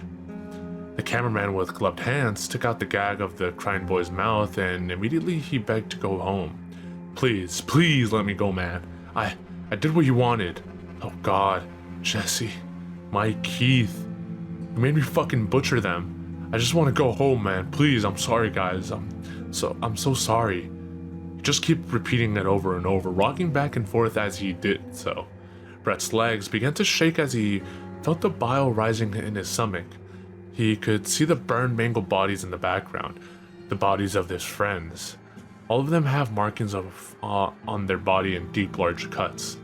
The cameraman reached out for the boy's chin and lifted it up, encouraging him to stand. He did so obediently as he slowly led to a door off screen, whimpering. Brett can see what's been cut into his friend's back now. It's the word liar. The camera cuts out temporarily. When it restarts again, they're no longer out inside. They're instead out in the cold snow on the outskirts of the woods, and it doesn't appear to be the original man holding the camera anymore. It's Brett's friend.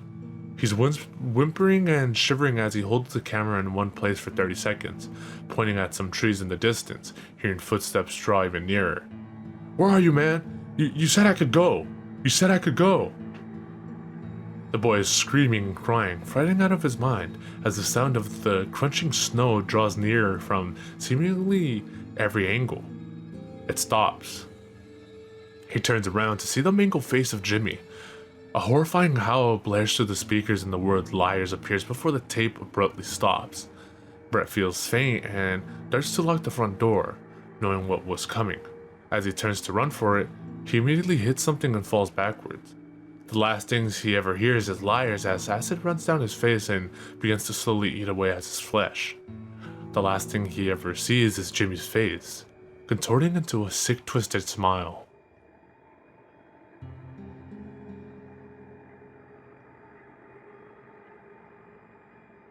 I must have been 6 or 7 when I lived in Lebanon.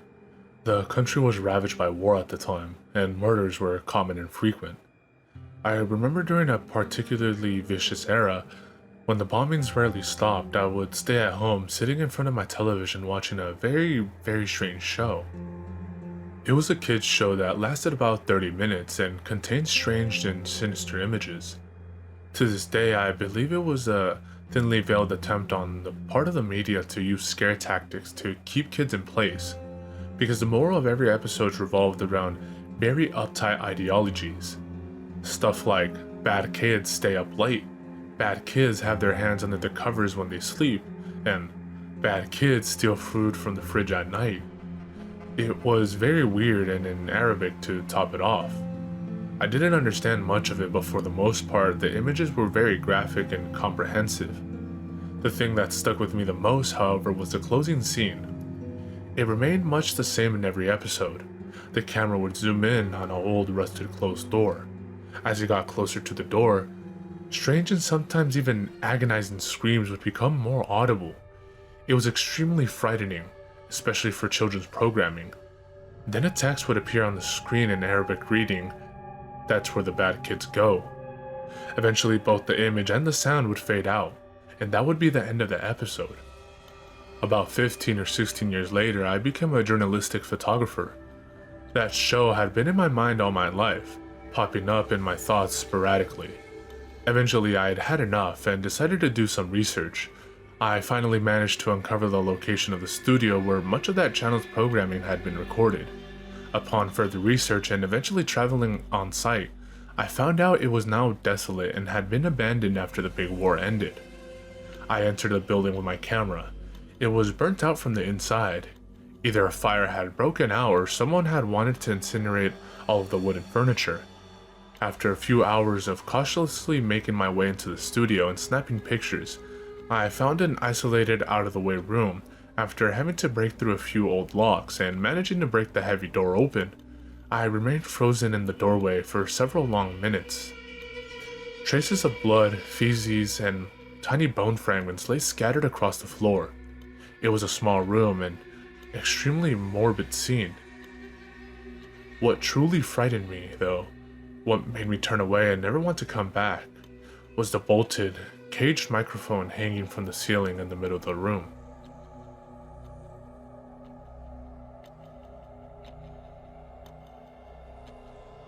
I'm trying to look up background info on the bump, so I guess I'll polish it later.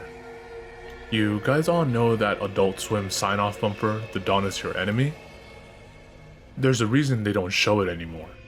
The last day the bump was used as a sign-off, instead of a normal running time of estimated 9 seconds, it ran for an extended period of time until the automated services were overtaken by manual operation.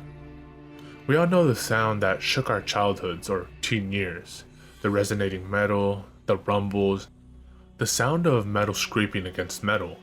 Feel free to look it up if you're a bit rusty. Now, when the audio cut, it doesn't sound complete. It's not finished, not over. The producers of Adult Swim / Cartoon Network were purposely cutting off the rest of the sound, and for good reason. The rest that followed was the exact reason why you'll never see this bumper again on the air. Once again, it supposedly only run for about 9 seconds, and this is a rough transcript of the audio. Resonating metal, followed by a rumble, followed by scraping metal, and another rumble, and bumper. So what could you put together with that? Nothing rings a bell, right? Exactly. This part that they use is utilized effectively to scare off children that have still tuned into Adult Swim. It even gives adults goosebumps because it's that good. It's closely rivaled with the hammer clinks in the William Street production card in Nightmare Fuel. Getting back on topic, usually a Cartoon Network employee would enter the control room left by an Adult Swim crew member and take over for a day. It wasn't quite the case that day, however. The usual man schedule to cue the sign-on and such programming for Cartoon Network for some reason did not start up the day schedule. No one knows if he did this purposely and whether or not his contract was terminated. This was the least of the problems Cartoon Network had at the time. What followed the common 9 seconds was an extended 2-minute broadcast of some of the most horrifying audio ever heard on public television. The metal continued to resonate and the scraping continued. Slowly, an uncontrollable sobbing came clearer.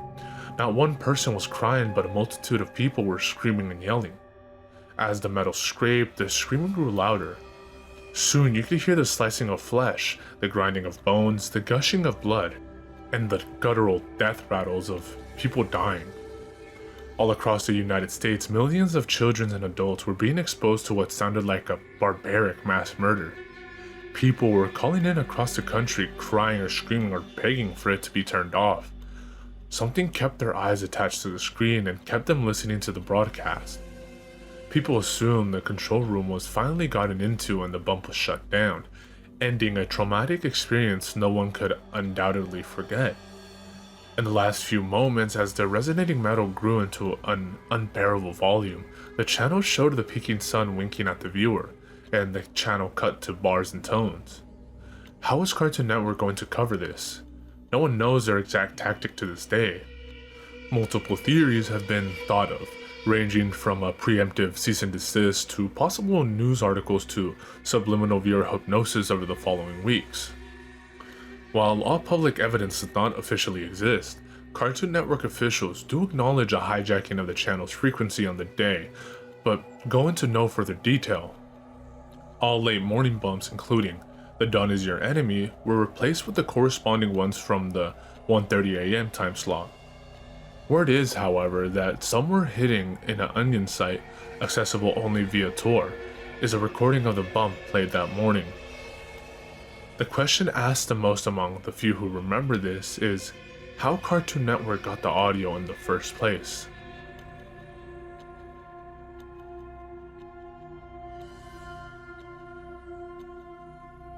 It's a long story, but one you've never heard before. This story is about a place that dwells on the mountain, a place where bad things happen. And you may think you know about the bad things, you may decide you have it all figured out. but you don't. Because the truth is worse than monsters or men. At first I was upset when they told me we were moving to some little town out in the Ozarks. I remember staring at my dinner plate while I listened to my sister throw a temper tantrum unbefitting of a 14-year-old honor student. She cried, she pleaded, and then she cursed at my parents. She threw a bowl at my dad and told him it was all his fault. Mom told Whitney to calm down, but she stormed off, slamming every door in the house on the way up to her room. I secretly blamed my dad as well. I had heard the whispers too. My dad had done something wrong, something bad, and the sheriff's department had reassigned him to some little out-of-the-way county to save face. My parents didn't want me to know that, but I did. I was 9, so it didn't take me too long to warm to the idea of a change. It was like an adventure. New house, new school, new friends. Whitney, of course, felt the opposite. Moving to a new school at her age is hard. Moving away from her new boyfriend, however, was even harder. While the rest of us packed up our things and said our goodbyes, Whitney sulked and cried and threatened to run away from home. But a month later, when we pulled up to our new house in Drisking, Missouri, she was sitting right next to me texting viciously on her phone. Thankfully, we moved over the summer and I had months of free time to explore the town.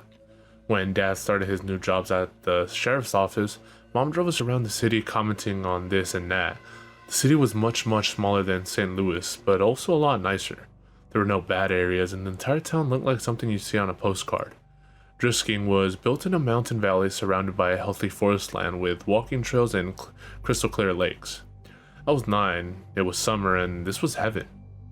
We'd only been living in Drisking a week or so when our next door neighbors came to introduce themselves, Mr. and Mrs. Landy and their 20-year-old son, Kyle. While our parents talked and drank mimosas, I watched the Landy's lanky red-headed son hung out in the doorway, shyly eyeing the PS2 in the living room. Do you play?" I asked. He shrugged. "Not really." "Do you wanna? I just got Tekken 4. Kyle glanced at his mom, who had just been handed her third mimosa. "Yeah, sure." And that afternoon, with the ease and simplicity of our age, Kyle and I became best friends. We spent the cool summer mornings outside exploring the Ozarks and the hot afternoons in my living room playing the PS2. He introduced me to the only other kid in the neighborhood our age, a skinny, quiet girl named Kimber Disastro. She was shy but friendly and always up for anything.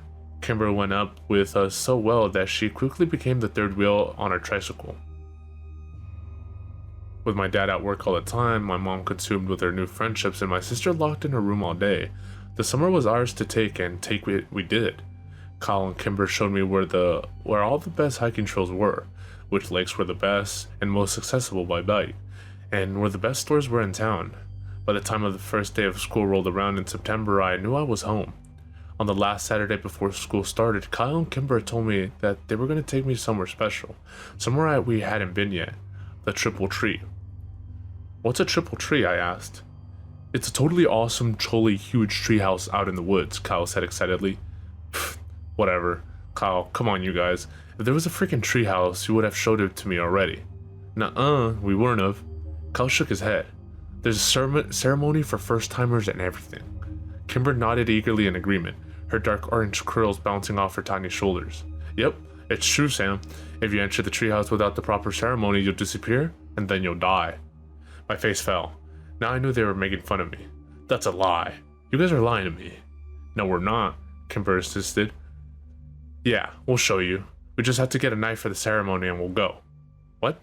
Why do you need a knife? Is it a blood ceremony?" I whispered. "No way," Kimber promised. "You just say some words and carve your name into the triple tree." "Yep, it only takes 1 minute," Kyle agreed. "And it's a really cool treehouse?" I asked. "Oh yeah," Kyle promised. "Okay, I guess I'll do it then."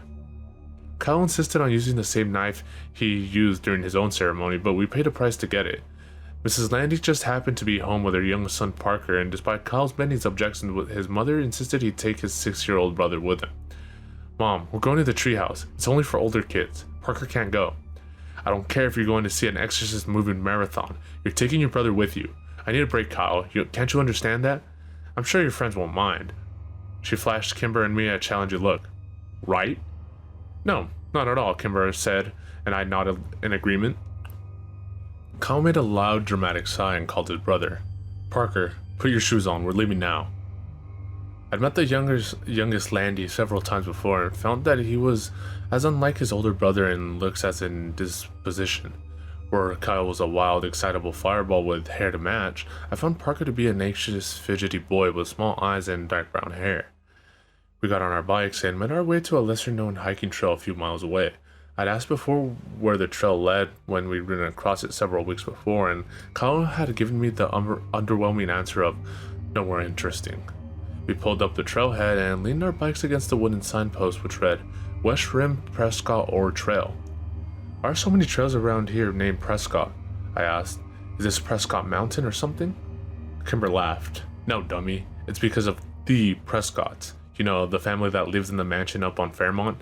Mr. Prescott and his son Jimmy own like half the businesses in town. More than half, Kyle agreed. Which ones? Does he own the GameStop? The only store in Drisking I really cared about. I don't know about that one. Kyle wound a lock around the 4 bikes and clicked the bar into place, then spun the numbers on the dial. But like the hardware store, the pharmacy is goes on second on the newspaper. Did they start this town? I asked. Nah, mining started the town. I want to go home. Parker had been so quiet I'd completely forgotten he was there. You can't go home, Kyle rolled his eyes. Mom said I had to bring you. Now come on, it's only like a 2-mile walk. I want to take my bike, Parker answered. Too bad, we're going off the trail. I don't want to go, I'll stay with the bikes. Don't be such a wussy. I'm not. Kyle, be nice, Kimber hissed. He's only 5. I'm 6, Parker objected. I'm sorry, 6. You're 6. Kimber smiled at him. Alright, fine. He can hold your hand if he wants, but he's coming. Kyle turned and started up the trail. Parker's face fell into an dignified frown, but when the charming Kimber stuck her hand out and wiggled her fingers at him, he took it. Kyle was right. It wasn't a long walk, only half a mile down the trail and then another half-mile hike on the well-tread path up the mountain. It was a steep climb though, and by the time we got to the treehouse, I was winded. What do you think? Kyle asked excitedly. I studied the tree as I caught my breath. It's pretty awesome, I smiled, and it was. They hadn't lied. The treehouse was the biggest I'd ever seen. It had multiple rooms and there were actual curtains in the windows. A sign above the door said, Ambercott Fort, and a rope ladder hung below the threshold, missing several planks. I'm going up first, yelled Parker, but Kimber caught his arm. You have to do the ceremony first, or you'll disappear, she reminded him. That'd be fine with me, Kyle grumbled. I was eager to get into the fort myself. Give me the knife. I held out my hand. Kyle smiled and dug the switchblade out of his pocket. There's some space in the back to carve your name. I opened up the knife and walked around the tree looking for an empty spot. There were so many names on the tree that I had to crunch down and look near the bottom since I couldn't reach any higher. I spotted both Kyle's and Kimber's carving on the tree, and I finally found a spot I liked near their ladder. I bit my tongue and carved Sam W into a blank piece of bark underneath someone named Paul S. Parker went next, but had so much trouble with the knife that Kyle had to do it for him. Alright, let's go. I ran over to the rope ladder. Wait, Kyle yelled. You have to say the words first. Oh yeah? Okay, what are they? Kimber sang them out. Underneath the triple tree, there is a man who waits for me. And should I go or should I stay, my fate's the same either way. That's creepy, I said. What does it mean? Kimber shrugged. No one knows anymore, it's just tradition. Okay. Can you say it one more time? Slower? Once Parker and I had recited the poem, we were ready to go. I climbed the rope ladder first and took stock of my new surroundings. The treehouse was more or less empty, just a dirty rug here and there and some trash, old soda can, beer cans, and fast food wrappers. I went room to room, 4 in total, and found nothing of real interest until the last one. An old mattress lay in the corner and piles of musty ripped clothing scattered the floor. Did a hobo live here? I asked. Nah, this room has been like this for as long as I can remember, Kyle said from the doorway behind me. It smells gross, I said. Kimber walked up to the threshold but refused to go any further. It's not the smell that freaks me out. It's that. She pointed up to the ceiling and I raised my eyes to read what was written there. Road to the gates of hell, mile marker 1. What does it mean? I asked.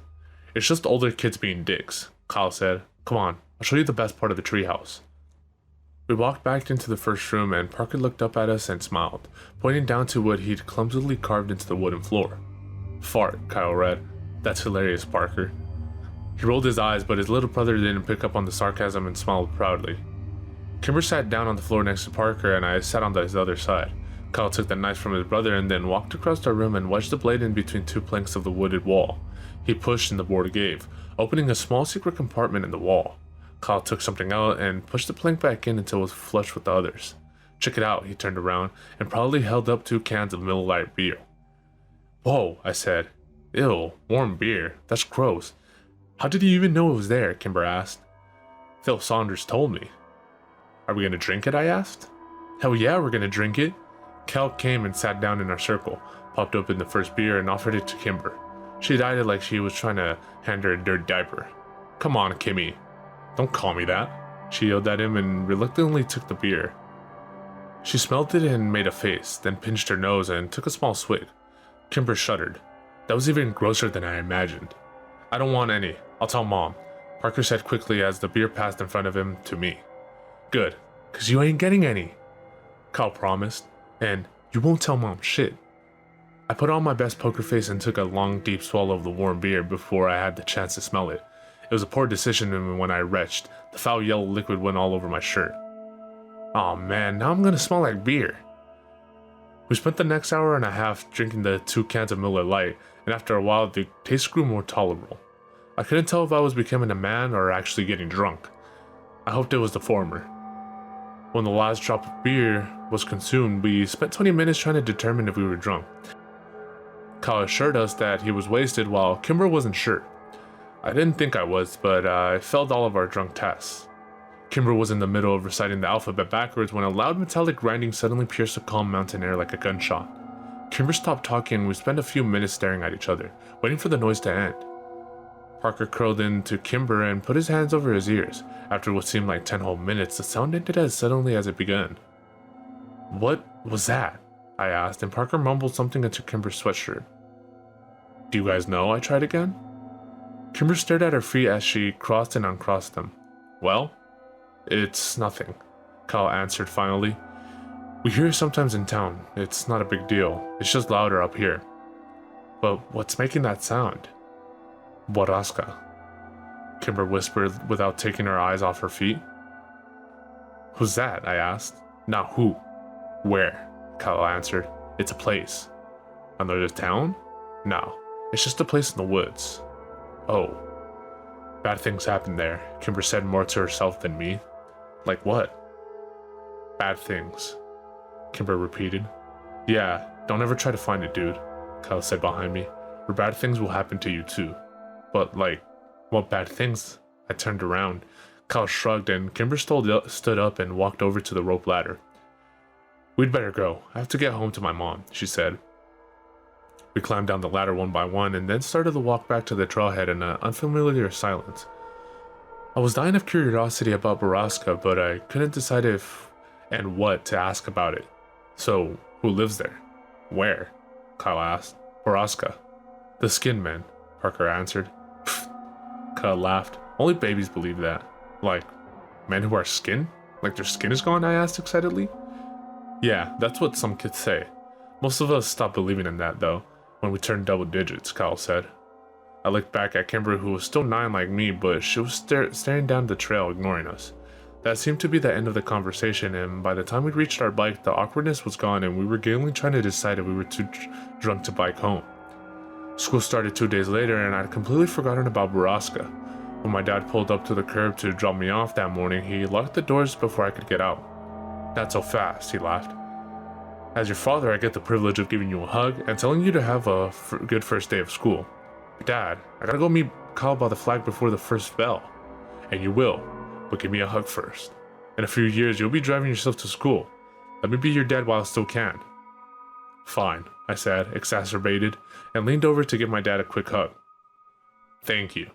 Now go meet your friend. Your mom will be waiting here to pick you up at 3:40. "I know, Dad. Why can't I take the bus like Whitney?" "When you're 12, you can take the bus." He smiled and unlocked the doors. "Until then, I get to drop you off in the mornings. If you think it'd make you look cooler, you can ride in the back seat behind the cage." "Dad, just don't. I threw open the door of his cruiser before he could say anything more and ran as he laughed behind me. Kyle was already waiting for me at the flagpole and he'd found Kimber too. "Dude, you almost missed the bell," he yelled when he saw me. "I know, sorry." "Whose class are you in?" Kimber asked. She was wearing a red sweater and leggings with frogs on them. Her curly orange hair was brushed into ringlets and her lips were pink and shiny. She never looked prettier, and I was surprised to realize I have never really seen Kimber as a girl. "Ah, Mr. Diamonds." "Me too," she said cheerfully. "Lucky," Kyle scoffed. "I'm in Mrs. Taverdi's. Only 2 4th-grade teachers and I get the crappy one." Kimber grimaced. "Yeah, my mom had her when she was a kid." "What's wrong with her? What did she say?" "Just that she's strict and gives out homeworks on the weekends." "On the weekends? Fuck!" "Excuse me, Mr. Landy?" I immediately recognized the tall man that had suddenly appeared behind the white-faced Kyle. "So, sorry. I meant to say dang," Kimber gangled. "I'm sure you did," he nodded. "Hi, Sheriff Clary." Even though I'd only met him a few times, I liked my dad's boss and he liked me. "Well, hello, Sammy. Are you excited for your first day?" Sheriff Clary crossed his arms in front of him and widened his stance imposingly, but gave me a wide smile. "Yes, sir," I said, and then added lamely, "What are you doing here?" "I'm giving a presentation to the 5th and 6th grades about safety when walking to and from school." "Yeah, he gives it every year," Kyle muttered. "Cool," I smiled. Sheriff Clary nodded at me and then turned and walked away. I looked around, confused. "Where's Kimber?" "She took off. She's annoyingly on time to everything." And as if to illustrate his point, the bell rang. We both ran up the stairs and inside. I walked into class and saw that Kimber had saved me a spot next to her and at the back. Mr. Diamond, a short round man of 40 or so, nodded at me when I came in. "Mr. Walker, I presume?" Yeah, that's me," I mumbled as I rushed past him to the desk next to Kimber. "Welcome to Drisking Elementary, and for the rest of you, welcome back. Go Grizzlies." The class echoed a reluctant and subdued "Go Grizzlies." Kimber introduced me to the other kids in the class throughout the morning. Most of them were nice, if sort of underwhelmed by me. They said their hellos and asked where I was from, and the conversations usually ended up with a unimpressed, "Okay." A group of girls who sat near the front snuck looks at us all morning and snickered. I asked Kimber who they were, and she just shrugged. During our second break, they came up and talked to me. "Are you friends with Kimber DeSastro?" a dark-haired girl asked me. "Yeah," I answered and looked over at Kimber. She was watching me with ruddy eyes. "Are you related to her?" "Nope." "I didn't think so because you don't have orange hair." I didn't know what to say to that. "You don't have to be friends with her, you know," said the second girl with the oddly round face. "I want to be friends with her." A third girl behind the other two snorted. She had pretty auburn hair and a rude upturned nose. "Well, if you do, you're gonna be in the ugly kid group," the first girl warned. "And once you're in that group, you can't leave it either." "Better than the bitch group," I said. Rude nose and round face gasped, but dark-haired smiled. "We'll see," she said, and the three returned to the corner of the room. I sat back down next to Kimber, feeling like a badass. It was the first time I'd ever used a swear word in front of anybody other than Kyle. "What did they say to you?" Kimber asked nervously. "They said you're too pretty to be near them and that you make them look gross, so we have to stay away from them." "Liar," Kimber answered, but I could tell she was smiling. We met Kyle in the cafeteria at lunch, and he had nothing but bad things to say about his morning. Mrs. Taverdi was old and mean, and she made everyone come up and say something about themselves even though the class only had 14 kids, and they all knew each other. When the bell rang for recess, I went to throw my lunch away and went with Kyle, and I bumped into a kid I hadn't seen before. "Hey, are you Sam Walker?" the kid asked. "Yeah." "Oh, your sister is dating my brother." "Oh man," Kyle laughed. "Your sister is dating a Whittaker?" "Shut up, Kyle," the kid grumbled. "She's gonna be Whitney Whittaker." As funny as it was, I couldn't help but be a little surprised. Not that I'd been paying attention, but I'd only seen Whitney out of her room once over the summer. Where did she meet him?" I asked the Whittaker kid. "I don't know. Probably at his job." "His job where?" "He works at Drisking Water." It didn't make any sense to me, but I shrugged it off. I did remember my mom giving Whitney some menial tasks like getting the car washed and setting up some utilities to get her out of the house. Maybe she met him once and they started dating over text. Teenagers were weird. The rest of the school week followed much like the first. We were well into the first month when I heard someone mention the skinned men again. We were out on the playground and Kyle and I were trying to start a fire with 2 large wood chips. I had just given myself a splinter when the distant sound of metal grinding on metal flooded over the playground, silencing every one of us. "Boraska," I said in awe. "Yep," said Phil Saunders. "The Skin Man killed again." "Hey, Kyle said only babies believe in Skin Men." I threw an accusatory look at Kyle. "They do. Phil's just stupid." "Am not. Ask Danielle. She's seen them." Phil scanned the playground and then yelled at a blonde girl talking to Rude Nose. "Hey Danielle, come here." The blonde girl rolled her eyes but came skipping over anyways. "What do you want?" "I told you Kayla doesn't like you, Philip." "No. Tell them about the Skin Men." Phil gestured to the air around us, which was filled with the metallic scraping coming down from the mountains. "You tell them." "No. You saw them, so you tell them." "I didn't see them. Paige saw them." "Oh," Phil said, and an uncomfortable silence descended. "You guys are weird," Danielle said before flipping her hair in our faces and leaving. "Who's Paige?" I asked when she'd gone. "Her sister," Phil said.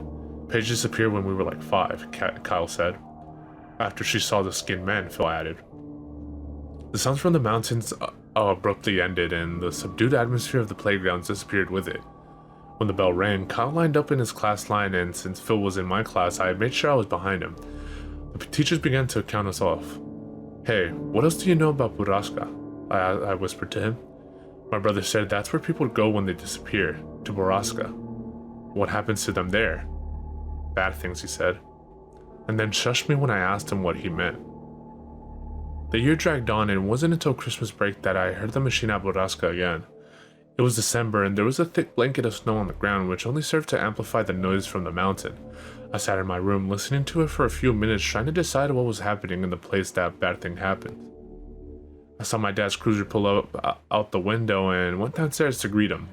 As I passed my sister's door, I heard her giggling in that annoying teenage girl way, and I cringed. I hope Kimber never got like that. "Dad!" I skidded on the landing just as he opened the door. My dad stomped the snow off his boots and threw open his arms. "Sammy, how many years has it been?" he joked.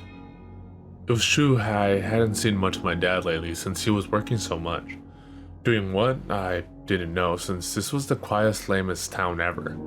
Mom thought the sheriff was grooming Dad for his job since Clary was so old, and Dad never really agreed or disagreed with her. He'd only been at the department 7 months, after all, and he doubted people in the county would vote for him. "Hey Dad, do you hear that? That, machine sounding noise?" "Yep, I hear it in town every now and then." "Do you know what it is?" I asked the sheriff about it, and he told me the noise comes from private property up in the Ozarks. "Is the property called Boraska?" I asked quickly. "I have no idea." "Boraska? Where'd you hear that?"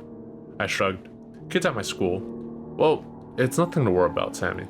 Probably just some logging equipment. But is the place called Boraska? Have you heard that name before?" "No, I've not heard that name before." Dad pulled up his boots and shrugged off his coat, looking towards the kitchen. I could tell I was losing him. "Have you ever heard of the Skin Men?" I asked quickly. "Skin Men? Good God, Sam, is your sister telling you these stories?" "No." But he wasn't listening to me anymore. "Whitney," he yelled up the stairs. "No, Dad. Whitney doesn't even talk to me," I repeated. I heard a door creak open upstairs, and Whitney peered over the railing, phone in hand, and an annoyed look on her face. "Are you trying to scare your brother?" Dad demanded. "Dad, no," I said again. Whitney shot me a betrayed look. "Ugh, seriously, as if I missed my time. You aren't telling him stories about Skin Men?" "No, Dad. I told you I heard it at school," I said. Whitney gestured to me as if to say, "See? Alright, well, you kids need to start getting along. You're family, for Christ's sake." Whitney rolled her eyes, and when Dad walked into the kitchen, she stuck her tongue out at me. "Real mature, Whitney," I yelled up at her, but she was already gone. "I'll tell Dad about your boyfriend." Christmas came and went with surprising smoothness at our house. Whitney and I got everything we'd had on our list, which was a first for us. The town may be smaller, but Dad's paychecks were clearly better. I wore my new Rams parka on the first day back to school after Christmas break. Kyle fawned over it, and Kimber showed off the blue pearl necklace her mom had gotten her for Christmas. Kyle and I feigned interest, but did it poorly. Kimber knew, but just seemed happy we cared enough to fake it. After we said our goodbye to Kyle for the morning, Kimber was suddenly slammed from the side. Kyle caught her before she fell, and I spun around angrily to see dark-haired girl, whose name I learned was Phoebe Dranger, laughing and walking away from us with round-faced girl. "Your bad people will make poor life choices," Kyle yelled at them. "When I'm your boss someday, I'll make you clean bathrooms." "Yeah, and if Kyle's your boss, you know you messed up," I added. Kyle and I high-fived and turned to Kimber, but she wasn't sharing in our victory. She was trying to hide the tears on her face. "Don't sweat those girls, Kimber. Nobody likes them. But we're just nice to them because they're related to the Prescotts." Kyle tried to give her an awkward pat on the back, but Kimber turned away from him and ran in the opposite direction. "I hate those girls. Like, I really hate them," I said. "I know, they're bitches," Kyle answered, mouthing the last word as he looked over his shoulder for any lurking adults. "Well, I'd better get to class and make sure they don't try to talk to her again. There's an assembly this morning, no class until after lunch."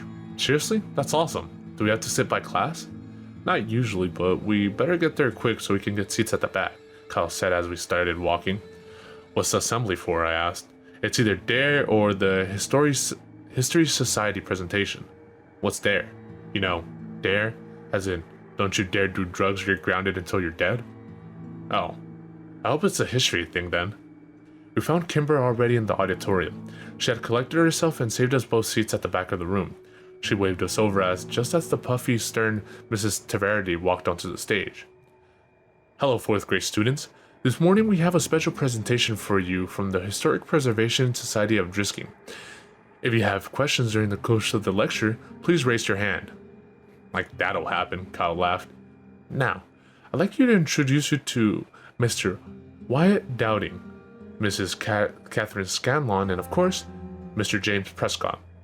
"What? Jimmy Prescott and not his dad? That's so weird," Kimber whispered. "Dude, Thomas Prescott has done this presentation every year for like 20 years, Kyle said. "It's definitely weird." "It's not weird," whispered Mike Sutton from behind us. He leaned forward. "Tom Prescott went crazy like a year ago. He didn't do the presentation last year when my sister was here either." "I don't like Jimmy Prescott," Kimber shook her head. "He gives me the heebie-jeebies. His dad is so much nicer. He's like a grandpa." The presentation was slow and boring.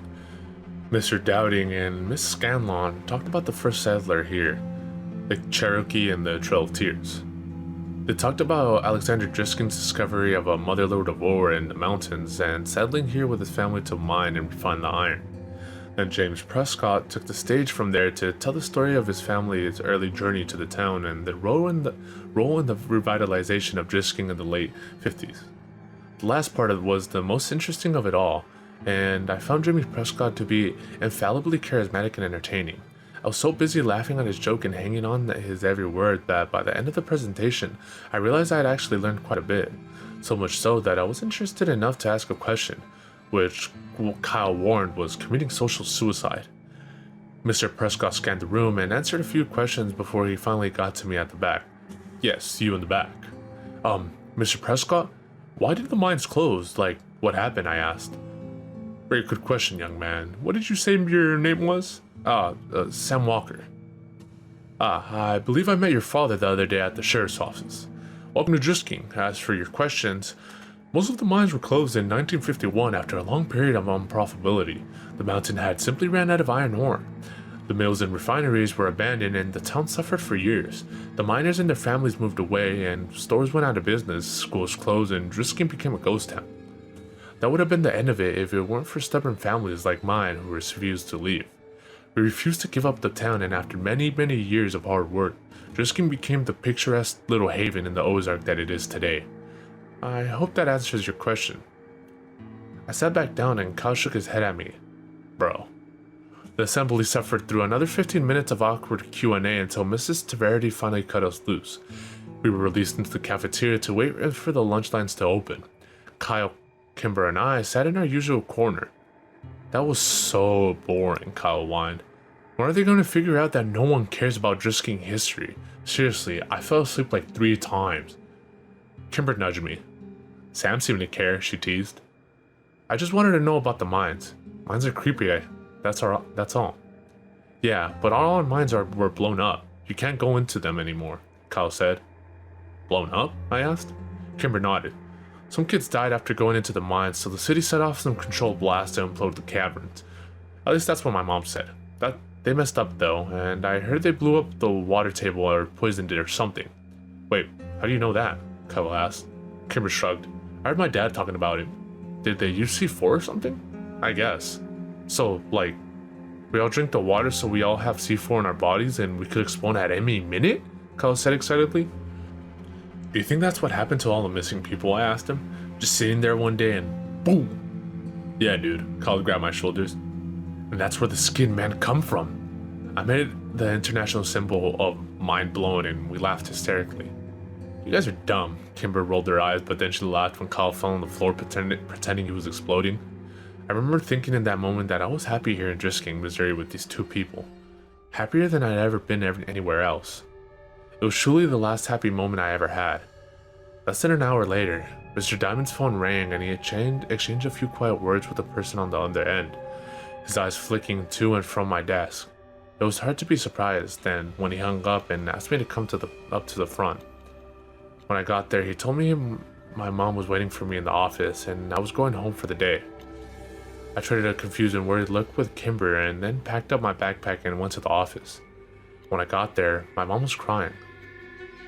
We drove home in strange silence. I was too afraid to ask what was wrong. Mom parked the car a block from our house, which was blocked by several police cars. When an explanation didn't come, I broke the silence myself. Is it Dad? I asked quietly, holding back tears. No, honey. Dad is fine, she whispered. Then, what happened? Whitney never made it to school this morning. Her voice broke over my sister's name. Oh, no, Mom, I think she ditched, I said quickly. I saw her leave this morning. It was really early, like 6, and she was with her friends, Pete Whittaker and that kid Taylor. We know about all that, Sam, but they made it to school and Whitney wasn't with them. They said they wanted to stop by the Circle K near Drisking High, so they left her there, and no one has seen her since. Well, my brain struggled to come up with an explanation. Maybe she's ditching? No, honey. My mom put the car back in drive and drove up to our house, parking behind a police cruiser. The police, as well as your father, think that Whitney is with Jay, but she has a new boyfriend here. We found all her books on the floor of her room this morning and have her clothes gone along with some cash of your dad's, but right now we think that she hitched a ride to St. Louis and that she was with Jay. The sheriff's office is trying to contact the boy's parents now. Whitney? Run away? Anyone who knew my sister knew she was prone to dramatics and empty threats. Plus, she was dating Chris Whittaker's older brother Pete. I was sure of it. We walked up the steps into a house filled with stale coffee and quiet murmurs. I tried to remember if Whitney herself had ever actually confirmed she was dating Pete, but I drew a blank. When we walked into the kitchen, I saw my father sitting at a table, staring at phone records, head in hand. He looked up when I came into the room and gave me a weak smile. Hey buddy. Dad, I have to tell you something. I felt a heavy hand on my shoulder and turned to look up at a solemn Sheriff Clary. Everything and anything you might know, son, no matter how trivial you think it is. I nodded and sat down at the table with my dad as my mom handed the big man a cup of coffee. Here you go, Sheriff, she said weakly. Please, Mrs. Walker, call me Killian. My mother nodded and retreated back into a darkened corner to talk quietly with Sheriff Clary's wife, Grace. What do you know, Sam? My dad asked as he rested his chins on his hands in a mock symbol of prayer, as though I may deliver him from his suffering. Well, I heard Whitney had a boyfriend, that guy Pete Whittaker that she's been hanging out with, and I saw them and Taylor Dragner leave this morning before me. What time did they leave? Asked the sheriff. I don't know, like before 6. He nodded. That matches the statements of Taylor Dragner and the Whittaker boy. My father's head sunk lower into his hands and I knew I'd let him down, but I rushed. I don't think she went back to St. Louis because she was dating Pete.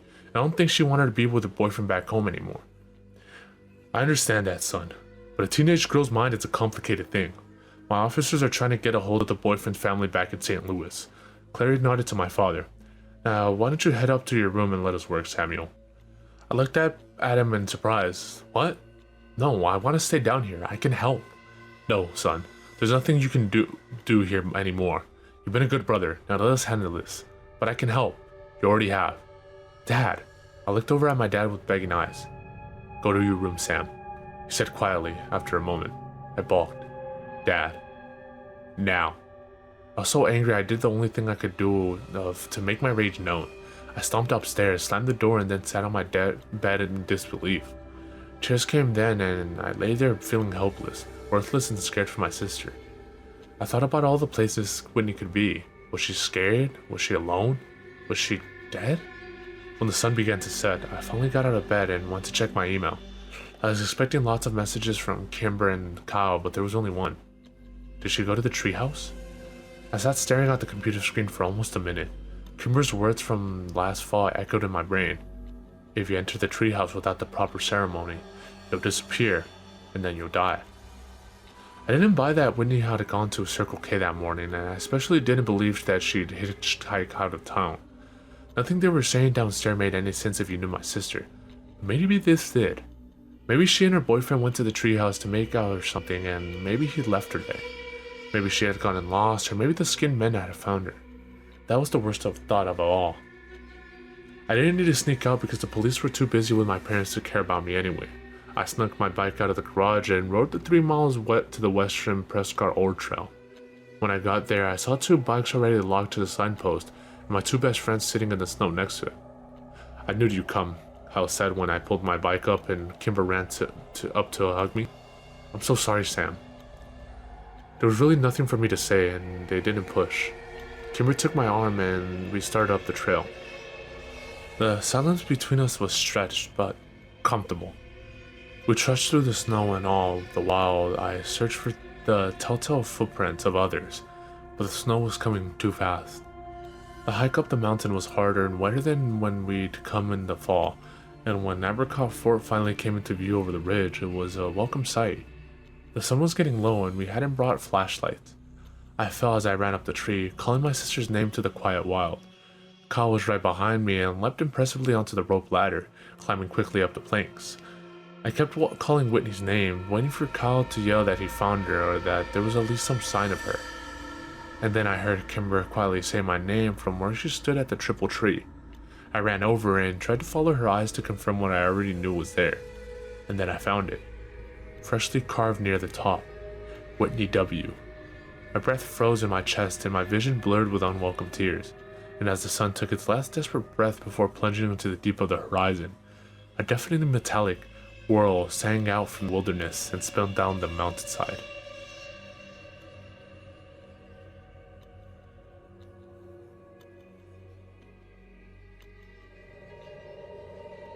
Underneath the triple tree there is a man who waits for me, and should I go or should I stay, my fate's the same either way. Good morning. The words faded back into the ether, and I awoke with a start. Jimmy Prescott was lounging against the wall near the door, an amused yet disapproving look on his face. Shit, sorry Mr. Prescott, I didn't hear you come in. You know, I worked here when I was a kid too. I installed the bell on the door for this very reason. Didn't seem to wake you up though. He laughed. I mumbled another apology and idly straightened a stack of business cards in front of me. Late night? Kinda. Very. I hope you weren't out at the bonfires with all the other underage drinkers. No, sir. Yep. Good. Anyways, I'm just here for my lunch. I'll take a Parmesan chicken with avocado on rye. Yes, sir. Happy that the conversation was over, I walked over to the sandwich counter and unwound the twisty tie from the rye bread. Jimmy Prescott stepped back from the counter and idly studied the pictures on the walls, though he'd seen them 1,000 times before. More of the photos were of the Prescott family, taken over the last century. I'd always thought it was odd decor, but then the shop was named after them after all. Is Mira here? Prescott asked, as I wrapped up his sandwich. She's in the back. I thought she'd still be in St. Louis. Well, when you're finished, would you mind getting her for me? Shit. Yes, sir. I handed him his sandwich and went to the back to find Mira. She was in the office, furiously punching the keys on her accounting calculator. Mira? Jimmy Prescott is out front. He wants to talk to you. She turned and gave me a dubious look. Did he say what about? I shook my head. Okay, she sighed. You can go home for the day, Sam. But are you sure? I still had 3 hours on the clock. He's the only customers we've had since we opened. Don't worry. I'll pay you for the whole day, kiddo. Thanks, Mira. Good luck, I guess. I gave her a sympathetic shrug and she patted my arm. I didn't know how she did it. Mira was perhaps the most burdened and stretched out woman in all of Drisking, but she never failed to be unbelievably kind. There was a hopelessness about her, a sadness that she hid very well. I left the store out the back door so I wouldn't have to see Jimmy Prescott again. His weird yellowed amber eyes always set me on edge. Not to mention he was a total tool. I hopped in my car and texted Kyle that I was off work. He answered immediately and told me to come meet him. I happily whipped my apron off over my head and threw the car into reverse. Crystal Lake was my favorite place in all of Drisking. I had to park almost a mile away since the lake was so packed. I eventually found Kylie and Kimber and sitting on a rock that jutted out over the beach. Kimber was sunbathing in a blue floral bikini and Kyle was wearing his "no one could tell where my eyes are looking" sunglasses. "What'd I miss?" I asked, sitting down next to Kimber. "Not much," she answered, stretching and sitting up. "Just more beer." She dug into the cooler behind her and tried to hand me a Blue Moon. Ugh, no. I waved it away. "Got any Excedrin?" "Oh no," Kimber gave me her "I'm sorry" pout. "Okay then, I'll just take those sunglasses." I held my hand out to Kyle, who looked back at it in horror. "What? No, fuck off." "Oh, come on, Kyle. Give me your sunglasses. Sam didn't get to sleep off his hangover like we did." I smiled at Kyle and he tightened his lips. We both knew exactly what I was doing. Kimber stroked Kyle's arm in encouragement. "Please?" she asked. "Fine," he said, and shoved his blue blockers at me. I put them on and sat back, turning my head to watch the girls on the beach below. Phoebe Granger, the dark-haired girl, was there lying on a towel next to Roundface and giggling. It still seemed unnatural to me to see the two of them without Rude Nose. The three had been inseparable, working as fluidly together as the gears in a watch until Christy had fallen in love with some college kid and ran away. "So, why'd you get out of work early anyways?" Kyle asked. Prescott came in. "Ill." Kimber squirmed.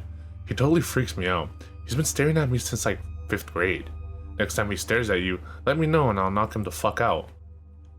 Kyle had always been protective over Kimber, but ever since they started dating, it gotten 10 times more unbearable. Kimber winked at him. "So, what did he want, Sam?" "He wanted to talk to Mira, probably about the sandwich shop." "You mean about how no one goes there and the business should have closed years ago, but it won't because the Prescotts are stubborn and vain?" Kyle said. "Yeah, probably. I mean, she looked pretty worried. I can count on one hand how many sandwiches I've sold in the past month." "Ouch," Kimber grimaced. "Yeah, I'm pretty sure she's gonna get chewed out. I really don't like that guy." I thought about the squirmy yellow-eyed freak yelling at the sweet little Mira and it made my blood boil. "You should have met his dad," Kyle snorted. "He was a piece of work." "His dad?" "Yeah, Tom Prescott," Kimber said. "The family put him in a home a few towns over." "Well, why is he in a home?" "I heard he got dementia and he was embarrassing the family in public," Kyle said. "I heard that too." Kimber brushed her long curls off of her shoulders. "I always liked Tom Prescott. It was a pretty shitty thing to do." "Hey kids." We turned in unison as to see Phil Saunders come stomping out of the bushes behind us, with Mike Sutton following behind. "So this is where the cool people hang out, high above the kingdom on Pride Rock." "Sup, Mike," Kyle said, ignoring Phil, whom he disliked ever since Phil had briefly dated Kimber. Phil was either unaware of or uninterested in Kyle's feelings. Of course, that may also have been because Phil was stoned out of his mind most of the time, and now was no exception. They sat down next to us and Mike offered me his pipe. "Want to hit this?" I did want to hit it, and pretty badly too. I reached up to grab it, but Phil swatted away my hand. "Careful, guy. You don't want to get the sheriff's son high." "For fuck's sakes, Mike." Mike nodded knowingly and shoved the pipe back into his pocket. I scowled. "Really?" "Sorry, Sammy. Hell, the only reason I'm even smoking around you is because today is my cousin's death anniversary, and I don't give a shit about anything else." "Your cousin Hannah?" Kimber asked with a sympathetic look. "Yep. 5 years she's been gone." "Too many people disappear in these woods, man," Mike said as he exhaled a cloud of smoke. "Yeah, man," Phil nodded. "You know, sometimes when I high, I can see them all, and I feel like I know the answer to the mystery, man. Like, I'm so close to solving it, it's just something I can see. Like, they're all puzzle pieces in my mind. I see the puzzle put together, but I can't tell what the picture is of, you know?" "You're fucking high, Saunders," Kyle said. "We all are, man. We all are. Everyone in this town is drinking the fucking Kool-Aid. Kimber raised an eyebrow at him, but said nothing. Everyone except the dead ones. I can see what they looked like before they went into the ground. Or is it the grounder? Shit, I don't know, man, Mike said to the space in front of him. Yeah, I see all those people. Hannah, Paige, Jason Medley. Hell, I even see your sister, Walker. Kyle, who I knew had been monitoring the conversation for mention of this very thing, sprang to his feet and opened his mouth to yell at Phil. Nah. Whitney Walker ran away to St. Louis, remember? Mike said. I saw Kyle and Kimber exchange a quick look as I tried to remain impassive from behind the blue blockers. That true, man? Phil asked, and there it was. I knew Kyle and Kimber had always wondered what I thought about the Whitney situation and if I had ever accepted the official statement that she and Jay had run away together. They were kind enough not to bring it up, but I knew they wanted to know what I believed, what I thought had really happened. I loved them both and I wanted to talk to them about it, but I just couldn't. Everyone thought I had spent the last 7 years quietly grieving and that I put the incident behind me. At least that's what I tried to show them. The truth was that I'd never given up on Whitney. I waited years for Jace to show up on social media, and when I finally found him last year, I'd been devastated. I'd always hoped the official report was right and that Whitney was somewhere far away from here, alive and happy with Jay Bauer. But his MySpace page showed a thriving teenager still living at home with his parents, his ex-girlfriend Whitney the furthest things from his mind. When I brought the evidence to my dad, he read the pages I printed off and then shut the door to his office with me on the other side. I heard him crying in there for hours as I waited for him to reopen the case and bring the smackdown on the Butler County Sheriff's Department, but justice had never come, and we never mentioned Jay Bauer again. For whatever reason, I never told Kyle and Kimber about any of that. Maybe because I was worried they'd blow it off like my dad had, or maybe, and far more likely, I didn't want them to know how obsessed I'd become with the Borrasca and the Skin Men. I knew as assuredly as the sun would rise tomorrow that Whitney's death had happened that there, just like all the others who'd gone to the Triple Tree. I was suddenly very aware of 4 pairs of eyes staring at me. Yeah, it's true. She ran off with this guy Jay from our hometown, I answered. That was enough for Kyle. Alright guys, seriously, he's a sheriff's kid. What do you think's gonna happen if he gets caught with weed? Little man is right, Phil. Let's bounce. I don't need any more trouble with the cops around here, Mike said. Later, Walker, Kimber, little man. Phil stood up, brushed off his pants, and jumped from the boulder onto the sandy beach below. He sprayed sand all over a couple of freshman girls who squealed and called him an unthoughtful ass. Phil tipped his invisible hat to them and said, "Ladies," before walking off.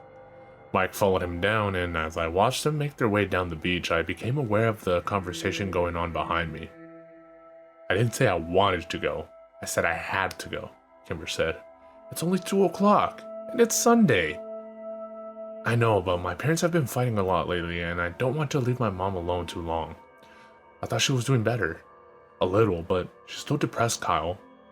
Do you want to stay over at my place tonight? Kimber's voice dropped into a whisper. I just don't think I'm ready for that yet. What? No, wait. That's not what I meant. I'd sleep on the pullout in the basement and you would have my room.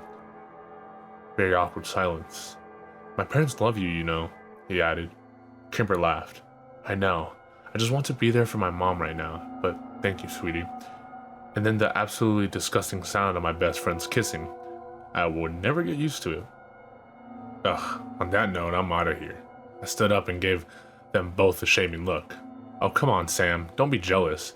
We'll find you a girlfriend someday, Kyle joked. I really don't need your help with that, I muttered, glancing down the beach to where Emmeline Adler was sunbathing. I'll see you guys tomorrow. Last week of school, Kimber yelled at my retreating back. Thank God.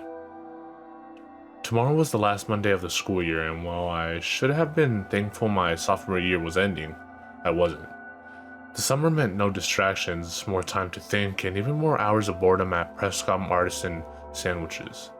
But I wasn't looking forward to tomorrow for another reason. Beside it being Monday, it was also sophomore ditch day. My dad had caught on to that several weeks ago and warned me to set a good example, and go to school that day. Sometimes I really hated being the son of a cop. Kimber and Kyle were sympathetic and had offered to share in my misery. I had, of course, said yes, much to Kyle's sadness. As I'd expected, my dad was waiting for me when I got home. We shared a brief, strained conversation about our respective days, and then he finally got to it. "Remember, Sammy, we're cracking down on truancy this year. I want to see you at school tomorrow." "Yeah, I got it, Dad. And I hope I won't have to write a ticket to Kyle either." I sighed. "It's just a tradition. Even the teachers sort of encourage it. On Friday they said, 'I don't care what they said, Sam. Besides the fact I'm the sheriff, I'm also your father, and I want my son in school.'" I laughed and shook my head. What a joke. I can't control what Kyle does. Fair enough, but you can't control what you do. I said nothing, and Dad sighed. "It's almost over, Sam. Just get through these last 5 days and you can be done with school for a few months." "Fine." I walked out of the kitchen, rudely ending the conversation. I climbed the stairs and passed by Whitney's doors on the way to my room. The light was on and silence was behind it. I knew my mother was in there. She was always in there, doing God knows what. I walked to my own room, shut the door behind me, and locked it. The next day at school ended up being more embarrassing than anything else.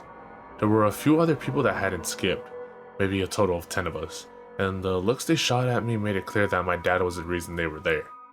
Kimber, great friend that she was, happily went to her classes like it was a normal day. Kyle attended all my classes with me. The teachers, who had been looking forward to an easy day, couldn't have cared less. Just before lunch, an officer came around to all the classrooms and asked for copies of the attendance sheets. Dad really wasn't kidding about cracking down this year. I was going to get shit from people all summer. At lunch, Kyle and I went out to my car to smoke. Usually we were hidden by dozens of large pickup trucks, but today we were out in the open and vulnerable. I moved the car back to a shady corner of the parking lot, and Kyle pulled out his bowl. "Did you text Kimber?" I asked him while he hit it. "Yep," he said through tight lips as he let the smoke sit in his lung and then blew it out all over my dashboard. "She went home after 4th period. She said her mom called there and she was going home to take care of her." "I don't know, man." "Doesn't her mom hate you?" I asked, taking my turn with the bowl. "Yeah. I mean, that's a fairly new development. Ever since Kimber and I started dating, but I'm pretty sure she's always hated me and just hit it better before. Now that she's all depressed and whatever, she doesn't give a shit. It was hard to picture anyone hating Kyle. Why can't Kimber's dad take care of her? I don't know." I hit the pipe again. "Hey man, let's not even go back today," Kyle said. "You think?" I asked. Yeah, I mean, you put in 4 periods. You've been a good son. An officer dick ass already came around and collected the attendance sheets." "Dick ass? Really? You're better than that, man." "Officer... ass... dick? You're fucking baked, Kyle. Seriously, man, let's go." I thought about it a second. Kyle was right. I'd done my duty as a son, and if I left now, I'd have enough time to go to GameStop before work. Fuck it. I turned on the ignition. Kyle sat up in his chair and rolled down the window to clear out the smoke. "Hey man, can you drop me by Kimber's?" "Sure, but how are you gonna get home?" "Can you come get me after work?" "What if her mom throws you out again?" Kyle rolled his eyes. "That was one time. Why can't I just drop you at home and you take your own car? It needs new tires." New tires, of course. What Kyle really meant was that his insurance had lapsed and he didn't have any money for gas. Anyway, he'd bought the car last summer after working double shifts at the convenience store for half a year. It was an okay car, newer, but I knew he'd only wanted it to impress Kimber, something he vehemently denied. Had it worked? Not in my opinion. They'd started dating in the fall and Kyle quit his job to spend more time with her. Kimber didn't seem like the type of girl to be impressed by a Pontiac Bonneville, but Kyle was convinced that was how he'd win her over. I was sure all the car had really done was give him the confidence to ask her out. Now that its part in the romance ended, the car sat in the garage of the Landy home collecting dust instead of memories. GameStop didn't have what I wanted and neither did Driskin Games and Media. Since I had nothing else to do, I decided to show up to work early and hoped that Mir would let me leave early too. I parked in front and walked into the door, unsurprised to see no one at the front counter. There were only 3 of us that worked at the shop, and sadly I never got to see the other girl, Emmeline, who worked on the days I didn't. This was disappointing to me since she was half the reason I applied to it there in the first place. I went into the back to tell Mira I was there and found her slumped over the desk on a pile of receipts and paperwork.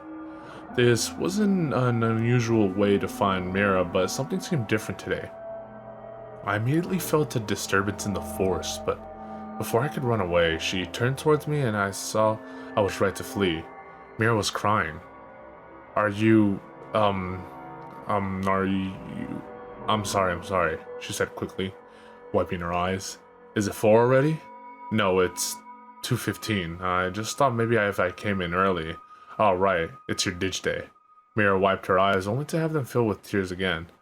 I don't understand, Sam. The store has been operating in the red ever since I was hired to manage it. What am I doing wrong?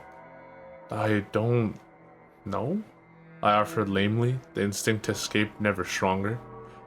No one comes in here, ever. And Mr. Prescott refuses to let me put signs up to advertise. He says they're unsightly.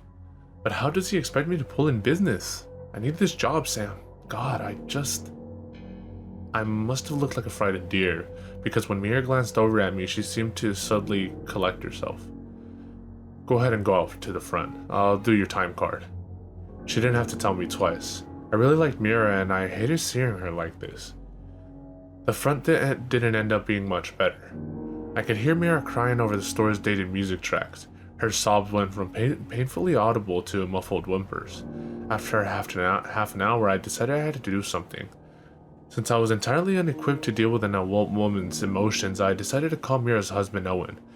He was thankfully at home and answered on the second ring. I'll be right there. I breathed a sigh of relief when I heard a car pull up outside and saw the tall, girthy Owen get out of it. He walked in during a quiet lull in his wife's breakdown.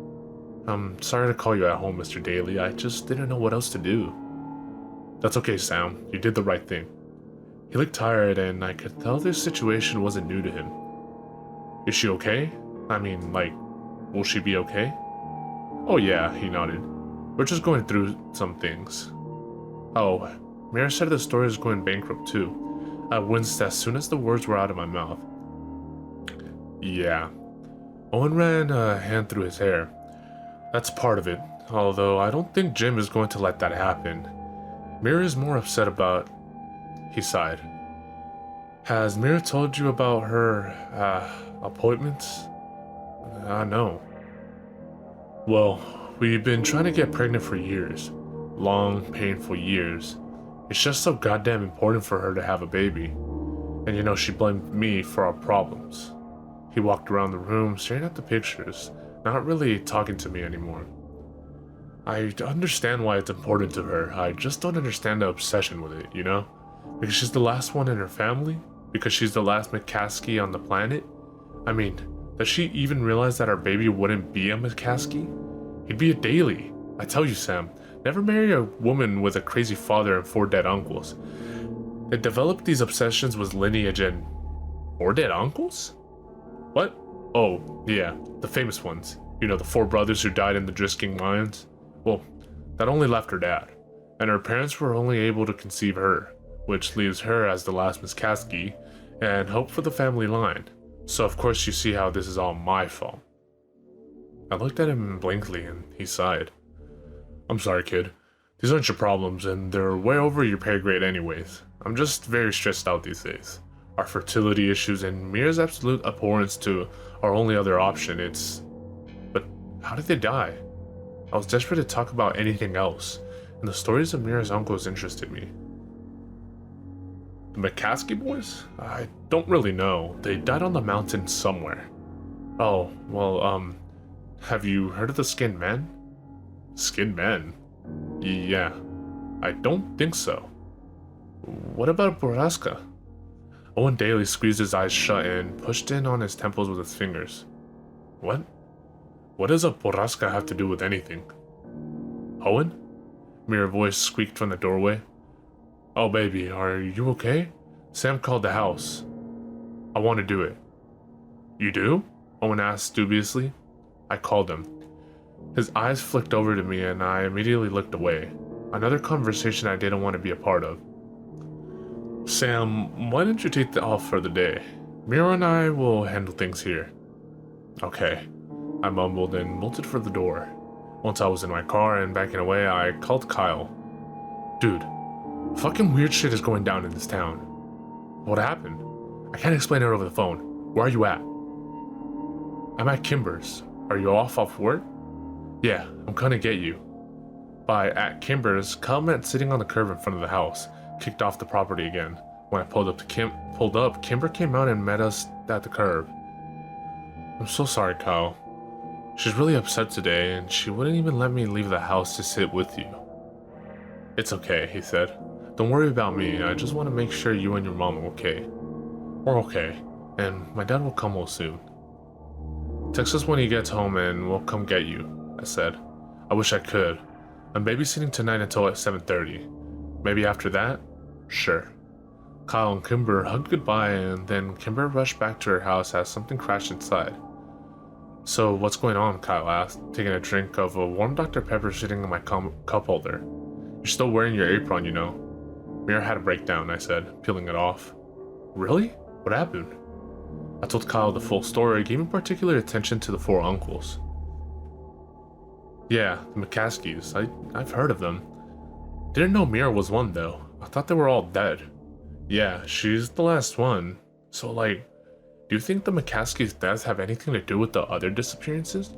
It had been a while since I mentioned anything about Baraska, and Kyle choked a little on the Dr. Pepper. I don't know, man. I mean, maybe the disappearances started around the same time? How can we find that out? Maybe the cops? There have to be police reports. Okay, but what if I couldn't ask my dad? Kyle shook his head. I don't know then. What about, records? The Historical Society people, maybe? Oh yeah, he said. We can try them. They're over on 2nd. They share an office with Drisking Arts and Antiques. I made a U-turn and started back towards town. Hey, why are we doing this? I'd known the question was coming. I'd hoped to have more answers myself before I had to give him one. Just... Whitney, was all I could say. Kyle didn't ask anything more. The Historic Preservation Society of Drisking was at the back of the building, and we had to walk through the antique shops as the owner, Mr. Dranger, eyed us warily. At the end of the short hallway, we found a small room with 2 desks pushed together. One was empty, and the other was stacked high with books and folders of loose paper. We could hear someone typing behind the stacks. I cleared my throat. Hello? A small woman popped up from behind the desk. I recognized her as the same woman who had given us the lecture in 5th grade. Hello, how can I help you boys? She asked, walking out to greet us. Yeah, I have a few questions about Drisking's history, I guess? Oh, great. Is this for an end-of-year report? Have a seat, boys. She gestured to the empty chair sitting behind the other desk. I nodded at Kyle and he sat down, looking uneasy. Yeah, it's for an essay we have to write. Hey, I think you gave us a lecture to us 7 years ago at school. Oh yes, I give that lecture every year with Mr. Prescott, she smiled. Yeah, it was you and one other guy too, a bald guy, Kyle said, shifting uncomfortably in the wooden chair. Yes, that's my fiancé, Wyatt Dowding.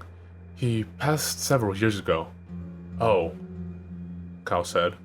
So Miss Scanlon, but you can call me Catherine, she said. Catherine, I tried.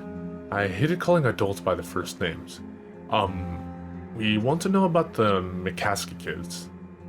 Ooh, Catherine said, shaking her head. A dark part of history there, but still history nonetheless. Yeah, so when did that happen? And how did they die? Kyle added. Well, they didn't die. I mean, they certainly perished in the mines, but their bodies were never recovered, so we don't know the answer to that. I would think dehydration, starvation, and exhaustion killed them within days of getting lost down there.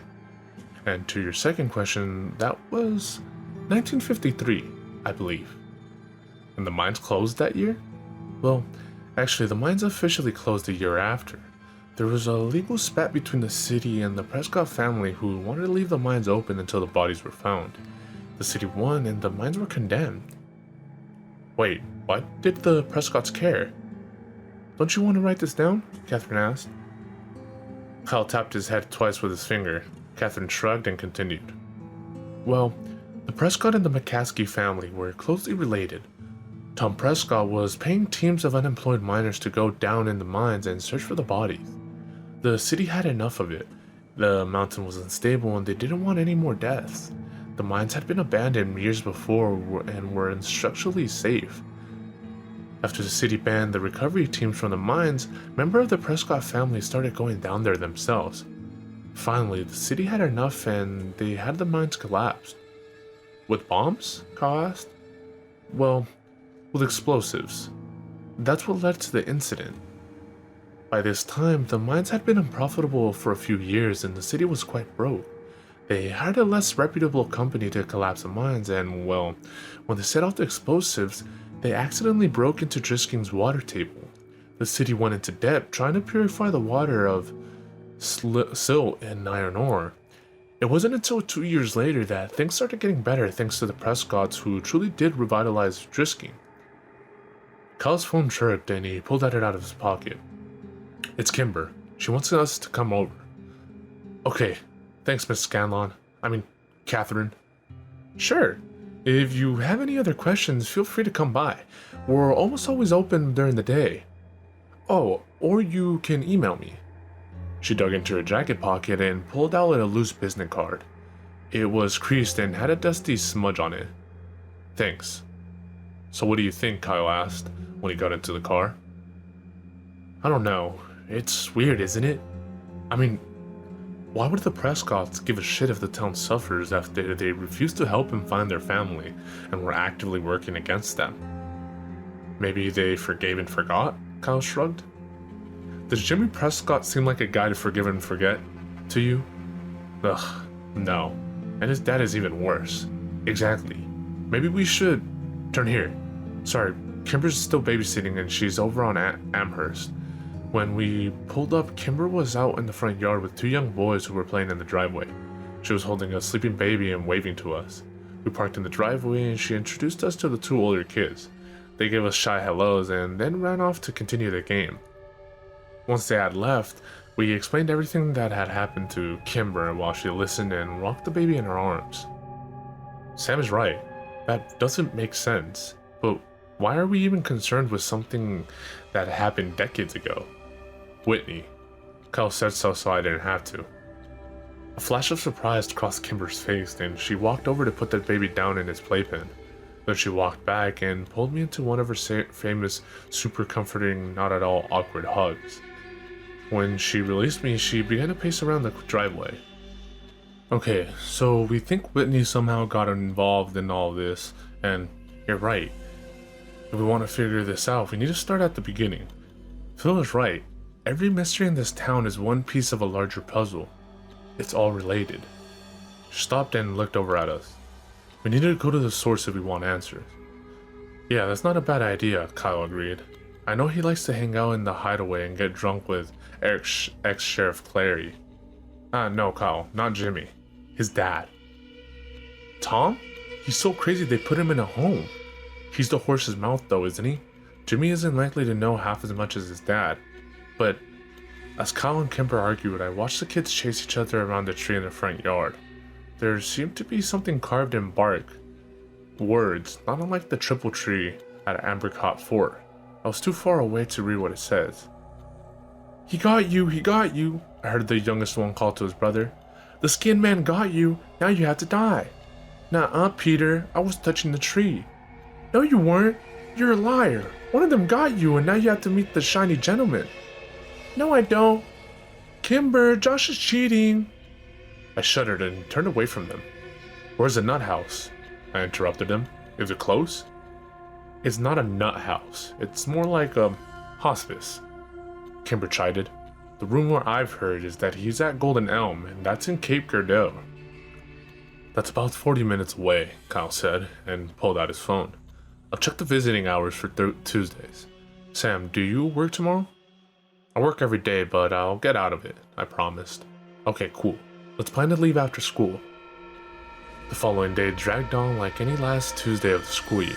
Most people talked about what they did with their ditch day or complained about a cop showing up at their house to issue them a ticket while slightly less than pleased looked at me.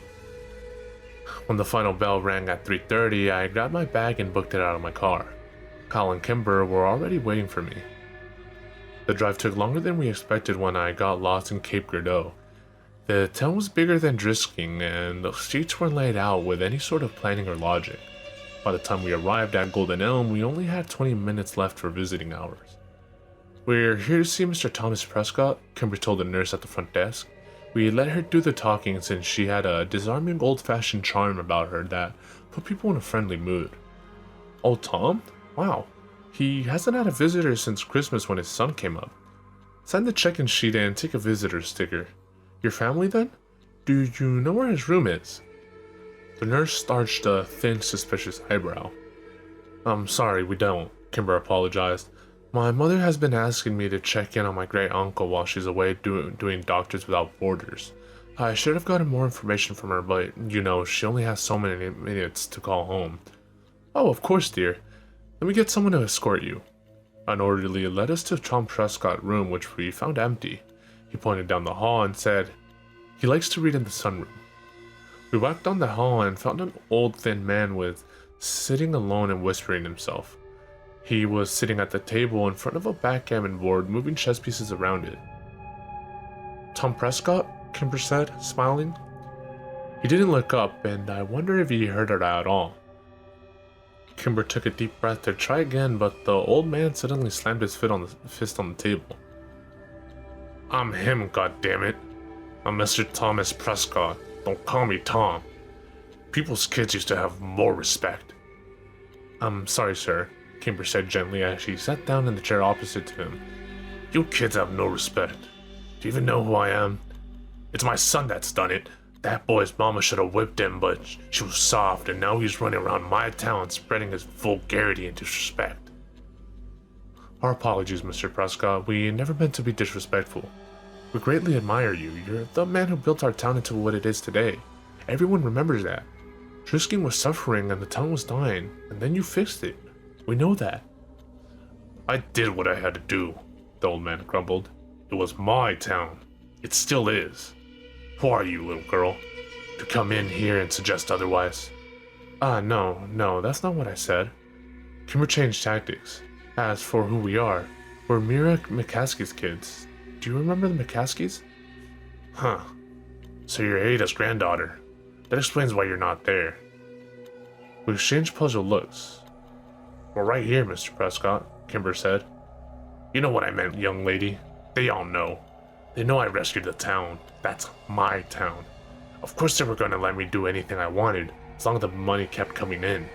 That's why it's my town." "Is the money still coming in?" Kim protested. "Well, you're here, aren't you?"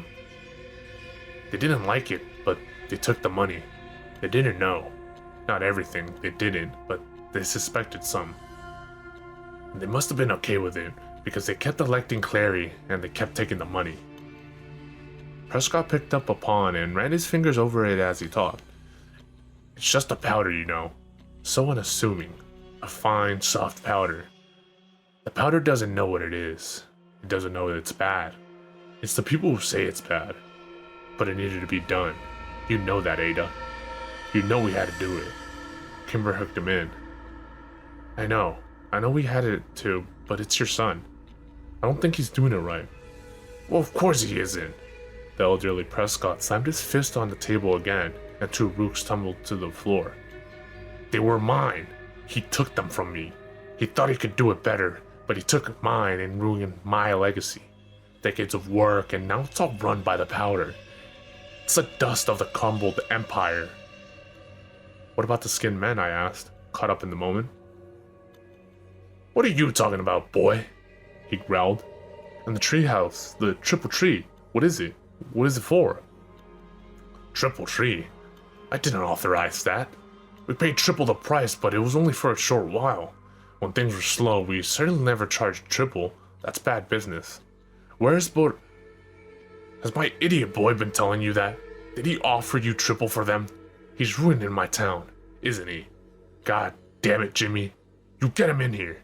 Ada, get my boy on the phone. You tell Jimmy I want to talk to him. You tell him they're still mine. Ada, get Jimmy on the phone. Kimber jumped up and Kyle pushed her behind him as the old man rose to his feet, tall and imposing. We were backing towards the door when the orderly came in with a disapproving look on his face and shooed us out. Long after we'd made it to the lobby, we could still hear Tom Prescott yelling for his son. The ride home was quiet, and I spent it trying to fit the pieces of the puzzle together. The skinned man, the triple tree, the shiny gentleman, the powder. These things seemed to have been pulled blindly from the ether, random and meaningless. The veil over my eyes was thick and heavy, but I was closer to Borrasca than I'd ever been before. I could feel it all around me, but I couldn't see it.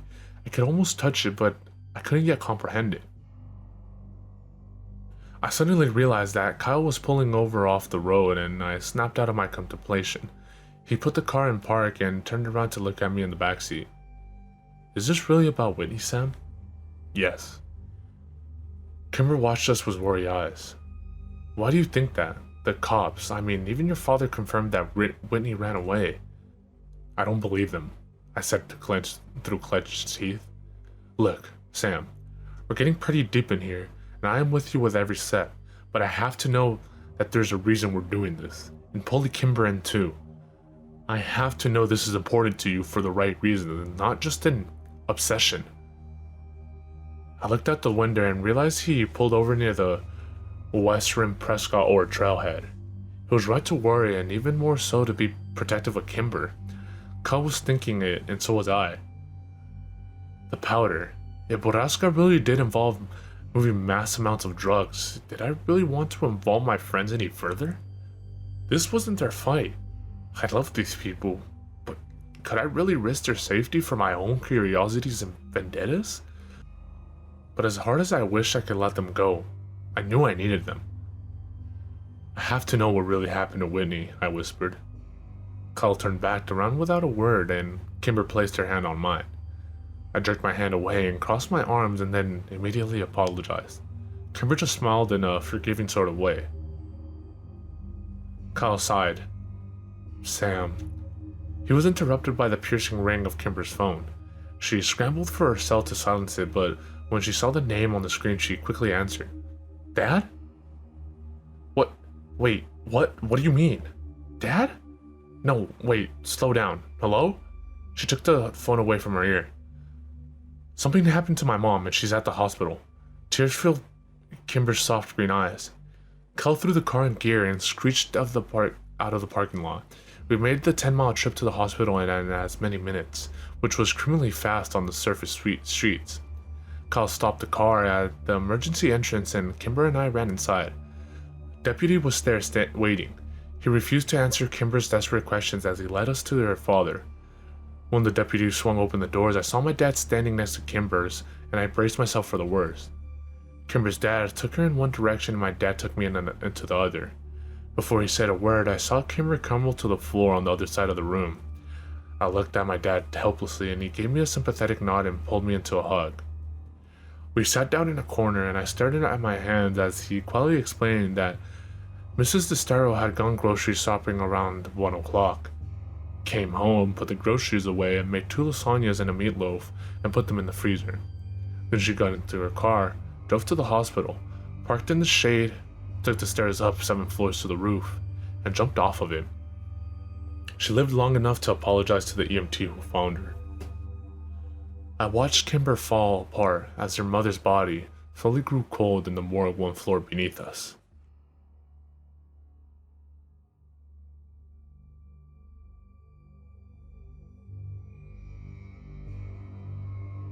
Do you think she blames herself?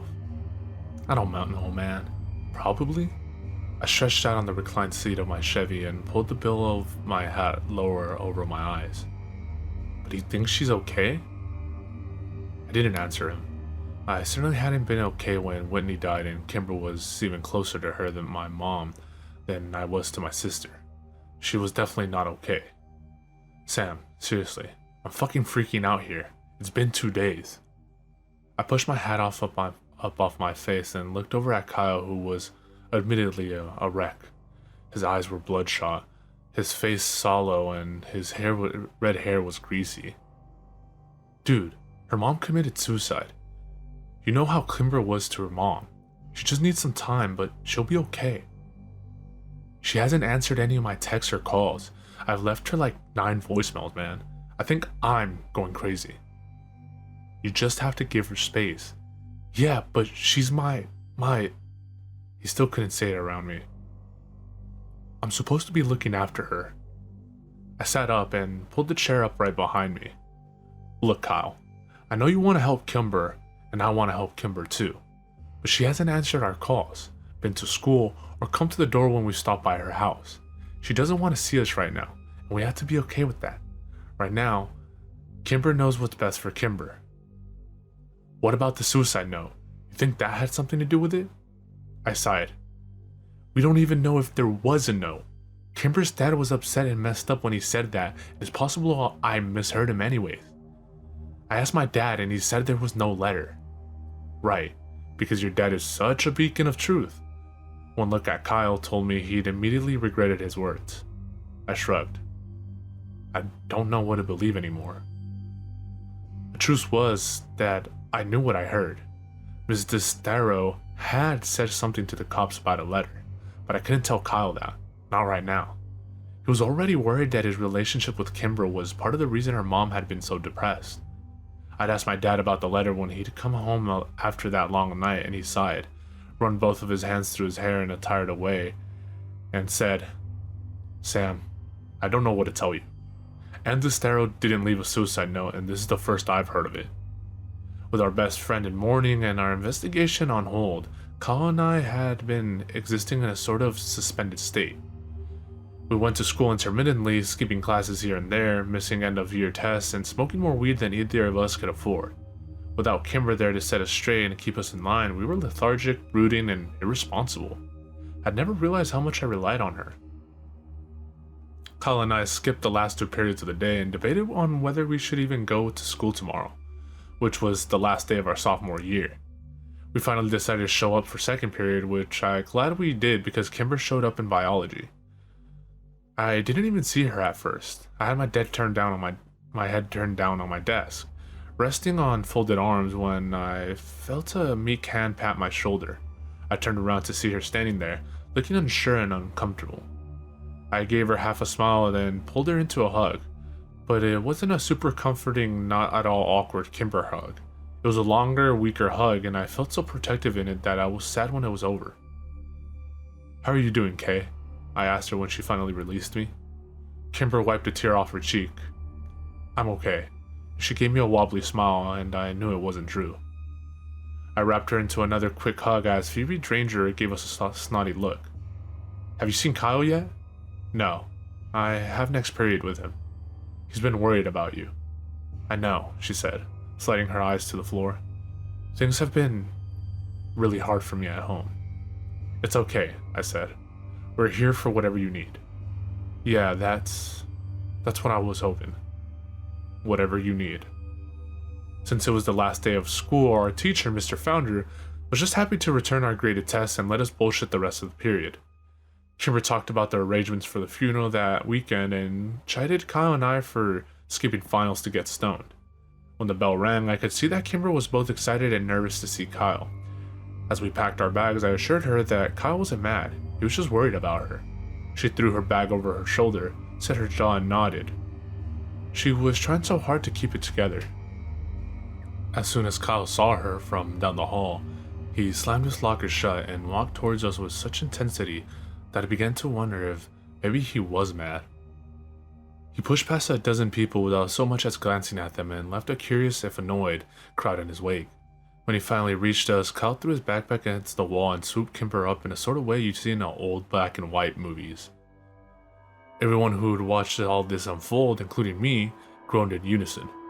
Since most of the teachers weren't even bothering to take attendance that day, I went to calculus with Kimber and Kyle, where they had the same conversation Kimber and I had last period. Towards the end of the hour, the conversation faltered and became uneasy. Kyle and I exchanged a look over the top of Kimber's head and I nodded at him. Kimber, he said quietly. Did your mom leave a letter? What? Kimber asked in surprise. I heard your dad talking about a letter on the day that... On Tuesday, I said. Oh. As we waited for her to continue, the bell rang for lunch. Everyone filed out of the room, but the three of us stayed still sitting on our desks. Kimber, I finally said. She sighed sadly and looked over at Kyle. Yes. What did it say? He asked nervously. I don't know. I haven't seen it. I asked my dad for it when we got home, and he said I'd misheard him and there was no letter. He said not to mention it to anyone else or I'd just upset people. Well then, we both misheard him, I said, which seems unlikely. I've known my dad all my life, and I know when he's lying. People started to filter in for the next period, sliding sympathetic glances at Kimber. Since it was our lunch period, we gathered up our things and walked out to my car, as we always did. I sat in the back seat, letting Kimber and Kyle take the front. Kimber took a deep breath and continued. I know my dad is lying, and I know he has the letter. Are you sure? Kyle asked. I could tell he was terrified that some of the blame rested on him. Yeah, and I know it contains the name Prescott. I think I even know where it is. Prescott? Yet somehow I wasn't that surprised. He was the axis which everything that was bad orbited. How do you know it says Prescott? Kyle asked. I heard my dad reading it once. I think he reads it a lot actually. He was sort of sobbing and whispering the words and throwing things in his office. My dad, he hasn't been well. Do you think she was having an affair with Jimmy Prescott? I shook my head. I'm guessing you need to think bigger than that, Kyle. I agree, Kimber said to her hands in her lap. With everything we know about the Prescotts, I'm fairly sure this isn't about an affair. It's all connected somehow, don't you think? My dad was the love of my mom's life, but she only left a letter for me. I think that somehow I'm the one she wronged, not him, you know? I think she did something to me, or maybe she did it because of me. Kimber's voice broke over that last sentence, and Kyle pulled her over, kissed the top of her head, and whispered words to her that I couldn't hear. So we need to get the letter, I said after giving them a minute. Yes, I really need to read it. Kimber's voice was still wobbly. How do we get it? I asked. If it's in the office, we just need to wait until her dad isn't home, Kyle said as he looked out of the window. You don't think I thought about that? Kimber sighed. He never leaves his office, not since we got home from the hospital. He sleeps in there. So we need to get him out. No, we need to get me in. Tomorrow is my mom's funeral and half of Drisking will be there, including my dad, of course. I need to leave without him noticing and run home so I could go through his office. Okay, that's easy, I said, without my dad noticing, and I need to be back by the end of the service. We both nodded but stayed silent because it looked like Kimber was weighing saying more. My dad, he's been very cold and I think he blames me, Kimber finally said. That's bullshit, Kyle spat. Can you guys help me? Absolutely, of course. We spent the rest of the lunch hour creating a plan far more strategic than the mission probably needed. Kyle and I would engage Mr. Destero in conversation, and then Kyle would get a text from Kimber telling him she was having a breakdown in the bathroom. Kyle would have to leave to go comfort her, and they would take my car to the Destero house. I would stay behind and keep an eye on Kimber's dad while they were gone. I went to work that afternoon for the first time since Monday. Mira seemed to be in a much better mood and let me go home early since it was a Friday. I didn't sleep well though, and I got up at 4 a.m. to go through my clothes looking for something dressy and black to wear to the funeral. My dad came in before he left for work and found his disheveled, panicked teenage son licking helplessly through piles of black clothing. He smiled pityingly and led me to his own closet. Since my dad and I had not only the same face but same build as well, finding something suitable to wear was easy. I thanked him and he asked me to apologize to Kimber for having to work through the service and that he sends his love. And Destero's funeral was at Episcopalian church on the other side of town. I picked Kyle up at 9 and saw he was also wearing a suit of his dad's, though he didn't fit in it nearly as well, and he was constantly pulling at the sleeves and readjusting the waistline. Unfortunately for Kyle, he was much smaller than his dad. We parked as far away from the church as possible, where we hoped no one would notice a car leaving. When we went inside the church, we saw that Kimber wouldn't have to do much acting to convince people she was having a breakdown. We found her at the back of the room, tucked into a chair and a puddle of curly orange hair and tears. Kyle sat down next to her and pulled her into a hug. Jesus, Kimber, what's wrong? I kicked his foot and shot him a look that said, "Really?" Kyle bit his lip. Fuck. There's no one here, Kimber whispered against his chest. My mom grew up here. She had hundreds of friends in this town, and no one came. We looked around, and I had to admit, the turnout was sparse. A few groups of 3 or 4 people standing together, Kimber's dad, who sat in a chair opposite the room of his daughter, with his head in his hands, and some family I recognized from BBQs at Kimber's house. Ex-Sheriff Clary with his wife Grace was there, standing with a few of my dad's deputies and talking quietly in the corner. I could see why Kimber was upset. As we waited for the service to start, I realized I'd never been to a funeral before. I wish that we had one for my sister, but I knew we never could since Whitney was still legally alive. It made me sad to think that she would never be laid to rest. Only a few other funeral goers trickled in and the pastor began getting people seated for the service. I noticed the casket at the pulpit for the first time and was glad it was closed. Still, I had to wonder at the simple, unadored, almost ugly coffin that had been chosen for Kimber's mom. I knew that the Desteros had money, quite a lot of it actually. It was an interesting, almost insulting choice. Poor Kimber. Kyle and I stood Kimber up and started over to the pews, but she abruptly stopped. "I'm ready," she said, and brushed her hair away from her wet face. "Ready for?" "To leave. I can't be in here anymore. It's a disgrace to my mother." Kimber raised her head a notch and set her jaw. I knew this look, and it meant there would be no reasoning with her. Kyle and I looked at each other. This wasn't the plan. It'd be a lot more obvious if Kimber was missing from the service, especially with the low turnout. "You guys go over and say what we rehearsed to my dad. Kyle, I'll text you in 30 seconds. Go." Kyle nodded and started over, and I knew we weren't arguing.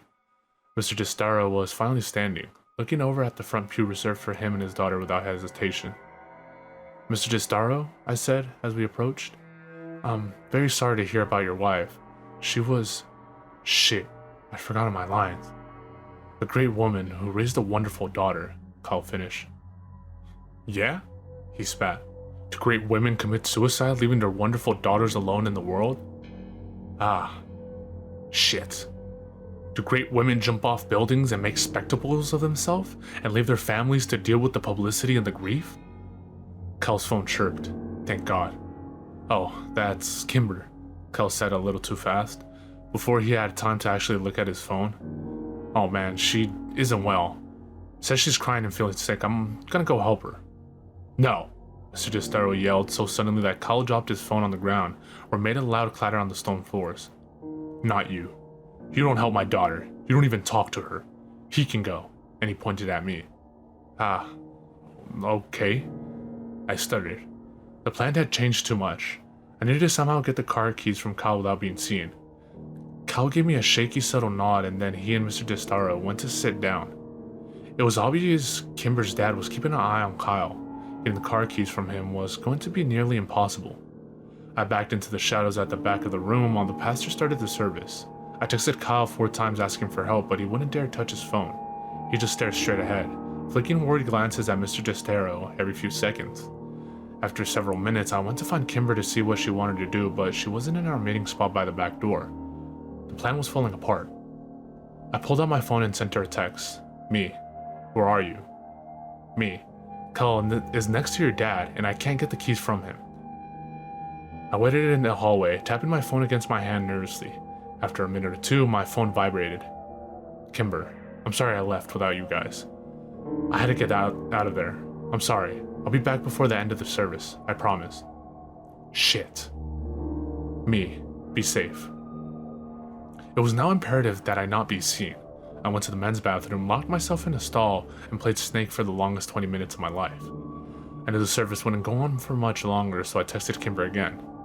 Me. You on your way back yet? Did you find it? I sat waiting, watching the minutes tick by. I texted her again. Me. I think the service is ending soon. Where are you? After another 7 minutes of no response, I tried calling, but it went to voicemail. I tried again with the same result. I was getting nervous. I was about to try a third time when 2 people walked into the bathroom and my phone vibrated with a text. It was Kyle. The service was over. Kyle. Kimber has the keys. Why aren't you guys back yet? Did you find anything? I left the bathroom without washing my hands and received dirty looks from the 2 strangers at the urinals as the door closed behind me. I found Kyle staring out of the window looking for my car. Kyle. He jumped. Where's Kimber? What did you guys find? I don't know. She left without me. What the fuck? Why? Where is she? I don't know, Kyle. She left without me, I reiterated. She's not answering my calls or my texts. Fuck. Mine either. We have to keep an eye on her dad until she gets back. We're not the only ones, Kyle said, gesturing across the room. What the fuck is going on? 3 men were talking to Kimber's dad in a corner across the room. Chief among them was Killian Clary, who was flanked by his 2 former deputies. Driskin's retired sheriff had his hand on Mr. DeStaro's arm and was speaking to him in an angry, hushed tone. Kimber's dad was shaking his head and desperately objecting to something. The 2 deputies walked out the front door of the church, and Mr. DeStaro sagged against Killian Clary, who sat him in a nearby chair. Something was happening. Call Kimber. Now, Kyle said. I tried again, and this time the call rang twice and was sent to voicemail. I ended the call and threw up my hands, looking desperately at Kyle. Again, he said, and took out his own phone. I got the same result, but felt a joy of relief when someone answers Kyle's call. But it wasn't Kimber. Phil, what part of the town are you in? I need a ride. It's an emergency. I waited. Yeah, man. I'm on Northridge Church. As fast as you can. I'm with Sam. I'll owe you. Kyle hung up and then immediately tried Kimber's phone. She's sending me to voicemail too. We both stood at the window anxiously waiting to see Phil's silver Mazda pull up. Kyle chewed his lip and I tapped my phone. Come on, Saunders. We threw occasional looks back at Kimber's dad until Clary stood him up and ushered the now inconsolable man out of the church. Suddenly, Kyle's phone chirped and we both looked down to see Kimber's name flash up on the screen. Kyle's knees nearly buckled in relief and he sagged against the wall. Kimber, I found it. Kyle opened the text and furiously typed a reply. Kyle, they're coming for you, Kay. We both stared at the phone waiting for a response, and just as the sun blinded us as it reflected off of Phil's approaching silver sedan, we got one. Kimber, they're here. It was the last message we got from Kimber. When Phil dropped us at the DeStaro house, we found the front door unlocked and no one home. My car was sitting in the driveway unlocked with the keys in the ignition. Kyle and I drove back to the church, but the funeral was over, and the few people that had attended it were already gone. We drove back to Kimber's house again, but it was just as we left it, and no one was home. Kyle had lost it by this time and was an absolute wreck. He called her so many times I was sure he'd killed her battery. His calls went straight to voicemail and his texts were unanswered. After half an hour of begging from Kyle, I finally called my dad. He answered immediately. Sammy, what's wrong? It's Kimber. She's gone, Dad. We looked everywhere, but her and her dad are missing. She left the funeral early and Killing Clary was talking to her dad. And then Samson and Greg left and I think they went to her house and they got her dad. I think they're still working for Clary on the side or something, and I think they're doing something bad. Whoa, slow down. Come by the station and let's talk. I'll take a statement from you boys and I'll send a couple of officers over to investigate the house right now. Just calm down, Sam. We'll handle this. I hung up and threw my car violently into reverse, jerking the wheel to the left as I hit the end of the driveway. Sam. How do we know? How do we know we can trust the cops? I'm not trusting the cops. I'm trusting my dad, I said, my words sounding hopeless, even to me. I turned into the sheriff's office and Kyle was out of the car as soon as I slowed down enough to park. By the time I got inside, my dad had Kyle by the shoulders and he was nodding solemnly at everything Kyle was telling him. When my dad saw me, he motioned for an officer to take us to his office. After a few minutes, he came in and sat down across the desk from us. Alright boys, I'm going to have Officer Ramirez come in a few minutes and take a statement from you both. I want you to know that at this point in time, it looks like the Testaros left town voluntarily. No way, Mr. Walker. Kimber would never. My dad held up his hands for silence. Let me rephrase. Jacob Testaro left town voluntarily. Kimber is a minor and has no legal rights here.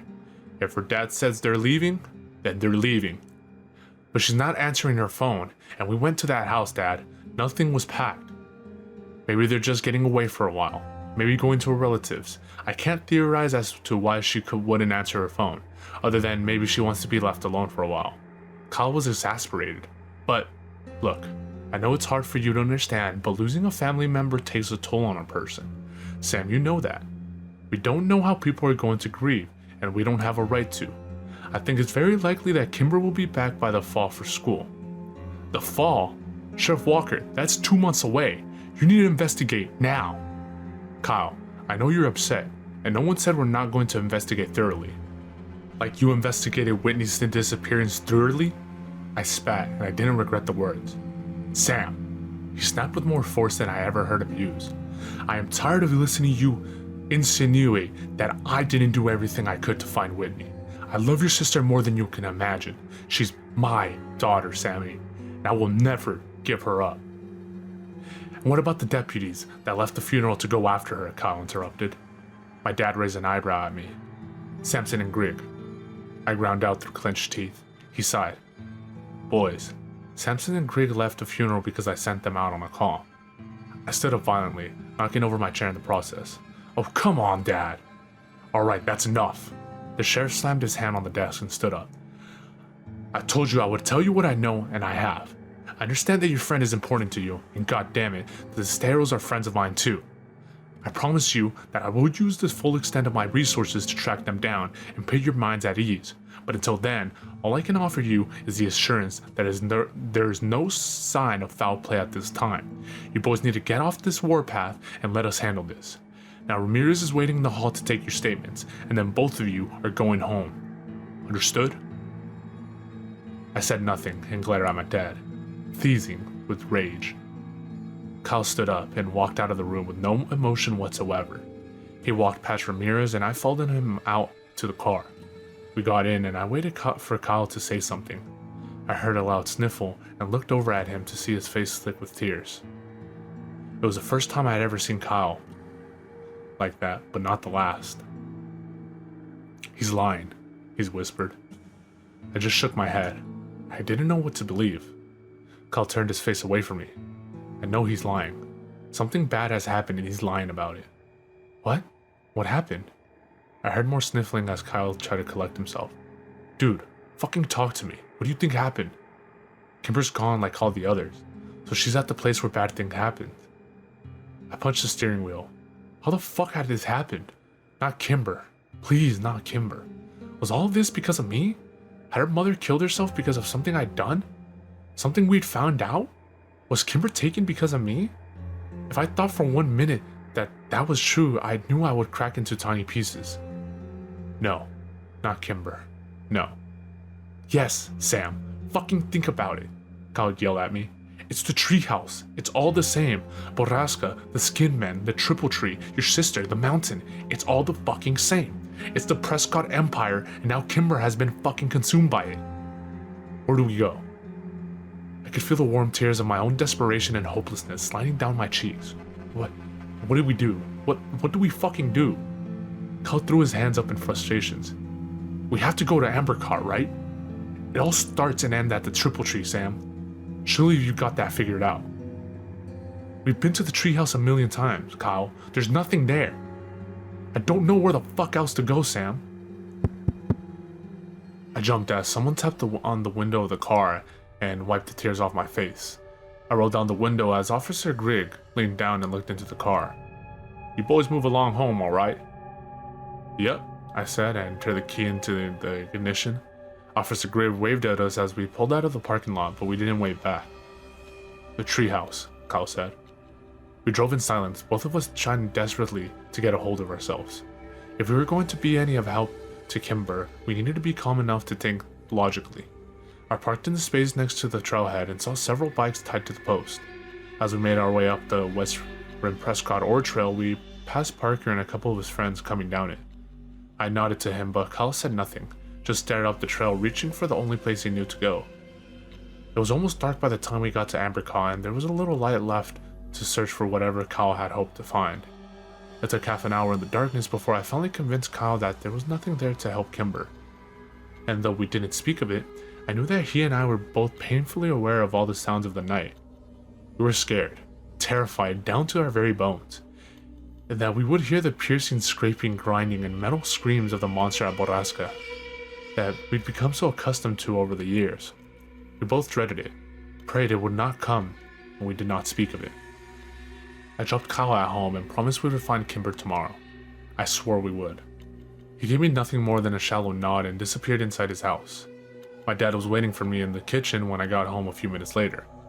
I didn't look at him and walked over to the fridge, realizing I hadn't eaten all day. "Sammy, sit down. I want to apologize for today." I took out some chicken and cheese and went to the pantry for bread. "I know you're scared, and I know that a lot has been going on that you can't exactly relate to." He sighed. Anne had been depressed for a good while, Sam. Over 20 years. That'll weigh on a person. I ignored him and continued making my sandwich. I was dying inside, wondering if I could even trust the man I called my dad my entire life. She was suffering, Sam. And sometimes people who suffer that deeply don't know of any other way out. She knew her depression was hurting her husband and her daughter, and maybe she mistakenly thought she was doing them a favor.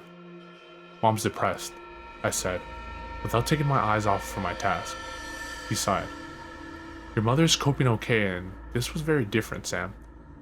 Kimber's mom has been depressed since she was in her 20s. Early in her marriage, Anne suffered multiple miscarriages. Infertility can be very hard on some couples, and not even Kimber's birth could totally ease her pain. Dad, with all due respect, I'm tired and I'm going to bed. Kyle and I are getting up early to look for Kimber." I threw the knife in the sink with a loud clang and turned to look at my dad for the first time. "Please tell me you're still trying to find Kimber." The sheriff stood up from the kitchen table, looking as tired and disheveled as I felt. "I promised, Sammy," and I finally believed him. The next morning when I pulled up to Kyle's house, Parker came out to meet me. "Hey Parker," I said when I rolled down the window and cool morning air waved it in. "Kyle's not here. He left around 5. Stole my dad's truck. He's pissed, so you better go." "Thanks, man," I said, and then rolled up the window and took off down the street. I drove around all morning looking for Kyle and calling his cell, but he didn't pick up until around noon. "Sorry, man, I couldn't sleep." Kyle sounded a bit more stable than yesterday. "That's cool. Where you at?" "I don't know exactly. A rare spot where I'm getting service." "You in the woods?" "Yeah. She's out here, Sam. Somewhere in these mountains. I can feel it. I know it." "Alright, well, let me meet you." "Okay. Just come down to the restroom trail and I'll meet you there." I was only 5 minutes away, so I arrived before Kyle had time to get down the mountain. Mr. Landy's red Dodge Ram was parked haphazardly in a no parking zone, and I figured it would probably be towed by the time we got back. I doubted Kyle would have cared at this point. I crossed my arms and leaned against my car as I waited for him, staring up the dirty red trail in impatience. When Kyle finally showed half an hour later, he was covered in sweat and dirt and dejection. "So?" I said, pushing up off the car. "No, nothing, man." "Alright, well, let's keep searching." We hiked miles and miles of the mountain that day, but we didn't find any sign of human life. And for the next few days if the sun was out, so were we. Kyle was growing more and more desperate, crossing onto private property to look for logging equipment and mapping out the county's many mines to search for the abandoned buildings. But the mountain was big and the needle buried deep in the haystack, and as the days slipped away, so did Kyle's sanity.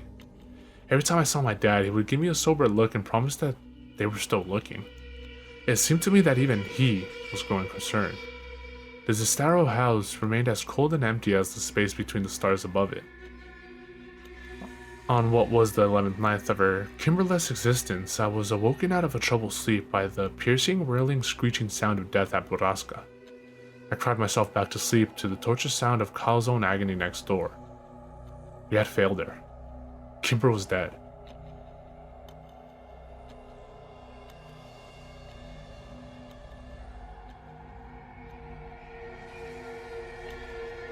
When I pulled up to his house the next morning, I could tell Kyle had cracked. His skin had taken on a yellowish color, and his voice was flat and void of emotion. "It's not over yet, Kyle," I said as he dropped into the seat next to me. "Yes, it is, Sam," he all but whispered. "No, I don't believe that.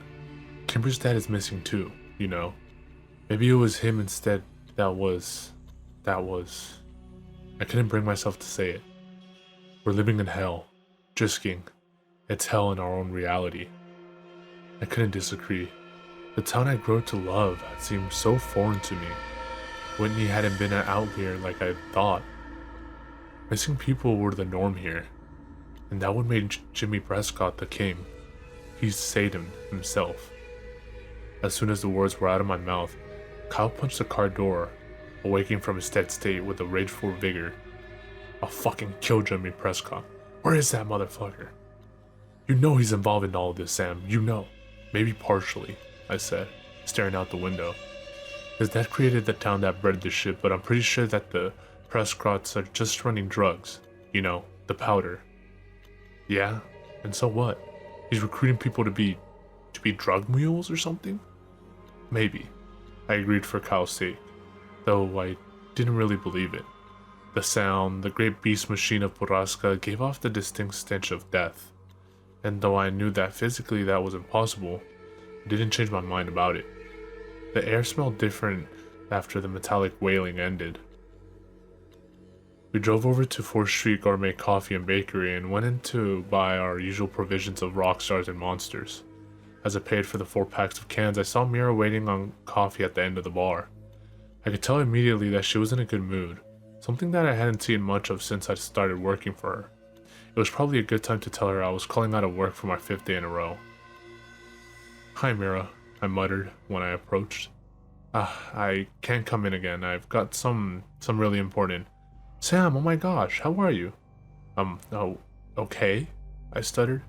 "Good," she said brightly. "Don't worry about coming in. I'll hold down the fort and I'm sure I can call Emily in if I need help. But really, Sam, what have you been up to lately that's so important?" My mind blinked. Just as I started to stutter out some bullshit about helping my dad, Kyle appeared behind me. "We're trying to find Boraska," he said with all the gravitas of a eulogy. "Ah, yes. No one told me you asked him about that. You know that's just a story, Sam. That legend has been around since I was a kid."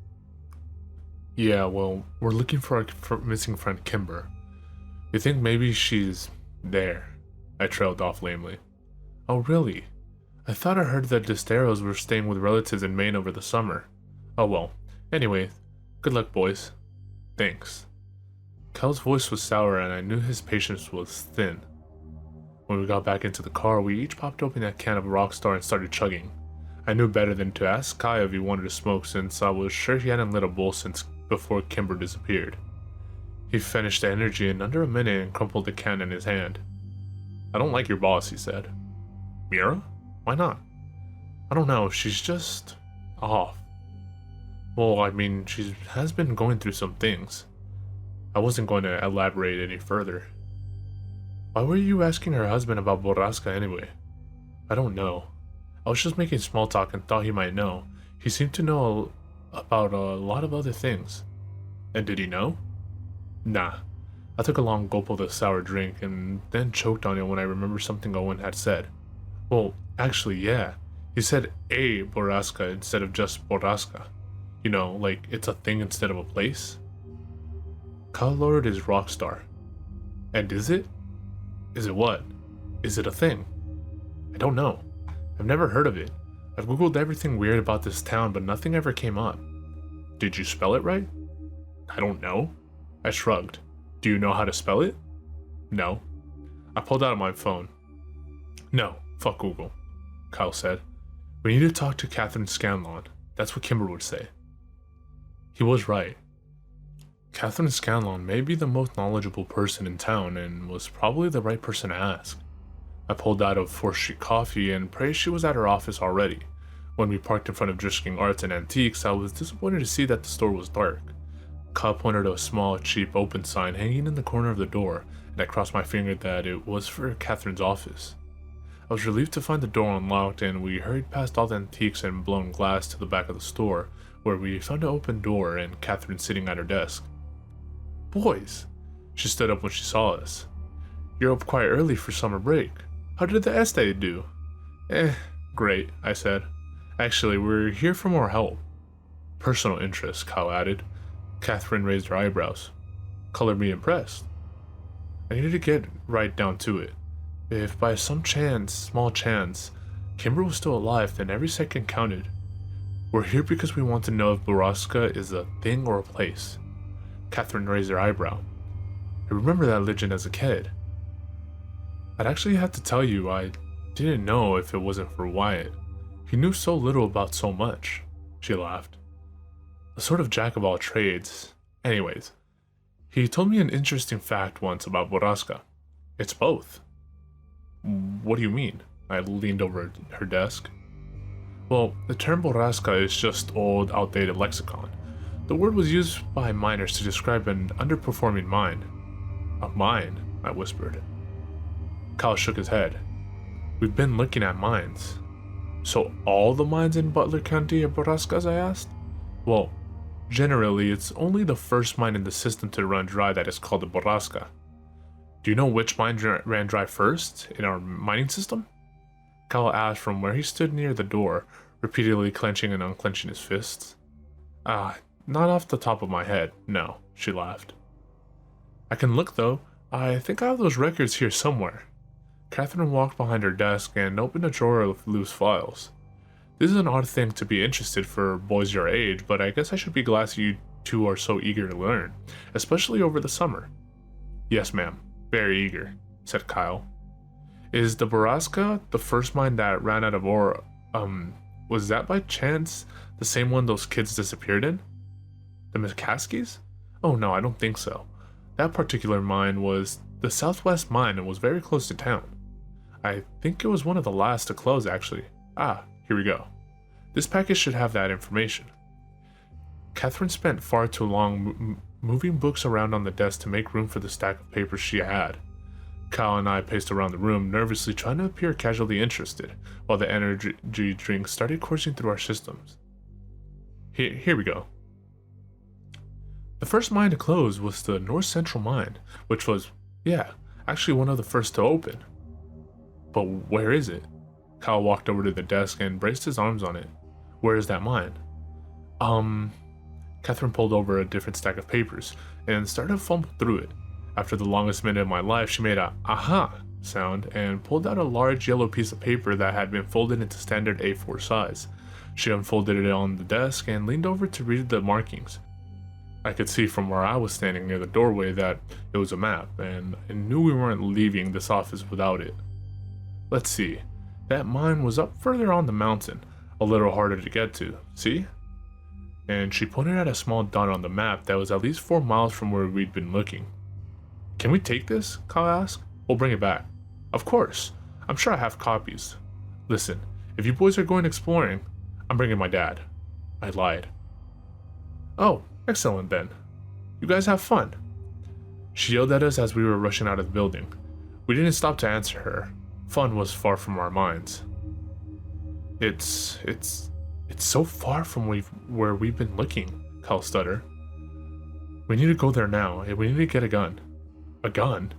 Where are we gonna get a gun, Kyle?" "From your dad. He's not gonna give us a gun, man." "Fine. Then let's scout the place first, then we'll come back with a gun." That didn't seem like a good idea to me either, but what choice did we have? After studying the map for several minutes, we realized the easiest way to access the mine was still through the West Rim Prescott Ore Trail. We parked at the trailhead and made the familiar hike down the marked trail, and then up the beaten path, realizing that we'd have to travel past Ambercott Fort on the way. And I knew in my heart that we were going the right way. We were walking the same path that so many people before us had on their way to Borrasca, but what had they found there? We passed the treehouse, which was as silent as it was in the morning. We walked on in the woods, further north than we had ever been before, and soon we were flying blind, hiking in the general direction of the dot on the map and hoping we were still on course. Within an hour, I began regretting that we'd come without provisions, emotional and unprepared. By noon, we had been hiking for 4 hours, and it seemed to me that we were lost. I tempered the welling panic with thoughts of Kimber and Whitney's and the answers to the mystery that had absorbed my life for so many years. Kyle, for his part, said nothing and kept his eyes straight and his mission his priority. And then, just as the sun teetered on the apex of the day, we saw an emptiness through the trees and the hard lines of man-made buildings. Kyle quickened his step and I rushed to keep up. When we finally broke through the tree line, I choked on my own deep breath and fell against a tree as I looked over at the quiet encampment. A large wooden signpost that was almost as long as the entire clearing was still standing near the entrance of the mine.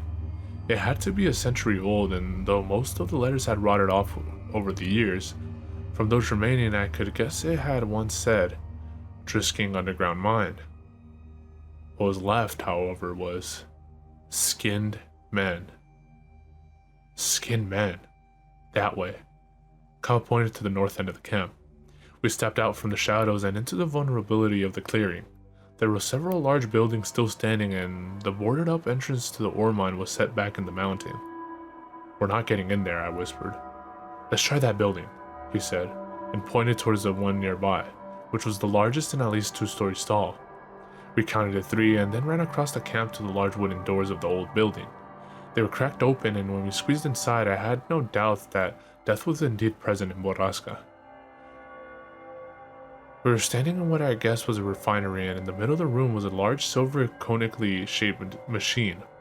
A conveyor belt fed into it, and the room had a sour smell. Even the dirt beneath our feet seemed to have taken a crimson tint. This is the machine. This is where they take them, I said. This is the place where people die. Kimber isn't here. Come on. I was only too happy to squeeze back out the door of the building and tiptoe around the side. We rounded a corner and almost ran into a recently waxed shiny green truck parked there. This is Jimmy Prescott's truck, I breathed. I know whose truck it is, Kyle growled. We were now on our extraordinarily high alert. Kyle dropped to the ground and began to commando crawl around the building. I followed him, waiting to hear a shout or a gunshot, but none came. As we crawled around the back of the building, Kyle turned around to me and put his finger over his lips, then pointed at a 1-story brown building that was only a dozen feet away from us. He got into a crouched position and moved as fast as he could across the gap between the 2 buildings. I did the same. As soon as I reached the wall next to him, Kyle whirled around and put another finger to his lips, and then pointed up to a window directly above us. There were noises coming from inside, and even to me, a 16-year-old virgin's, the sounds of sex were unmistakable. We could hear an animalistic grunting and the tired, objecting groans of an old mattress. Unable to help myself, I whispered, "What the fuck?" to Kyle, but he was already gone. All caution abandoned, running around the side of the building.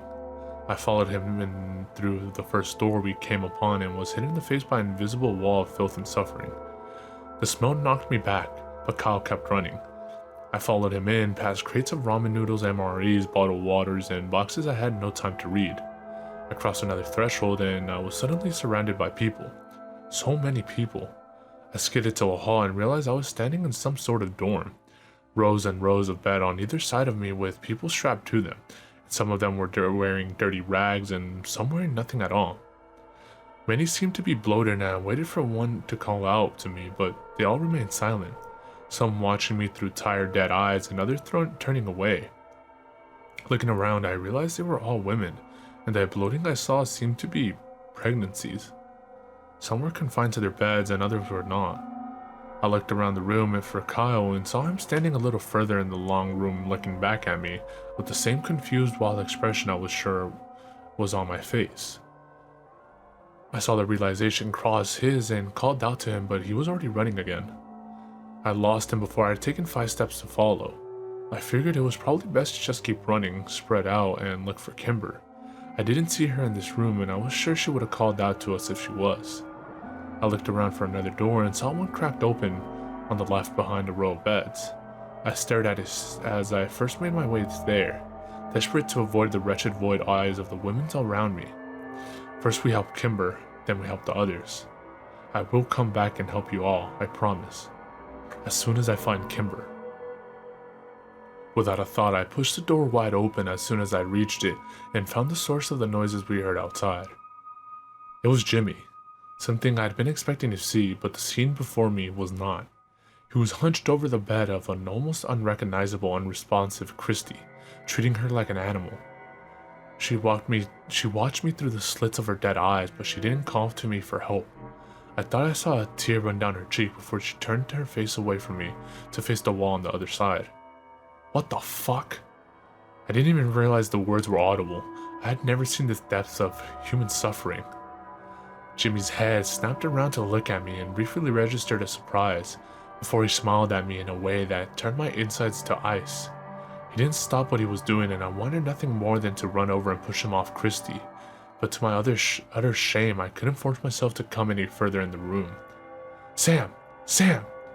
Kyle's voice echoed through the building and immediately cured me of my paralysis. I found myself running back into the miner's dorm and away from Jimmy Prescott and Christy. Kyle! Back here, hurry, please. I found Kimber. I followed his voice to the maze of beds and rooms as a cacophony of voices began to follow me. Help us, please. There were only maybe a handful of girls yelling at me, but it sounded thunderously loud as it filtered through my guilt. The weight of their misery dropped down upon me and it almost pushed me into the ground. I'll get help. I'll help you. I promised them as I followed Kyle's voice, still screaming desperately from an adjacent room. I sprinted across another threshold and saw him, hunched down near a corner bed, helplessly yanking on the leather strap attached to it. I slammed into the bed and fell to my knees, trying to work out what he was doing and how I could help him. I tried not to look at the bed because I knew I couldn't see her like that. I couldn't bear it. If Kimber looked at me through the same accusing, empty eyes as Christy and the others had, I might lay down on the ground beneath her and curl up into a ball. Go around the other side. Unbuckle the other two straps. Kyle had the high-pitched voice and wild, desperate eyes of madness. I ran around the other side and did as he said, with shaking, awkward hands. Oh, boys! Jimmy's voice rang out from somewhere in the building. I just freed Kimber's ankle and was working on her wrist. She whimpered when she heard him and buried her face in my shoulder. Do you think you're hiding? I know where to find you. I know right where I put that girl. I'll fucking kill you, Prescott, you sick cunt. I'll fucking stomp all your bones and bleed you out, you little motherfucker. Kyle had lost all reason and strategy. He was filled with rage instead of fear, and it scared me even more. I pulled Kimber's wrist from the final strap and yelled, Go, now. We pulled Kimber up off the bed and quickly realized that her legs could barely support her. She was heavily sedated and breathing weakly. We braved her on either side and moved as quickly as we could through the nearest doorway, away from Jimmy. We were in another dorm, though this one was filled with mostly empty beds.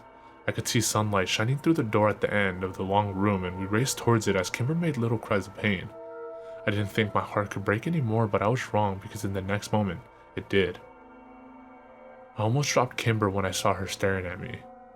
Her eyes were hollow and uninvested, and when I turned towards her, she looked away immediately as if she couldn't stand the sight of me. Whitney, I said weakly. Sam, let's fucking go, Kyle screamed. I can't. I turned towards him as tears ran down my hot cheeks, and Kyle saw her too. I can't stay, Kyle said, still moving towards the door. I have to get Kimber away from here, please. But he knew I wasn't going anywhere. Good luck, bro, I said, and then we were both running in different directions. Whitney's hair was long but thin, as was her face. Everything on her looked brittle except for her stomach, which bubbled out from her like an overblown balloon.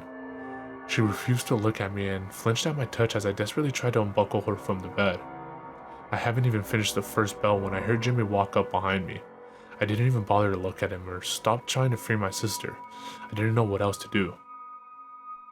I admire your grit, kid, Jimmy said, and then sat down on the bed behind me and continued to watch me, giving no objections to what I was doing. You probably think your friends got away, but there's no sense in false hope, is there? There's no sense in any of this. My voice sounded frail, and it cracked over the last word. You're wrong about that, Jimmy sighed. But just so you know, I've got Clary out there looking for them already. People making a lot of noise coming down off this mountain. Trust me on that. Sheriff Clary. I was desperate to keep him talking, anything to keep him from trying to stop me. Oh yeah, you know he was supposed to retire from the business, but unlike the previous sheriff, he kept a few horses in the race. Horses? Nothing made sense. Yep, Jimmy slapped the bed next to him. We called these buildings stables. He laughed. I dropped the last buckle on the floor and looked down at Whitney. I expected her to spring up and run towards the door while I went after Prescott, but all she did was rub her wrist and itch her collarbone. Then she put her arms back where they had been, turned her head away from me and shut her eyes. I slumped down onto the bed next to her and picked up her cold hand. If she wasn't leaving here, neither was I. It was over. I sent a silent prayer up to a God I didn't know, and wished my friend safety. Do you know what this is, Sam? I shrugged. It didn't seem to matter now. It's all about the babies. I stared down at Whitney and her swollen belly, but gave no indication I was listening. You wouldn't believe how much money is in the industry. I mean, my dad was a smart man, and he knew we didn't have anything of value to sell, and back then, the Prescotts were dirt poor, out-of-work miners just like everybody else in the town. He first got the idea when he sold my older brother off to pay for the legal fees to fight the city. I mean, some people will pay 5 figures for a newborn, even back then. And the organizations that buy them, well, they buy in bulk. We still make a killing off of them, and our overhead is very low. Jimmy stood up and pulled out a gun out of his waistband, then threw it on a bed across the aisle. Try to understand, Sammy. Not just about the money. We use the stables for community service too. Lots of people in town come to us, ever since the 50s. I couldn't take it anymore. I didn't want to be here listening to this. I didn't want to see Whitney so broken, and I didn't want to wait for an inevitable death. It was torture in the purest form. What are you waiting for? Why don't you just kill me? This isn't a James Bond movie. I don't care about any of this shit. Jimmy laughed loudly as if it was the funniest thing he had ever heard. Kill you? Christ, kid. If I could, then I already would have. But I'm not allowed to kill you. I've been trying to decide if I want to fuck your sister right in front of you, though. She's not one of mine, but it might be worth it just to see your face. Just kill me and let her go. Fuck. I'll kill myself if you let her go. I stood up from the bed, and Jimmy took 2 steps towards me and punched me so hard in the face that I fell back down on it. I moaned as I fought the tears and stars behind my eyes. I can't let her go, you little fuck. She's got one of our community services babies in her. Grace says she's got another week to go, 2 tops. Jimmy looked down at Whitney and frowned. She's been putting out shit babies though, and as soon as this one's out, she's got a date with the shiny gentleman. What the fuck does that mean? I yelled at him and a loud rain suddenly filled the room. Jimmy held up a finger and pulled out a phone out of his pocket. I gotta take a business call. 2 minutes and we can get back to our conversation. Jimmy walked over to a corner of the room and I just really started to pull on Whitney. We gotta go, Whit. We can't stay here. She kept her eyes shut and her body lax. Whitney, they're going to kill you. My head whipped towards the door as I heard a truck skid in the dirt just outside of it.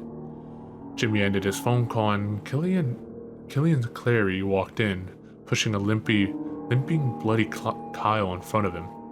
Lose something, Prescott? Where's the girl? Couldn't find her. God damn it, Clary, you fucked us. Go back out there and find that girl. Jimmy snatched his gun off the bed and shoved it into the back of his waistband. Now listen here, you little shit, Clary growled. I ain't your fucking employee. I don't have all fucking day to play hide and seek in the woods. I'm telling you, she wasn't with them, so I guess if you want to know where she is, you should get it out of him. Clary threw Kyle down on the floor and spit near his feet. I gotta do your fucking job now? Jimmy walked over and without any hesitation kicked Kyle so hard in the ribs, I heard some of them snap inside his chest. I tried to stand up, but I was still dizzy and fighting off the darkness. "Where's your girlfriend, Landy?" Prescott raised his boot and then stomped down hard on Kyle's ankle. He screamed in pain. "I can do this all day, kid." Clary sat down on a bed across the aisle and lit a cigarette, watching him passively. Jimmy pulled Kyle to his feet and then punched him hard in the face. A few of Kyle's teeth scattered across the floor. "Tell me, you little cunt." Jimmy punched him again in the face and Kyle went limp.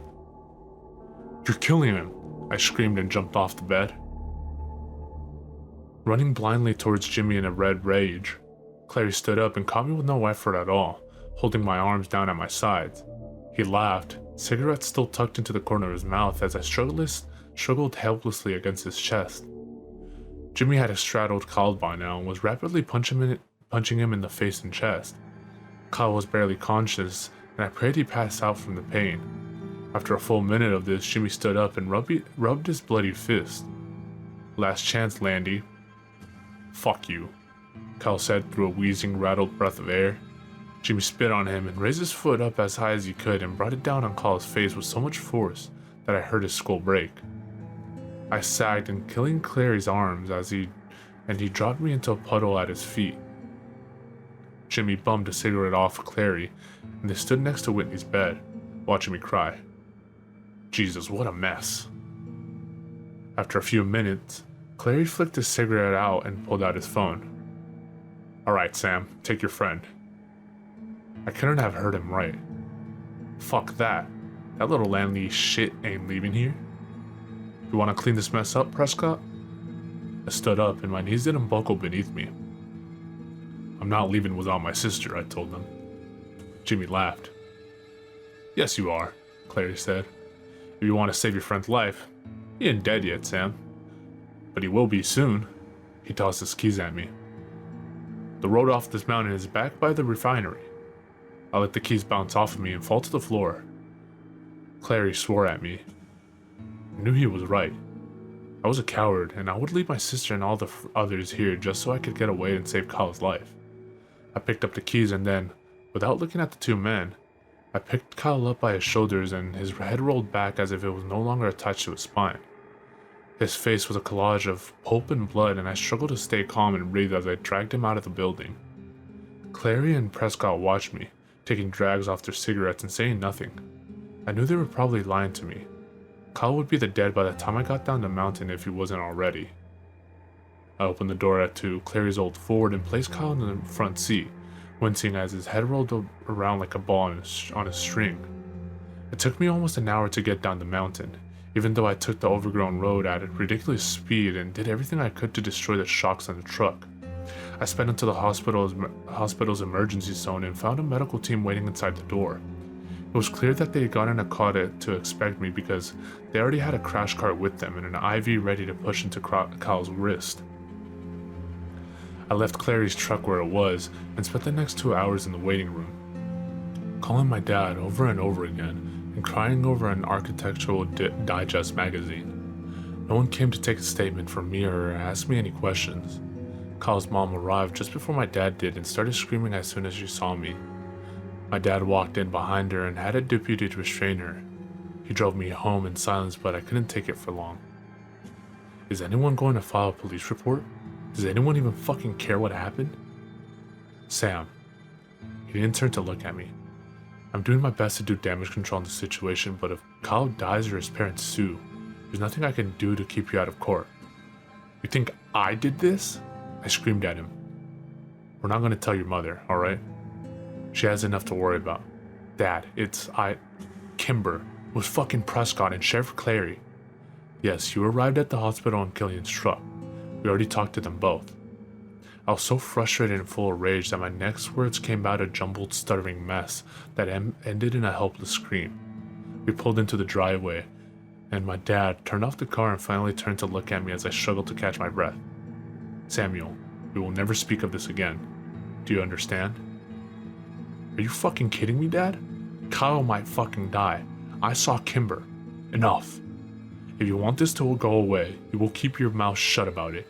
Make no statements to anyone, and I'll hire the best lawyer I can afford to clean up your mess. I don't know why you beat your best friend almost to death, and frankly I don't want to, Fuck you! I screamed at him and threw open the door to the cruiser. I ran then, away from him and the house and my broken life. He didn't come after me. Not that day or any other.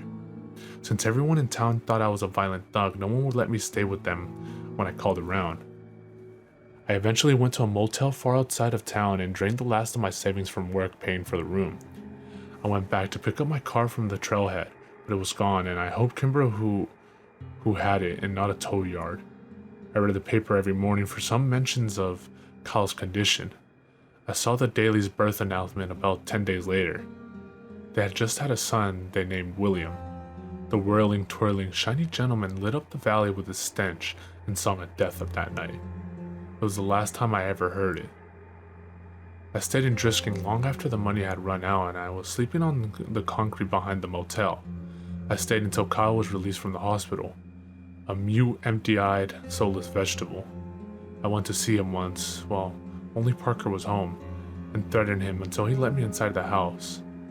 When I had assured myself that Kyle I knew was dead and only his empty husk remained, I left his house and hitchhiked out of town.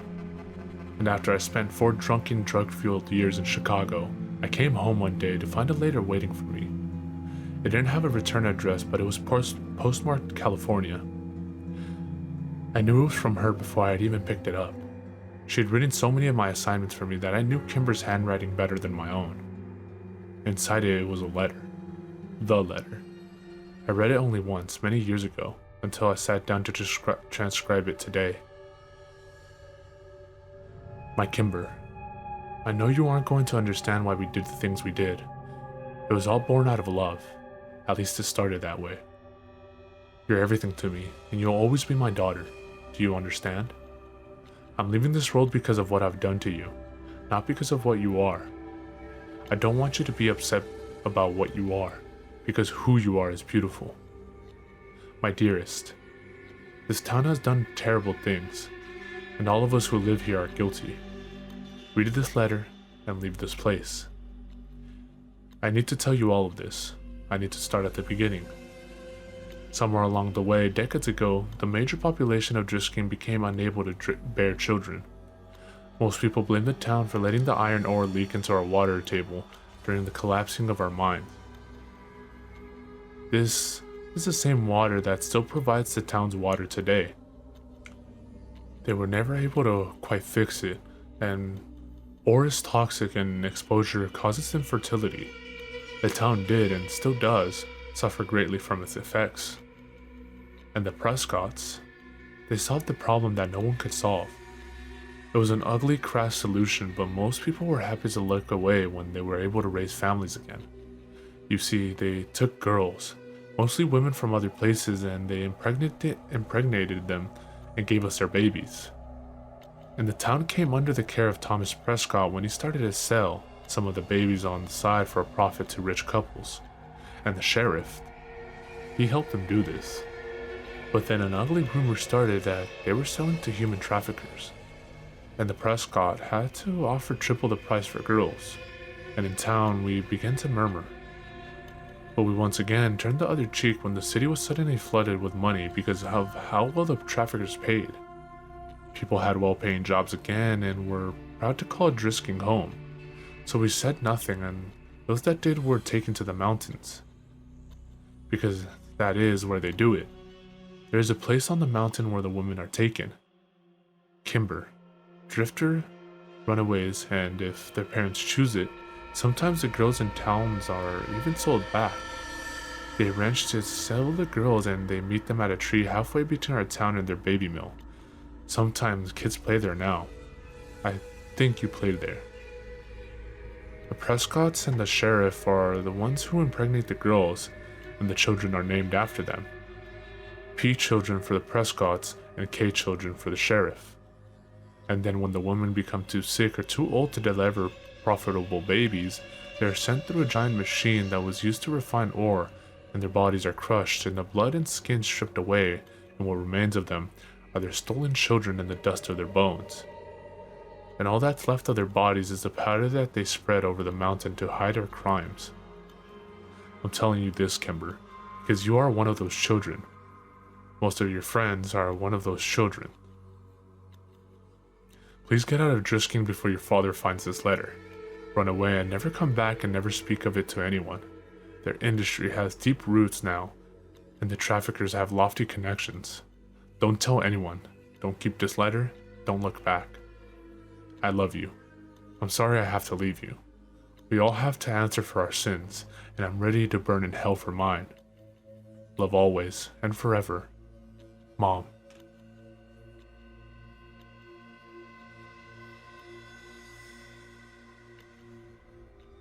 It's times like these that make me wish I could just run away and never look back. I want to scream, but I can only cry internally from all the stress my family causes me. My father and stepmother always go at each other like a couple of lions fighting over a piece of meat. There's no peace, and sometimes I wish I could just crawl into a hole and never come out again. I desperately pray to God that every day would get a little better, but it never does. Nothing ever gets better.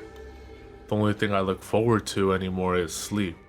The constant oppression and neglect from my stepmother only increases with every passing day. Sometimes I can't help but lie in bed and wonder if my family or friends would ever miss me if I went away. Would people cry or just move on? The only love I remember feeling was for my father, but lately things have taken a turn for the worse.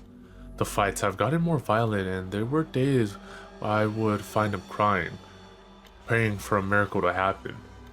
As it grew dark out, I realized I'd been sitting in my room listening to them for several hours. I couldn't hear them arguing anymore. The damn grating noise of the clock above me only contributed to my frustration. That eerie silence heightened my anxiety until I couldn't take it anymore. I got to the door, and before I could get to the doorknob, it swung open. It was my dad, beaten, broken, and bruised. I gazed up at his tired face as I slowly walked towards him. Then and there, I decided enough was enough and lost all rational thought as I grabbed his hand. I gathered my strength and pushed my way past my stepmother. The rage plastered on her face made me panic as I tugged my father to his car. I got him into the passenger side and scooted over to the driver's side. I frantically locked the doors as I looked for my father's keys. I could hear my stepmother growl words as she cursed out my name. "Alexa!" she yelled out in a hoarse voice. My only thought was to get my father away from here as fast as I could. I panicked as I struggled to find the keys in the little light I had. A sudden loud bang on the driver's side window sent me into a state of shock as my eyes snapped back to it. I screamed in terror as my mother slammed the baseball bat against the window again. This must have been enough to finally set my father out of his haze. He suddenly grabbed me and shoved me out of the seat. He grabbed his keys from the glove compartment and started the car before speeding off, leaving a trail of smoke and skid marks behind us. My panic only heightened as we flew down the road. I pleaded with him to slow down, but he only sped up more. I could feel this car start to spin out of control. The sudden thrashing shook both of us violently before I heard a glass shattering. The seatbelt that had kept me secured broke, and suddenly the world went black. I felt so isolated. The cold, hard ground beneath me sent goosebumps along my skin as my eyes snapped open. I was gripped with a sudden strong pain as I sat up. My head was pounding from the hard landing. I tried to steady myself and realized that all I could hear was the hollow sound of the car alarm. There wasn't any other noise. Even the cold breeze that touched my skin was silent. I slowly brought myself to my feet as I looked around. Something was wrong. "Dad?" I called out, but there was no answer. I hollered out again. Still no answer. I started to scream over and over again in my dismay, only to hear silence, to such an extent that my throat began to hurt. I had to stop before I not only lost my father, but my voice as well. I was worn out and I couldn't stop rubbing my eyes. The more I did, the more the light around me started to fade into darkness. I felt uneasy as I opened my eyes. I was suddenly blinded by a single spotlight and everything around me seemed to fade away. I could hear a faint jiggling sound echo around me that was followed by laughter. I could feel my anxiety welling up again as I called out, hoping it was my father. "Hello? Dad?" I waited several minutes for a reply, but none came. It only seemed to confirm my worst fear. I felt the hairs on the back of my neck stand on end as an overwhelmingly presence seemed to appear behind me. I turned around quickly, and there in colors of blue, magenta, and teal stood a towering jester. The jester carried a mischievous, lazy demeanor. He looked bored and quickly took notice that I was standing there. He didn't say a word. The only sound was a faint jingling of the bell tied to the ends of his blue hair. I couldn't break my gaze away from him. His flamboyantly vibrant features brought out so much life and made him stand out that much more. The gesture came closer to me with a grin that I wasn't sure I could trust. I didn't understand where he came from or how I came to be in his dark oblivion. Without a word, he started to do tricks that would awe anyone. One of which made a purple balloon with a smiley face mystically appear in his hand. He looked to me again with a smile as he offered it to me. I didn't take it from him. I don't know where he came from, much less what he was. I drew back slightly as my thoughts returned to my father. I had to find him. I didn't have time for this. I turned quickly to move again, but he was there in front of me again. He looked disappointed and shook his head as he offered me the purple balloon again. I couldn't stand the eerie silence that lingered between us. "Who are you?" I asked after gathering my courage. The jester still didn't say anything, but pulled out a deck of cards. I asked him again, and this time he pulled out a card with a letter on it. It started to dance around him, and with every following question he would pull out another card. I glared at the cards and spelled out the name he presented to me. "Candy Pop?" I asked. The only response he gave me was his wide grin. I don't know why, but each time he smirked, it sent chills down my spine. I could feel something was wrong even if I didn't know what it was. He started doing tricks again, and this time he made the purple balloon disappear. I watched as he made a blue lollipop appear, then another, and another, until he held 3 of them. I wasn't sure what to say or do, so I only watched in silence. He took my hand and placed the lollipops in my palm, then closed his hand around mine. Once again, he made that same purple balloon reappear and backed away slightly. He crouched with his back to me, and all I could hear was the sound of plastic being stretched quite a bit. When he turned around, he held the flower-shaped balloon. Candy Pop's smile was sweet and kind as he offered me the balloon again. I wasn't sure why he was so persistent for me to take the balloon. Maybe he was really just trying to befriend me? After a moment, I finally decided to accept the balloon. I examined it before gazing up at Candy Pop. His expression had changed from that kind, sweet one to something sinister.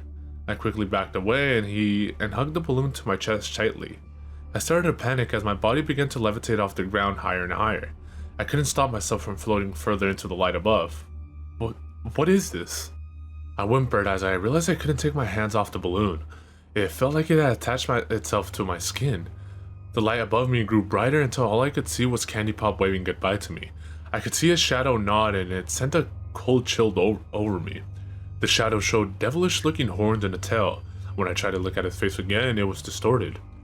Multiple whispers surrounded me, and I felt my head spinning. I closed my eyes tightly, wishing that whatever was happening would stop. Alexa, wake up! Alexa! I could hear my father faintly calling out to me. I felt so cold as if I had been dead. I was frightened and embraced myself so hard that I popped the balloon without realizing it. I opened my eyes slowly, and the bright light that had been overhead slowly focused into a street light. My father was kneeling next to me, checking me over to see if I was alive. Almost immediately, I started to cry and tried to hug him. Before I knew it, we were at the hospital. The doctor said it was a miracle we both survived it. As much as it hurt deep down, I was glad that we both were far from my stepmother. 3 months have passed since the accident, but I can't seem to shake the feeling that something is still wrong. I'm happy that we both got away from my stepmother and could start over again. The rain outside of my hospital window has really made this feel like the beginning of something new. I have to hide my surprise though, as the doctor enters without knocking. He was probably back to check on my progress. I smile to myself as I watch the doctor's back. Once he faces me though, my smile quickly falls. He was holding something in his hands as he quietly spoke to me. "You popped the last balloon I gave you, but do not worry, Alexa. I got you a new one."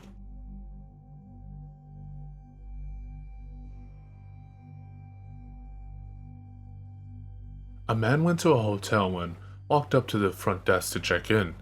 The woman at the desk gave him his key and told him that on the way to his room, there was a door with no number that was locked and no one was allowed in there. She explained that it was a storeroom and that it was out of bounds. She reminded him of this several times before allowing him upstairs, so he followed the instructions of the woman at the front desk, going straight to his room and going to bed. However, the insistence of the woman had piqued his curiosity, So the next night, he walked down the hall to the door and tried the handle. Sure enough, it was locked. He bent down and looked through the wide keyhole. Cold air passed through it, chilling his eye. What he saw was a normal hotel bedroom, like his, and in the corner was a woman whose skin was incredibly pale. She was leaning her head against the wall, facing away from the door. He stared in confusion for a while. Was this a celebrity? The owner's daughter? He almost knocked on the door out of curiosity, but decided not to. As he was looking, the woman turned sharply and he jumped back from the door, hoping she would not suspect he had been spying on her. He crept away from the door and walked back to his room. The next day, he returned to the door and looked through the wide keyhole. This time, all he saw was redness.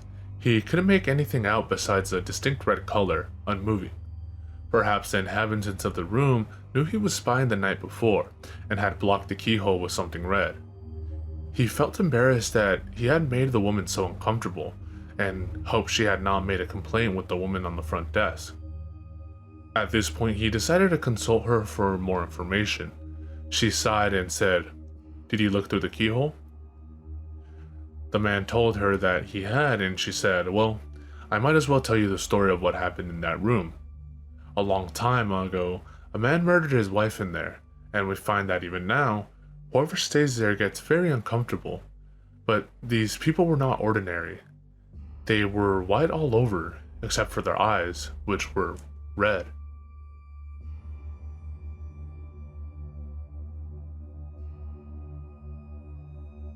I've decided to keep myself. I think it's important someone understands why, so I'm making this video before I blow my head off. The first time I remember it happening, I was 9. Johnny Weller and I were playing in his backyard.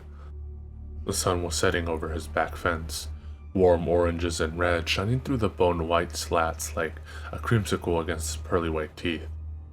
Johnny was a cowboy and I was the dirty redskin, stealing his horse.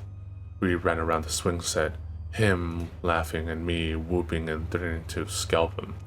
When he tripped, I ran to where he laid in the dirt, scooping up a handful of air, pointing my finger at his nose and proclaimed, "I got your gun now." Bang! Johnny's head exploded in a tremendous blossom of crimson blood, slate gray brain, and chips of skull that sparkled in the setting sun. My hand fell to my side and I stared open-mouthed, unable to understand what just happened. Someone was screaming. At first, I thought it must be Johnny's mother, until she tore open the back door and I realized I was the one screaming. Johnny's mother crumpled against her son's headless body, adding her broken sobs to my horrified cries. Johnny's funeral was the next week, closed casket. I forgot the sparkling light shimmering across the cloud of Johnny's blood. I forgot Johnny's mother's ragdolling my little body, begging me to tell her what happened to her son. I forgot the sheriff telling my mother Johnny was hit by a falling bullet, one of 26 cases each year. I forgot my father's quiet talks with my mother about how they never found the round that splattered Johnny's smile across the grass. I adjusted, I coped, I forgot. I didn't forget the next time it happened. I never played cowboys and Indians again. In fact, I can't remember a single instance of any shooting game played by little boys anywhere in my childhood. I do remember the little girl in the park, popping her little Nerf balls as she bounced around. She ran up to me, brandishing the weapon and shouting, "Hands up."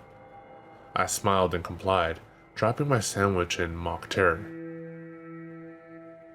I lift my hands to the sky and petitioned for mercy, a true homicidal maniac in the making. She executed me with a flurry of staccato pops. I dutifully played dead, sprawling across my bench. She giggled and proclaimed, "Your turn. Shoot me." A sudden sensation of intense discomfort slithered up my spine.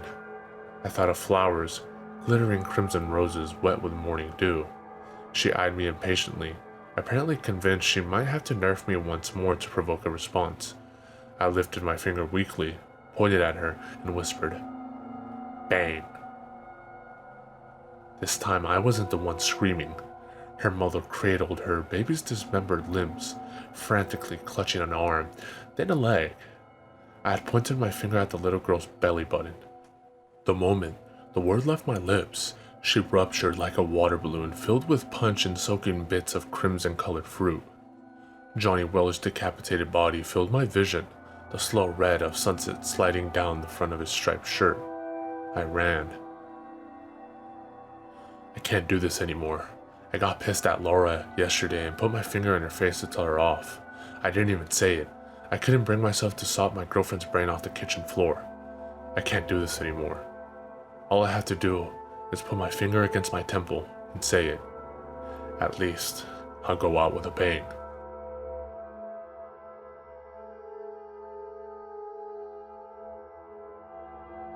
Have you ever heard of an old PC game called The Theater? Yeah, I didn't think so. Probably because many people say it doesn't even exist. You see, The Theater is an old computer game released around the same time as Doom. Today, if you ever find it, it's only available on crappy bootleg CD-ROMs, which more often than not don't even actually contain the game. The actual legitimate copies that they say were released back in the day feature a blank cover with nothing but the sprite of what has since been named the Ticket Taker.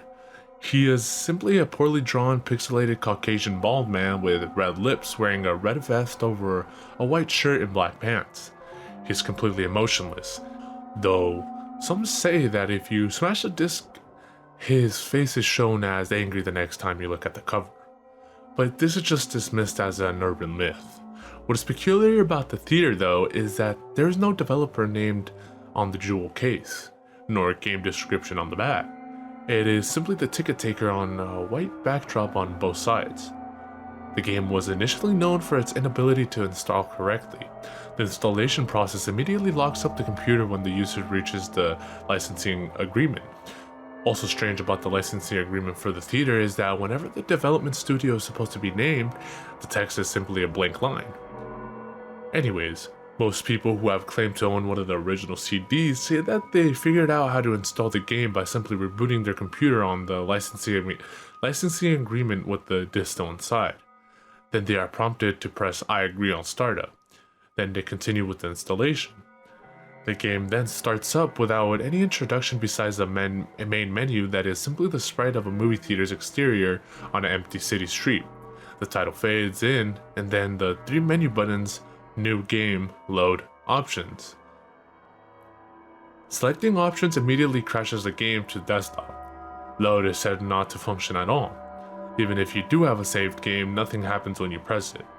Thus, New Game is the only working menu option. Once it is selected, you are in the first-person view. You are standing in an empty movie theater lobby, with the exception of the ticket taker standing in front of a dark hallway which one can only assume leads to the theater themselves. There's nothing to do but look at the poorly drawn, mostly illegible movie posters or approach the ticket taker. Once the player moves towards the ticket taker, a very low quality sound clip plays saying, "Thank you, please enjoy the movie," along with a speech box saying the same thing. You then walk into the hallway and the screen fades to black and you're back in the empty lobby and you do the exact thing again and again and again. While this may sound like a really horrible game, a number of peculiar things occur as you continue to play it. The number of times that you have to continue into the hall after giving your ticket to the ticket taker before the strange events happen is unknown. Most state that it's completely random and could take anywhere from the first playthrough to the 400th. What happens though has deeply disturbed some players. The first occurrence is when the player fades back in after walking into the hallway. This first time they will notice the ticket taker is completely absent. The player then, without any other options, decides to walk into the dark hallway. The sound clip and text box mentioned previously still play in the absence of the ticket taker, but when the player walks into the hallways, the screen does not fade out. It goes pitch black as they walk deeper into the hall, but the player's footsteps sound clip is still playing as they continue to push the up button on the keyboard. Those claiming to have played the original game report to have felt extremely uncomfortable walking down the hallway, anticipating the whole way something horrible happening. Well, eventually, the player is unable to move forward. There is nothing for a few moments before a strange sprite that is described as the ticket taker but with a swirl for a face appears and stands before the player. The original players of the game say their bodies immediately froze up and their stomachs churned when they saw this sprite, which has been appropriately named the Swirly Head Man. Nothing happens as the Swirly Head Man stands before them. Then suddenly a piercing screech plays as the game glitches out. This lasts for a few minutes, with the screeching being continuous. Then the players abruptly return to the lobby with all the sounds and graphics being as they should be. The game continues normally for the next couple of cycles of entering the hallway, with a couple of the original players claiming that the Swirly Head Man would appear briefly and disappear in the corner of the screen as a brisk yelp sound effect plays. Then at some point after meeting the Swirly Head Man, the player sees the ticket taker pacing back and forth, though there is no walking animation. The sprite's limbs are completely static, so he just hops up and down slightly as a substitute, with his eyes being wide and his mouth open to simulate a worried facial expression. Some players noted that the movie's posters had been replaced with images of the Swirly Head Man, which had caused them to immediately turn their character's head away from the posters and approach the ticket taker. Then another different low-quality sound clip plays, but the speech box contains nothing but corrupted characters that cause whatever text that would have been in the box to be completely illegible. Due to the extremely low quality of the sound, it is debated by players what exactly the ticket taker says at this point, though it is widely agreed that he says, "Never reach the other levels." Then the screen fades out once again and returns the player back to their starting point in the lobby. But the ticket taker is gone and the hallway is blocked by a large brick wall sprite. Touching the brick wall will immediately crash the game, and that's all there is to it. No one knows what the other levels are or how to gain access to them, nor is it known why the Swirly Head Man causes such acute fear in those who have seen him in the game. All the original copies of the theater have either been lost or destroyed, but the creepiest part is the fact that all the original players of the game claim to occasionally see a brief glimpse of the Swirly Head Man out of the corner of their eyes.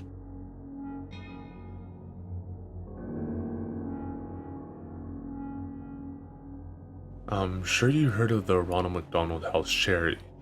They provide housing for families of sick kids when they're in the hospital. Seems pretty innocent, right? Well, there's another side to the charity. There's another type of Ronald McDonald House, one that not many people know about. There's one in most big cities. You won't find it by looking for it. It doesn't have an address. It doesn't have a sign above the door. It doesn't even have windows. No. The only way to find it is if you're taken there. That's how I found it. I've never met my real parents. I've been in and out of foster families and group homes here in Detroit since I was a kid. I'm 15 now and I'm what they refer to as a bad kid. Always causing trouble, always getting thrown out and placed with another unsuspecting do-gooder who thinks it can help me. I always prove them wrong. My caseworker sat across the black metal table, looking weary and frazzled. On the table between us was a thick letter-sized brown envelope, my case file. "Well, your reputation has preceded you," she said, "and now you only have two options. Military school in Lansing or the Ronald McDonald House, which has miraculously cleared you for acceptance. I don't have the patience for a drill sergeant's and 5 a.m. reveal, and how bad could a halfway house named after a fast food clown possibly be? Ronald McDonald House it was. Dark clouds loomed above me the day I climbed into the back of my caseworker's town car. My few belongings in a backpack and the clothes on my back, that's all I could take. One of the few belongings I had was a photo album filled with pictures of all the foster families I had been with. It was nice to remember some of them, even though I had royally fucked it up each time. I've had a few cases who went through the Ronald McDonald House. The caseworker said it from the front seat. Things went so well for those kids, I never had to transfer them anywhere else. In fact, the house took over the case files and everything. We drove into downtown Detroit past all the familiar landmarks. I'd been thrown out of one of the foster homes just outside the town because I snuck into downtown Detroit with some neighbors' kids to sneak into a dive bar. Good times. Well, here we are. The car came to a stop. I looked out at the window. We had parked in front of a tall, gray, windowless building, sandwiched between two other industrial buildings on a narrow city street. I noticed there was an address on the building to my left and one on the right, but not on this particular building, not even a sign. "Are you sure?" I asked, hesitating as I opened the car door and climbed out of the back seat. I slung my backpack over my shoulder, clinging tightly to the strap, and followed the caseworker up to the windowless metal doors. She pressed a buzzer and spoke to someone inside, and the doors clicked to unlock. We walked in. As soon as the metal door closed behind us, I noticed a pin-drop silence. It was that sort of silence that is so oppressive and empty it almost deafens you. Across the dimly lit lobby, there was a glass window with someone inside, a secretary. She was turned away, typing something intently. We walked over to the window. The caseworker rang a bell on the counter, and the secretary spun around in her chair. Her face was painted like a clown, like Ronald McDonald in fact. She even had the short, curly red hair. Otherwise, she wore a typical white nurse dress. I wanted to laugh at how bizarre it was, but I couldn't. A chill swept down my spine. Something was not right. I watched as the nurse and my caseworker interacted. Paperwork was passed through the window. The caseworker slid my case file under the glass as the nurse slid her some papers to sign. As my caseworker signed the papers, the nurse looked at me. Her smile should have been warm and welcoming, but all I saw in her eyes was hunger. "I can't stay here," I stammered loudly. "Take me to the military school in Lansing, please." "What's the matter, sweetie?" the nurse asked. Her voice muffled slightly by the glass. "Afraid of clowns?" I looked into her hungry eyes. Now there was a malicious glint as she laughed. My caseworker laughed too, obliviously, and said, Now, don't overreact. You'd hate the military school. Besides, this will be good for you." "Yes," said the nurse clown. "This will be good for you." Before I could object, I heard a slam behind me. I spun around to see an open door in the far corner of the lobby, to the left of the front desk window.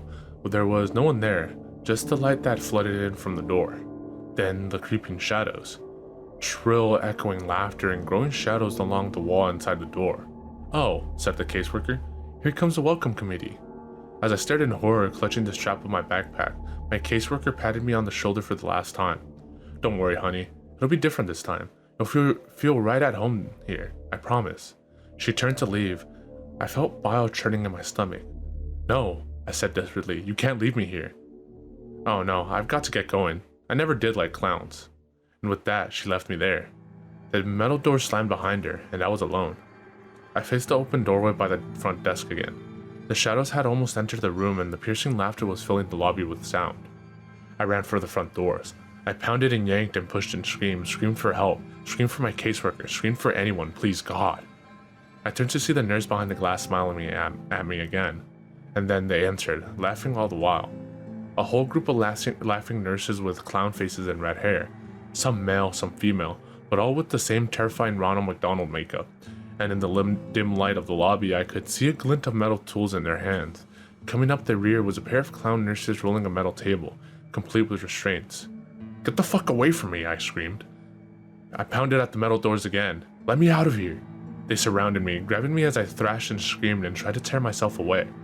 Laughing as I kicked and squirmed, they slammed me onto the rolling table and strapped me down. I looked around wildly. I was surrounded. "Let me go!" I screamed, twisting and turning and pulling at the restraints. They rolled me through the open doorway and down a seemingly endless white hallway. They laughed and laughed and laughed. They waved their shiny scalpels and razors and needles mere inches from my face, just to make me flinch and scream. This made them laugh even harder. The last thing I remembered before one of them finally ejected me was the hands. Gloved fingers prodding inside my mouth and pulling at the sides of my mouth, distorting my screams and forcing an unnatural grin onto my tear-streaked, sweaty face, hot rancid breath in my face, and the whispered, perverted voice speak the words, "We'd love to see you smile." Then, as the maniacal laughter seemed to warp and wind down like a dying record player, everything faded to black. I opened my eyes, and I was blinded by bright lights above. Shielding my groggy eyes from the fluorescent bulbs, I turned on my side and looked around. A cell, tall white walls, covered in scratch marks and stains. A small drain in the corner of the room, my toilet perhaps. A door with no windows, and on the floor by the door, my backpack. I tried to sit up. My body ached, and the moment I sat upright, my vision started spinning. I wondered what they drugged me with. I realized I was shivering. I looked down. I wasn't wearing any of my own clothes anymore. I was wearing a dirty, ripped hospital gown with bright yellow with a pattern of Ronald McDonald's heads all over, nothing underneath. I heard faint, muffled sounds from somewhere in the building. It sounded like screams. I tried to stand, but couldn't keep my balance. My vision was beginning to stabilize, but my body still felt like rubber. I sank to my knees and crawled over to my backpack. Before I got there, I tried to open the door. As expected, it was locked. I slumped onto the floor beside my backpack and unzipped it. All that remained inside was the photo album. They had taken my notebooks and pens and my cell phone. Of course they did. I wearily opened the photo album, but instead of the photos that had been in there, photos of myself with my previous foster families, photos where I had attempted to look happy and hopeful even though I knew I wouldn't be there for long. Instead of those photos, they were like crime scene photos. In each one, I recognized one of my former foster families, brutally murdered and covered in blood. My heart raced and my stomach churned. I began to turn the pages quicker. Each page a new photo, a new family, new carnage. I recognized their faces and the inside of their homes. I had lived with all these people and now they were all dead. I came to the last few pages. A photo of a house at night, then a window of that house. Then inside that house, a dark hallway with light coming from one doorway. Then a photo of my caseworker brushing her teeth at her bathroom mirror. Then a photo of her looking at the camera in horror. Then a photo of the caseworker, naked, covered in her own blood, contorted into an unnatural position in her bathtub. I turned to the last page. Written inside of the back cover of the photo album were 3 words. You never existed. I felt bile rising in my stomach. I threw the book to the ground and crawled over to the hole in the floor and vomited. They were right. Having killed everyone who ever knew me, it was as though I never existed. I heard more faint screaming in the distance. I knew I had to get out. I wiped the vomit off my face with my hospital gown and crawled back over to my backpack. Hopefully they hadn't found my secret weapon. I unzipped the front pocket and reached down into the very bottom, my fingers scraping the fabric. Sure enough, there they were, flush with the seams in the bag, nearly undetectable. The pins I used for picking locks. I told you, I'm a bad kid. I leaned against the door and listened. I could hear footsteps approaching, but just as soon as they had come, they faded in the other direction. I knew I had worked fast. I jiggled the handle with one hand and picked the lock with the other hand. It was surprisingly simple. Holding the handle, I slowly pulled myself to my feet. I could maintain my balance now. I pulled the door open just a crack. A clown nurse darted past. My heart almost stopped, but his footsteps didn't slow or change and suit faded. He didn't notice me. I poked my head out of the door. Seemingly endless white hallways in either direction. The distant screams were louder now, coming from all around. Taking a deep breath, I stepped into the hallway and closed the door behind me. I decided to go to the right, passing doors identical to the door I had been behind. I heard the screams and sobbing coming from behind each one. I stopped for a moment at one door. I heard the crying of a child inside. I jiggled the handle to see if I could let him out. Locked. I kept moving, looking behind me every few seconds to make sure no nurses had come into the hallway. Then I passed a set of wide double doors. I stopped for a moment. The word "Play Place" was written in tall, thin letters across the width of both doors. I heard more screaming coming from within. The screams of multiple people, and laughter. The insane, shrill laughter of the clown nurses. I shuddered. I was afraid to find out what sort of torture was happening inside, and I knew I had to keep moving. I saw a door ahead with a stairway symbol. I headed for it. As I opened the door, I glanced behind me and saw 2 clown nurses emerging from the play-place room. The white nurse outfits were covered in streaks of blood. I quickly shot myself into the stairwell, hoping they hadn't noticed me. The stairwell was dimly lit, with cement walls and rusty railings.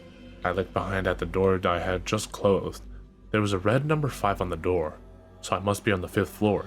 I decided I had to get to the ground level. Each footstep echoed as I began to descend the stairs. I couldn't hear the screaming anymore, just a low, deep humming sound, like pipes in the walls. It was a welcome respite. I finally came to the door numbered 1. The staircase seemed to descend a few floors lower, but I stopped here and slowly peeked through the door. More white hallways, no clown nurses to be seen. So far, so good. I stepped through the door and walked into the hallway. I noticed I couldn't hear any screaming on the floor, just the buzz of the fluorescent tube lights above. I came to the end of the hallway when another set of double doors. A large red cross, the kind you'd see on a lifeguard stand or a first aid kit, was painted across the width of the doors. I pressed my ear to the door. All I heard was a slow rhythmic pulse like a machine at work, and faintly a beeping sound, like you'd hear in a hospital room. I knew I shouldn't open the door. I knew this wasn't the exit. I knew I should keep looking, but I had to see. I turned the handle. It wasn't locked. I peeked inside. It was a cavernous white room. Fluorescent lights flickered and buzzed. I saw wires hanging all around, and hanging from the ceiling in rows. Kids. Kids in hospital gowns like mine, attached to white wooden crosses affixed to the ceiling, literally crucified. They were silent, their heads drooping forward, their eyes either closed or staring at nothing. Some seemed to twitch a bit, but most were still. The crosses swung back and forth very slightly. And the hanging wires, they weren't wires. They were intravenous tubes attached to the kids' wrists, tubes sucking out their blood. I almost vomited again right then and there. In the very center of the room, amidst the rows of hanging crosses, I could see where the rhythmic pulsing sound came from. A huge steel cylinder, which seemed to be collecting the blood from all of the tangled tubes that dangled from the kids' wrists. I opened my mouth to scream? To cry in anger? All I could say was, "What the fuck?" That's when the alarms began to sound, loud, piercing like the police sirens of hell. They must have realized I was missing. I shut the doors and frantically glanced around the hallway to see if anyone was coming. No signs yet. I ran for the stairwell. As soon as I entered the stairwell, I heard laughter from above, echoing and reverberating throughout the stairwell. The clown nurses were coming. I stumbled down the stairs as fast as I could. I must have gone down another 3 stories before I reached the basement. I found myself running through a dark sewer-like hallway with small light bulbs overhead every 10 yards or so. The smell of decay and rotting flesh grew more and more pungent as I ran. The laughter continued behind me. I managed to glance behind me and see a group of them running after me. I saw them come into the light and then become silhouettes again, their smiling faces and gleaming knives and needles pushing my adrenaline to the max. I ran past alcoves full of stacked rotting corpses, but I couldn't stop. I couldn't think of anything but escape. I turned a corner and found myself facing the metal rungs of a ladder in the wall. I climbed until my head smacked the ceiling. Below me, the shadows and laughter grew closer. Their footsteps slowed. They were close and they knew it. I pushed at the ceiling above me, heaving upwards and panting and screaming. The clowns were below me, laughing and waving their scalpels. Something caught my leg. I screamed and pushed one more time. The ceiling gave way as a manhole cover slammed onto the asphalt above, a circular opening. I climbed out and frantically pushed the manhole cover over the hole, blocking out the laughter of the clown nurses below. I laid there on top of the manhole cover for a few minutes as I caught my breath. Rain fell onto my skin. The turbulent night sky above was a welcome sight. I looked around. Abandoned buildings, broken glass, no lights, no cars, no signs of life at all. A police siren somewhere in the distance, and silence. I climbed to my feet. Pain shot through my leg and I looked down and saw the cut on my ankle where a clown nurse had slashed me. Bastards. Limping the best I could, I started to walk. "Hello?" I called out. The only answer was a distant roll of thunder. "Somebody, please help me." My foot fell on something soft and mushy. I looked down. A newspaper. I peeled it off the wet asphalt. Most of the ink had faded, but I was able to make out the date. July 13, 1992. I dropped it, an icy dread filling my stomach. I kept walking. "Can anybody hear me?" I screamed. "Please, anyone, please." My words faded into delirious sobs. I stood still for a moment. The rain had soaked through my thin hospital gown. I shivered as the wind blew. Then I saw a light in the distance. There was a big yellow M in the sky, a McDonald's. Of course, I limped towards it. When I came to the McDonald's, I saw that apart from the M, the rest of the building was completely dark. I walked cautiously toward the broken windows and looked in. Darkness. I turned and surveyed the Place outdoor playground, 10-foot tall structures of colored tubes for kids to crawl through. Sitting on one of the benches was a familiar figure, the Ronald McDonald statue. You know, the one where you could sit beside him and it looks like he's got his arm around you or shoulders? Every kid has seen it. I shuddered at the sight. The doors were unlocked. I walked in out of the rain. Silence, darkness. I noticed that the decor wasn't like the modern McDonald's you see. It was still the same as it was in the 80s, with the white plastic booths and the red and yellow tiles. The wind seemed to whisper through the broken windows. I noticed something on the front counter, a black rectangle. I got closer. A laptop. A nearly new laptop. I let out a soft, delirious laugh. I knew what I was supposed to do. So I took the laptop outside and sat beside the Ronald statue. I opened the laptop and began to type this story. The rain is falling on the keys, but I don't care. There's nothing left to do now but wait. Because I've been noticing, out of the corner of my eye, Ronald is trying to look over my shoulder. He's laughing now. All I can do is join him.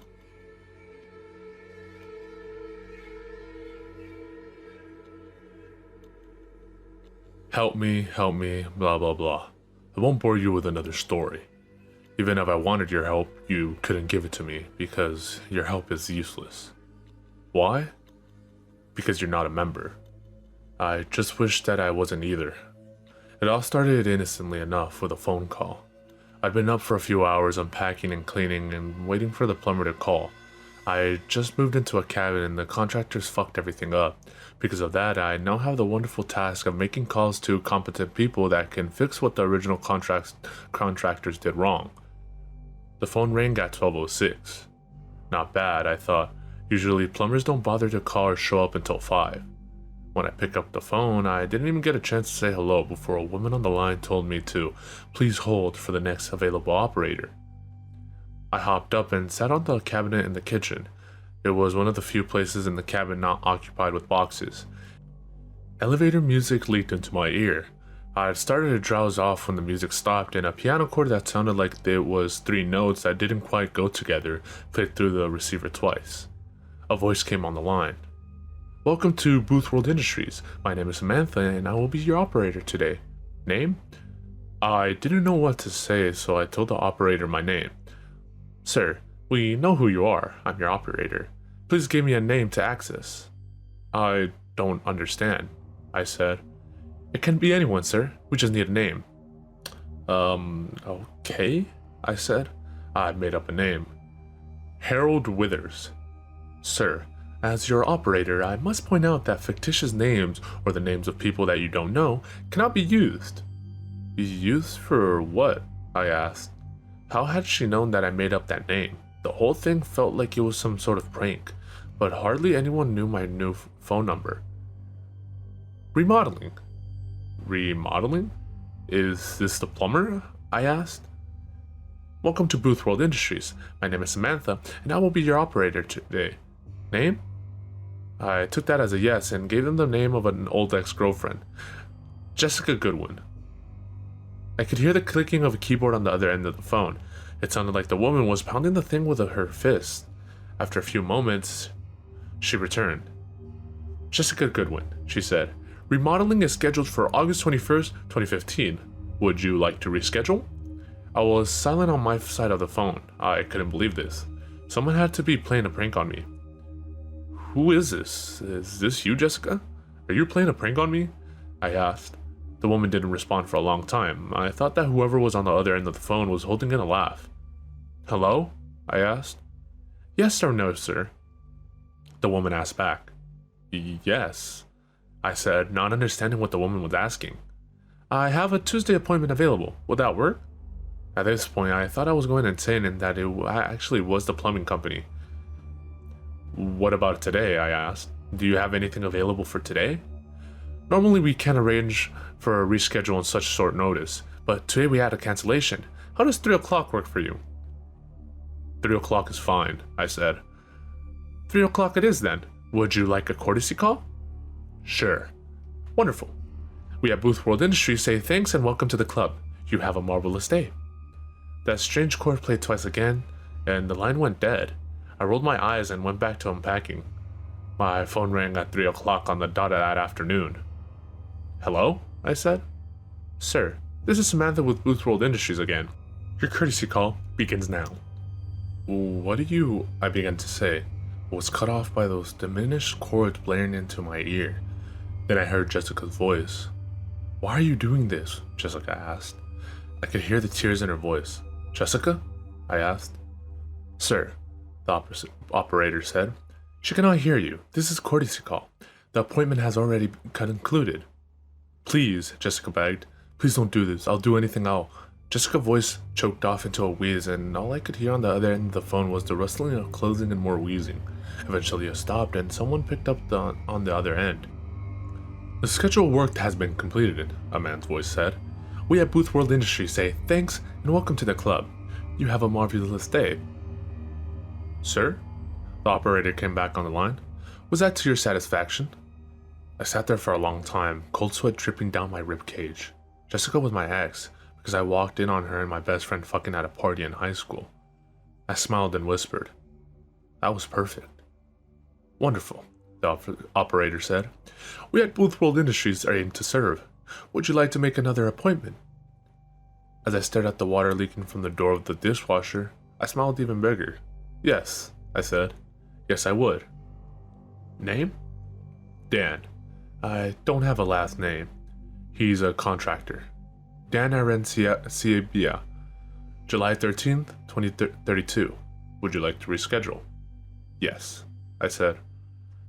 "How would Wednesday work for you?" "Didn't you say you had a Tuesday appointment available?" I asked.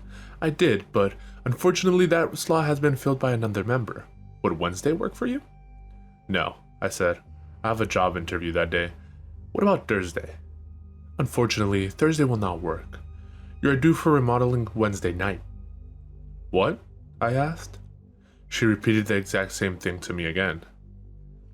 "Can we reschedule my remodeling?" I asked. Of course we can, sir," the woman said. It sounded like she was smiling on the other end of the phone. "There's always a way." I waited for her to tell me how. She didn't speak. "How?" I asked. "Booth World Industries is always looking to add new members. We are, of course, a membership by invitation only club. Sadly, our membership numbers have fallen in recent years. Economic recessions, wars, politics.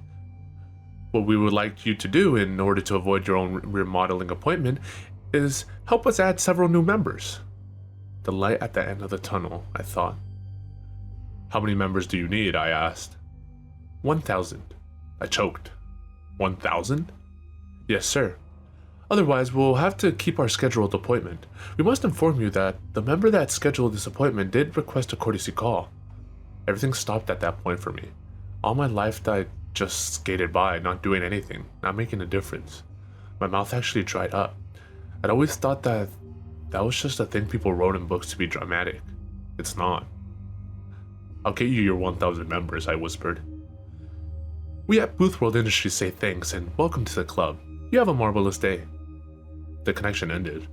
I hung up the phone and stared at it for a long time. I'm scheduled for remodeling on Wednesday, and someone will be getting a courtesy call to listen to my last few breaths if I don't get 1,000 members to join Booth World Industries. It's funny, I'd always wanted to join an elite club, Skull and Bones, New World Order. I'm not sure how I got in, but now I'm a member. I've got until Wednesday to enjoy it. Like I said at the beginning, even if I wanted your help, you couldn't give it to me because you're not a member. Membership is by invitation only. I'm inviting you in. You can help me. Just call 630-296-7536.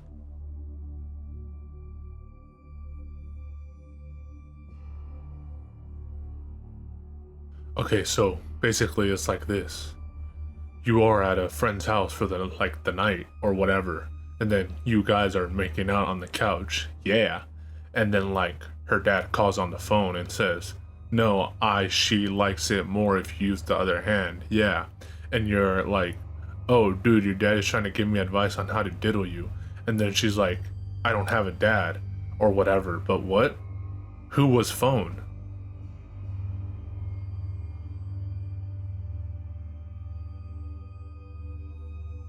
Several months ago, a friend of mine alerted me to a puzzling incident on an inner city bus. Being a bus driver himself, he had heard many of the usual generic stories that would be exchanged around the depot. Muggings, broken windows, occasional couple attempting drunken sex. Some drivers even spoke of ghostly passengers who would pay their fare to take a seat on the upper deck. and then vanished without a trace. Those latter stories were of a kind which my friend enjoyed hearing but never took seriously, considering them to be merely fictitious entertainment shared amongst coworkers, alleviating the tediousness of an empty depot at night. That was until a fellow driver told him about Ruby. So intrigued by the account was I that I took the time to contact all involved, piecing together what occurred as best as I could. Ruby was a pleasant woman, even though she had reason not to be. In her early 40s, life was much harder than it should have been. Each day a struggle, burdened by a relative poverty since a child, she was compelled to spend most of her time scrimping and saving via 2 endless jobs, both of which she found neither well paid nor enjoyable, but her current financial situation dictated the need. During the day, she worked as many hours as possible at the supermarket, stocking shelves and occasionally bagging groceries at the checkout for customers. At night, she would attend her second job as a cleaner at a factory manufacturing, of all things, cleaning products. The irony was not lost on her, and neither was the tediousness of it all. At the end of each drawn-out, tiresome day, Ruby would return home at night via a long and vapid bus journey, with just enough time to kiss her 13-year-old daughter Angela on the head, whispering sweet dreams to her as she slept, before herself turning in. This short, private moment of affection was what carried Ruby through the day, as it was for her daughter that she struggled. Angela's father had abandoned her when she was just 2 years old, and with no other family to speak of, at least none who could be relied upon, Ruby was left to work her fingers to the bone each day, clothing and feeding her daughter while paying for a series of crippling medical bills brought about by the child's severe asthma. She of course did not grudge the situation, for her daughter's condition had improved markedly, and that sentiment meant more to her than any amount of work or hardship ever could. One night, Ruby was asked to work a few extra hours at the factory. While she was perpetually exhausted and yearned even for the most meager of rests, she accepted the offer gratefully, as more hours meant less debt. She simply could not afford to decline the opportunity. At 11:37, following the end of her shift, she stood at the nearest bus stop, illuminated by an overhead street lamp in the darkness, waiting with heavy eyelids for the last bus of the night to arrive. Thankfully, the wait was not long. Soon the elongated vehicle cumbersomely inched up the road, slowing before stopping, opening its hydraulics door with a hiss, welcoming her into its embrace. The driver, a balding and irritable man who appeared equally as tired as she did, grumbled for Ruby to pay her fare, which she did after rifling through her handbag for what seemed an age, finally producing the desired amount of loose change, much to the driver's annoyance. In a dazed lethargy, she wandered down the aisle, taking a seat next to a window at the back. As she prepared herself for the long, boring route home, the vehicle shuddered back into life, pulling away from the pavement as the door sealed shut, stumbling with unsure progress on the last leg of its journey for the night. The engine growled, the vibrations climbing up the frame of the bus, rattling the window slightly and causing the seat, which Ruby now slumped in, to quiver in response. The vehicle had seen better days and was clearly reaching the end of its life.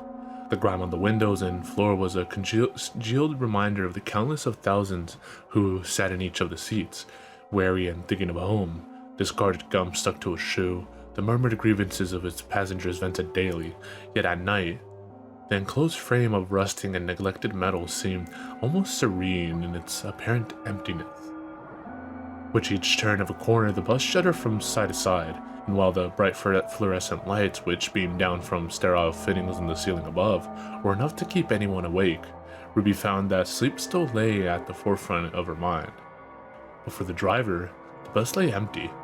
As best she could tell without climbing the coiled stairs to the upper deck, which remained obscured. As is quite common of wary commuters, Ruby lay her head against the vibrating window to her side and persuaded herself that it would be acceptable to rest her eyes for a moment. Just a few minutes. Enough to find some solace from the tiredness which forever haunted her. As the bus turned yet another corner, the soothing, shaking movements rocked its lonely passenger slowly, gently, and finally to sleep.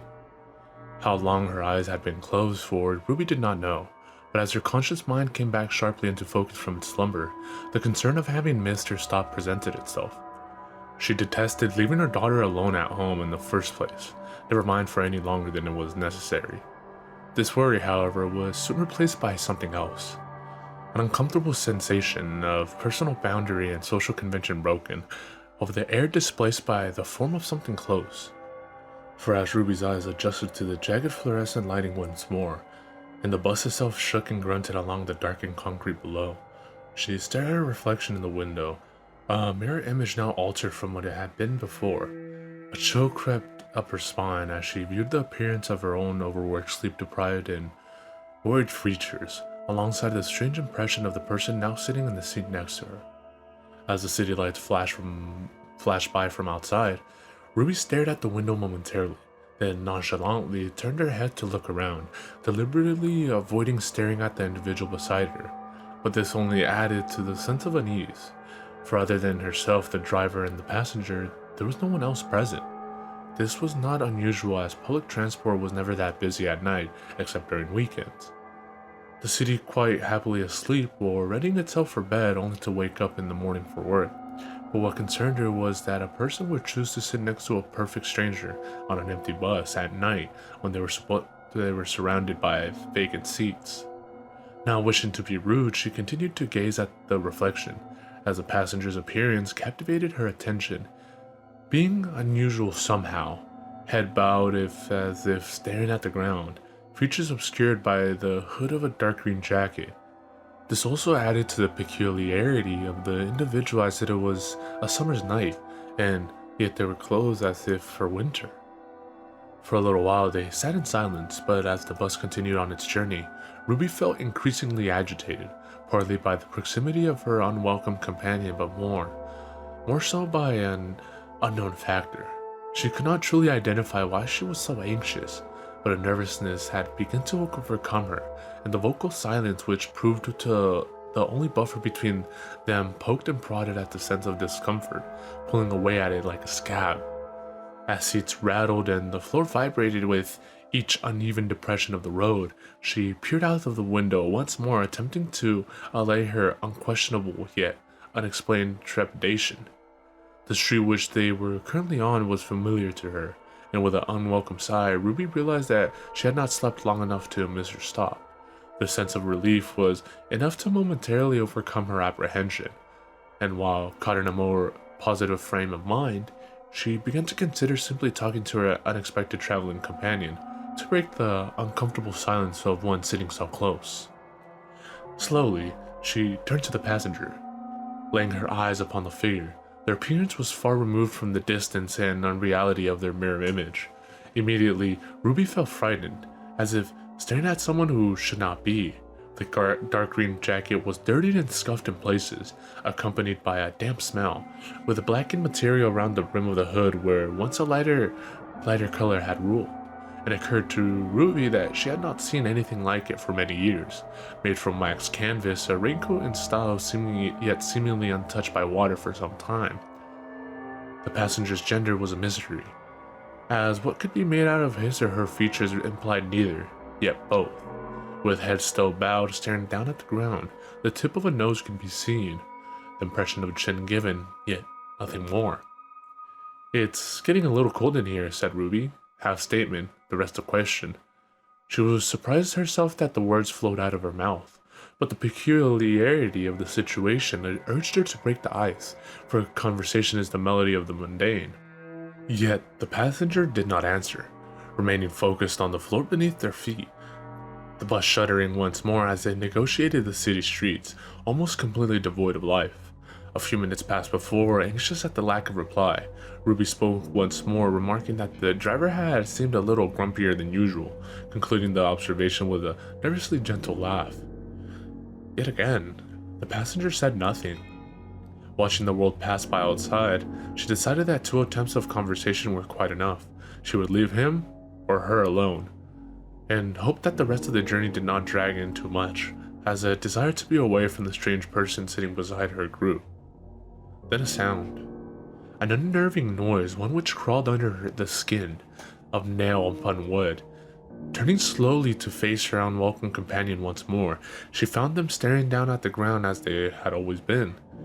Yet the sound was coming from that seat, scratching, tearing, The passenger's hands were now poking through the gap between his or her own legs, dragging nails up and down against the wooden underneath, which supported the cushioned metal material on which they sat, in a horrible, stuttering, jagged motion. The sound pierced air and drew eardrums alike, increasing in volume until Ruby, tired and now irritable, could no longer endure it. "Could you stop that, please?" she asked, and yet it continued. "Please, stop that," Ruby said, this time in a forceful tone sharpened by exhaustion. The passenger ceased, and yet did not move, nor faze her, nor even acknowledge her presence. Agitated yet relieved in a sense, Ruby gazed out of the window once more, trying to extinguish the growing sense of annoyance, which was now building inside. She took a deep breath in, and calmed herself with the knowledge that she would be home soon. Rummaging through her handbag, she found a half-eaten packet of mints and began to unravel them, before popping one into her mouth. Looking up, what she now saw froze her to the core. The passenger's face peered out from behind her head. Eyes deep and blackened, mouth deformed and skewed gaping wide, captured hideously in the glass reflection. She screamed at the sight of the face. Shock turned to fear, and fear leapt to panic as she yelled and pleaded for the driver to help. The reflection leaned in, and as a rasp of cold breath climbed down the back of her neck, body quivering in revulsion as the passenger placed a shriveled hand on her shoulder, two of the fingers long since removed at the knuckle. The touch was cold. It awoke a sense of fear Ruby had never known. Clawing for survival, she shrieked as the distorted hand pulled her close. With effort stepped in terror, she tore away from the abhorrent grip, leaping into the seat in front, scrambling over the aisle and falling to the ground, bashing her cheek against the floor. The bus vibrated and rattled and hissed and groaned as the passenger rose slowly to its feet, head bowed, shrouded by the hood, dark green and tattered. "Please, God, help me," Ruby screamed, pulling herself along the floor by her fingertips. The passenger followed intently, stepping out into the aisle, proceeding slowly towards her. Scrambling and terrified, Ruby pulled herself to her feet, but as she did so, the bus veered wildly. Untamed across the road, she stumbled against the momentum, but the hooded figure remained rooted and firm. The engine now roared and growled as it tore down the wrong side of the main road and swerved around a corner onto a side street. Yet the passenger stepped assuredly ever forward. As the vehicle raged onward, Ruby screamed for the driver to stop. But then it occurred to her. The bus had long since left its planned route. It screeched across concrete before hurtling down a lane which was barely wide enough to house a car, let alone anything more substantial. Then just as suddenly, the driver slammed on the brakes as the bus lurched to the side before coming to an abrupt halt. Thrown by the force, Ruby grasped onto a seat to brace her fall, twisting her wrist painfully through a safety handle in the process. The engine roar diminished to a weak whimper as the passenger stepped forward once more. Bruised and shaken, Ruby stumbled to the front of the bus, bashing her hands in desperation against the closed sliding doors, desperate for escape. No matter how loud she yelled, no matter how many times she struck with the sides of her fists against the metal and glass, it would not yield. She was trapped. Turning to plead with the driver to open the door to his cabin and shield her from the monstrosity bearing down upon her, she saw that it was too late.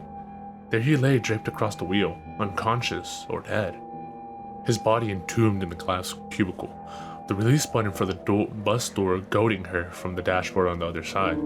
Escape was inches away, yet denied by a panel of safety glass which she did not have the strength to break.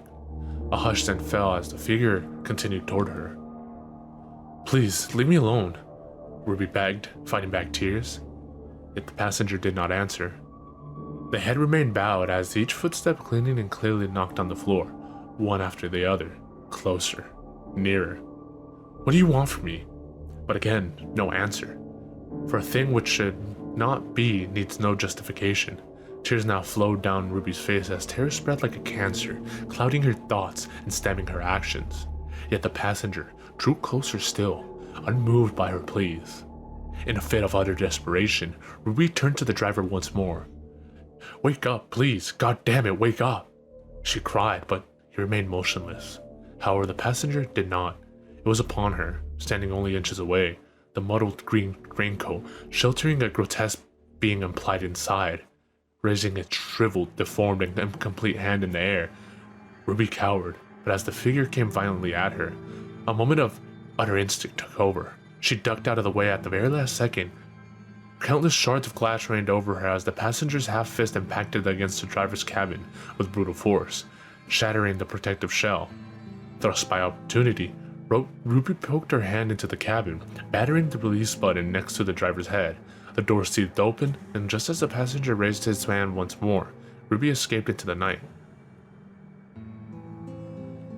The police were called and quickly attended the scene only to find the driver, covered in glass, dazed but alive and well. He remembered very little what took place, as the last thing he recalled was Ruby paying her fare, but he then passed out. There was no memory of driving the bus on the final leg of its journey, nor did he possess any knowledge of the hooded passenger who had smashed the driver's cabin. With no small amount of digging on my part, I was able to contact Ruby, who, after a little persuasion, spoke to me in detail about that night. The entire ordeal had taken its toll upon her, but she was not thankless for the experience. For despite not being on its route, the bus had mysteriously stopped outside of her home.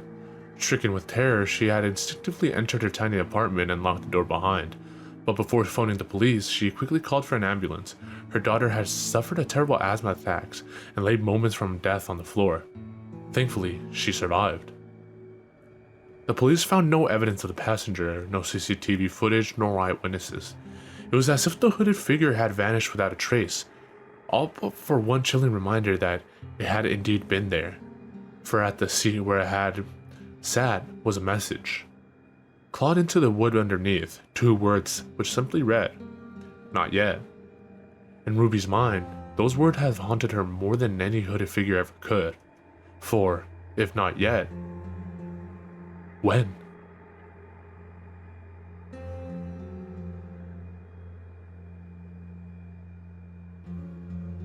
My wife and I have lived in our house for around 5 years, and in that time we've probably been down into the cellar a handful of times. Our house is an old Victorian terrace house, and so the cellar is cold and damp.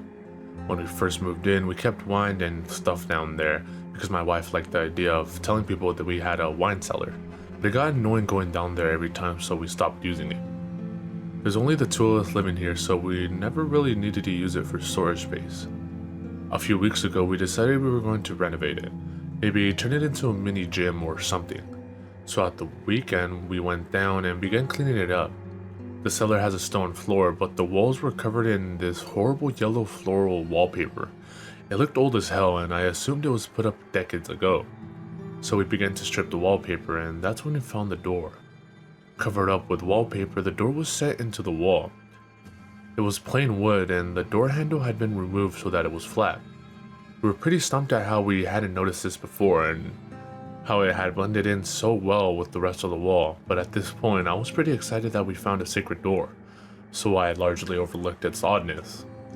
All the houses in our streets have cellars, so I assumed it must be an old doorway leading through to the next door cellar. We decided that we'd go round to our neighbors tomorrow morning and tell them about the doorway, and suggesting we brick it up or something. I didn't really feel comfortable about having this access point into our house.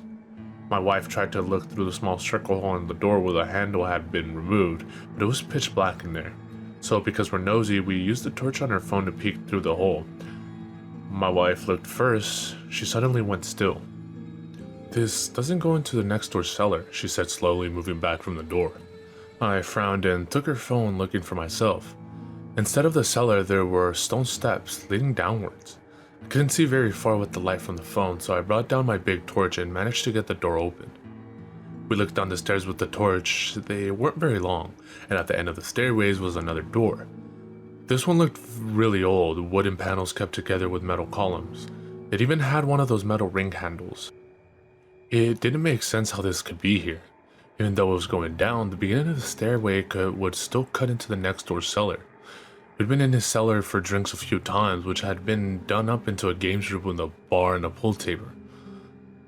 And I had never noticed a big jut out from the wall that would cover a stairway, or that it was smaller than our cellar if there was a whole wall blocking it off. My wife thought we should probably talk with him before going down and left, but I was too curious about the whole thing, so I took the torch and went down. I tried the handle, and it was a bit stiff, but I was completely took by surprise that it opened. I shone the torch inside. It was a concrete room, similar looking to our cellar but smaller, and this was the only entrance or exit that I could see. I waved the torch around and nearly jumped out of my skin. There was a man stood at the back wall, facing the wall, his back to me. He was completely still, wearing a black suit and black rimmed hat. The man was so still that I began to think he might be a mannequin, until he slowly lifted one foot. I stood transfixed, my torchlight trained on him. It was just bright enough to illuminate his body, but the rest of the room was in complete darkness. He held his foot still in the air before slowly moving it a step backwards. His movements were unnatural and jerky, like someone who didn't fully understand how to walk. He stayed like that for a moment, completely still, one foot placed back. Then he lifted his other foot in the same jerky movement. This time when he stepped back, his foot slammed on the floor. The sound shook me out of my frozen state and I jumped back. As soon as I moved it was like I had triggered something, and suddenly he'd moved so quick. He was running backwards towards me, his legs jerking around unnaturally. Writing this down, it sounds kind of funny, but at the time it was utterly terrifying. I've never seen anyone move that way before. I instinctively threw the torch at him. Maybe I thought I could knock him out or something. I honestly don't know, and legged it up, back up the stairs, slamming the door shut behind me and running up the stairs leading out of the cellar. Slamming that door shut too, I hesitated by the door, barricading with my arm, trying to control my breathing and understand what I just witnessed. I heard the sound of the door push open in the cellar, and then what sounded like a huge lump of flesh dragging along the floor. I thought I began to hear what sounded like a low hissing noise, at which point I ran out of the house yelling my wife's name. She was stood on the front steps of the neighbors talking to him. I grabbed her and pulled her to the other side of the road, yelling for my neighbor to get away from the house. Without waiting to explain to them what I saw, I grabbed my phone and called the police. We all stood there in the dark, my neighbor in his robe and slippers looking at the house. After a few moments, I saw the lights that we'd left on flickered through our kitchen window, and then the way went out completely. All I remember was holding my wife's hand so tightly, looking up into our dark windows and waiting for the police to arrive. They found no one in the house, but the cellar door was open and so was our back door. They checked our garden but found no one, and no footprints or signs of someone being there. They brought a team over to check out the hidden room we found. My neighbor claimed no knowledge of the room, and that he too couldn't understand how the stairs and room could possibly exist, could even fit in between our two cellars. The police couldn't explain it any more than we could. I didn't ever want to go back in there, so they showed us photos of the walls inside that room.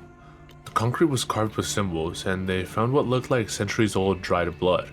They had the symbols sent to our local university's history department, but no one knew what they meant. They sealed off the room, and we'd never gone down into that cellar again. I think we made a huge mistake that day in opening that door and going into that room. I think we set something free that day. Something that someone had locked up for a reason, and I don't think it's good.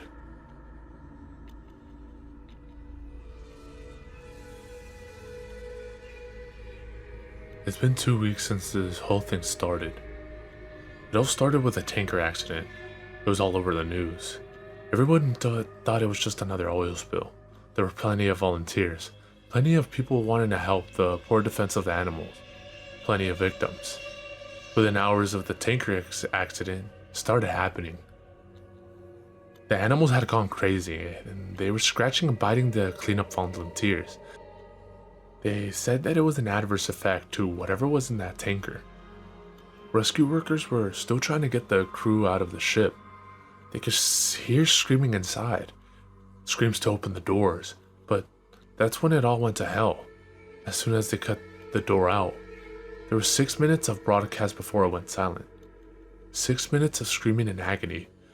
The ship crew attacked the rescue workers like rabid baboons, breaking bones and tearing flesh. The people on the shore weren't faring any better.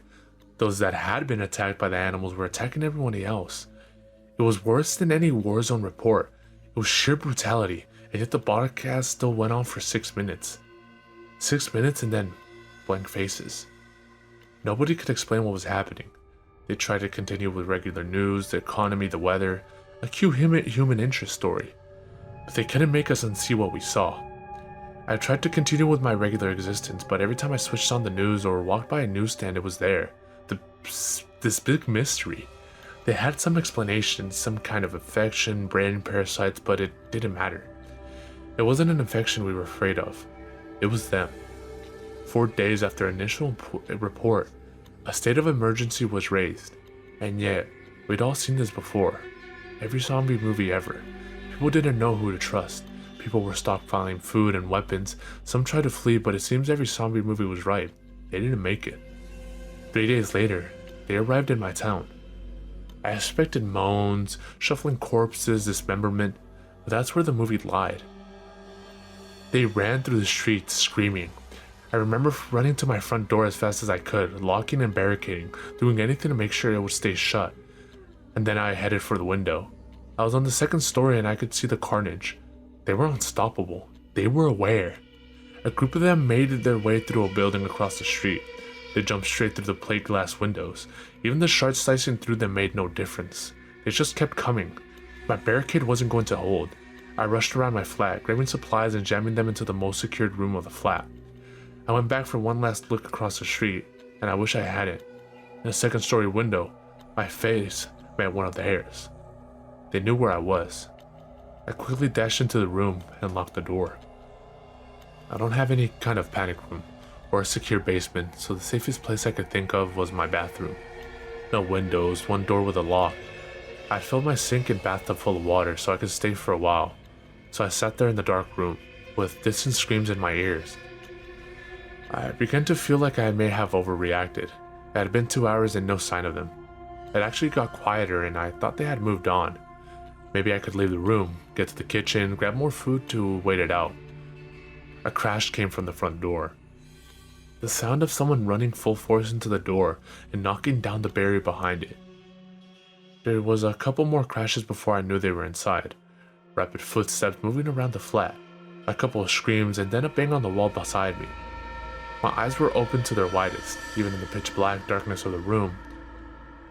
Another bang, and another. They knew I was there and they knew I was scared. This was the zombie nightmare I had been expecting from the start. I had nowhere to just run. There was only so much time before they would break in. I sat with my back to the door, hoping my extra weight would make it harder for them to get in. And then it got worse. "Why don't you open the door?" The voice on the opposite side of the door. No screams or moans, just a quiet, whispery voice, and then more of them. "We've come for you. You'll be happier if you open the door. It's not so bad." The whispery voices became a cacophony of noise trying to persuade me, to break me, to fool me. I had heard that the moaning of zombies would drive people insane, but this was worse. A siren call. I sat in the darkness and hoped and prayed that they'd get bored. But they don't get bored, and they don't leave. I managed to use the mirror to peek under the door, only to be greeted by horrible unblinking eyes, blood-smeared faces, and screams and more horrible whispers. That was 2 days ago. I don't know what to do anymore. Maybe it won't be so bad.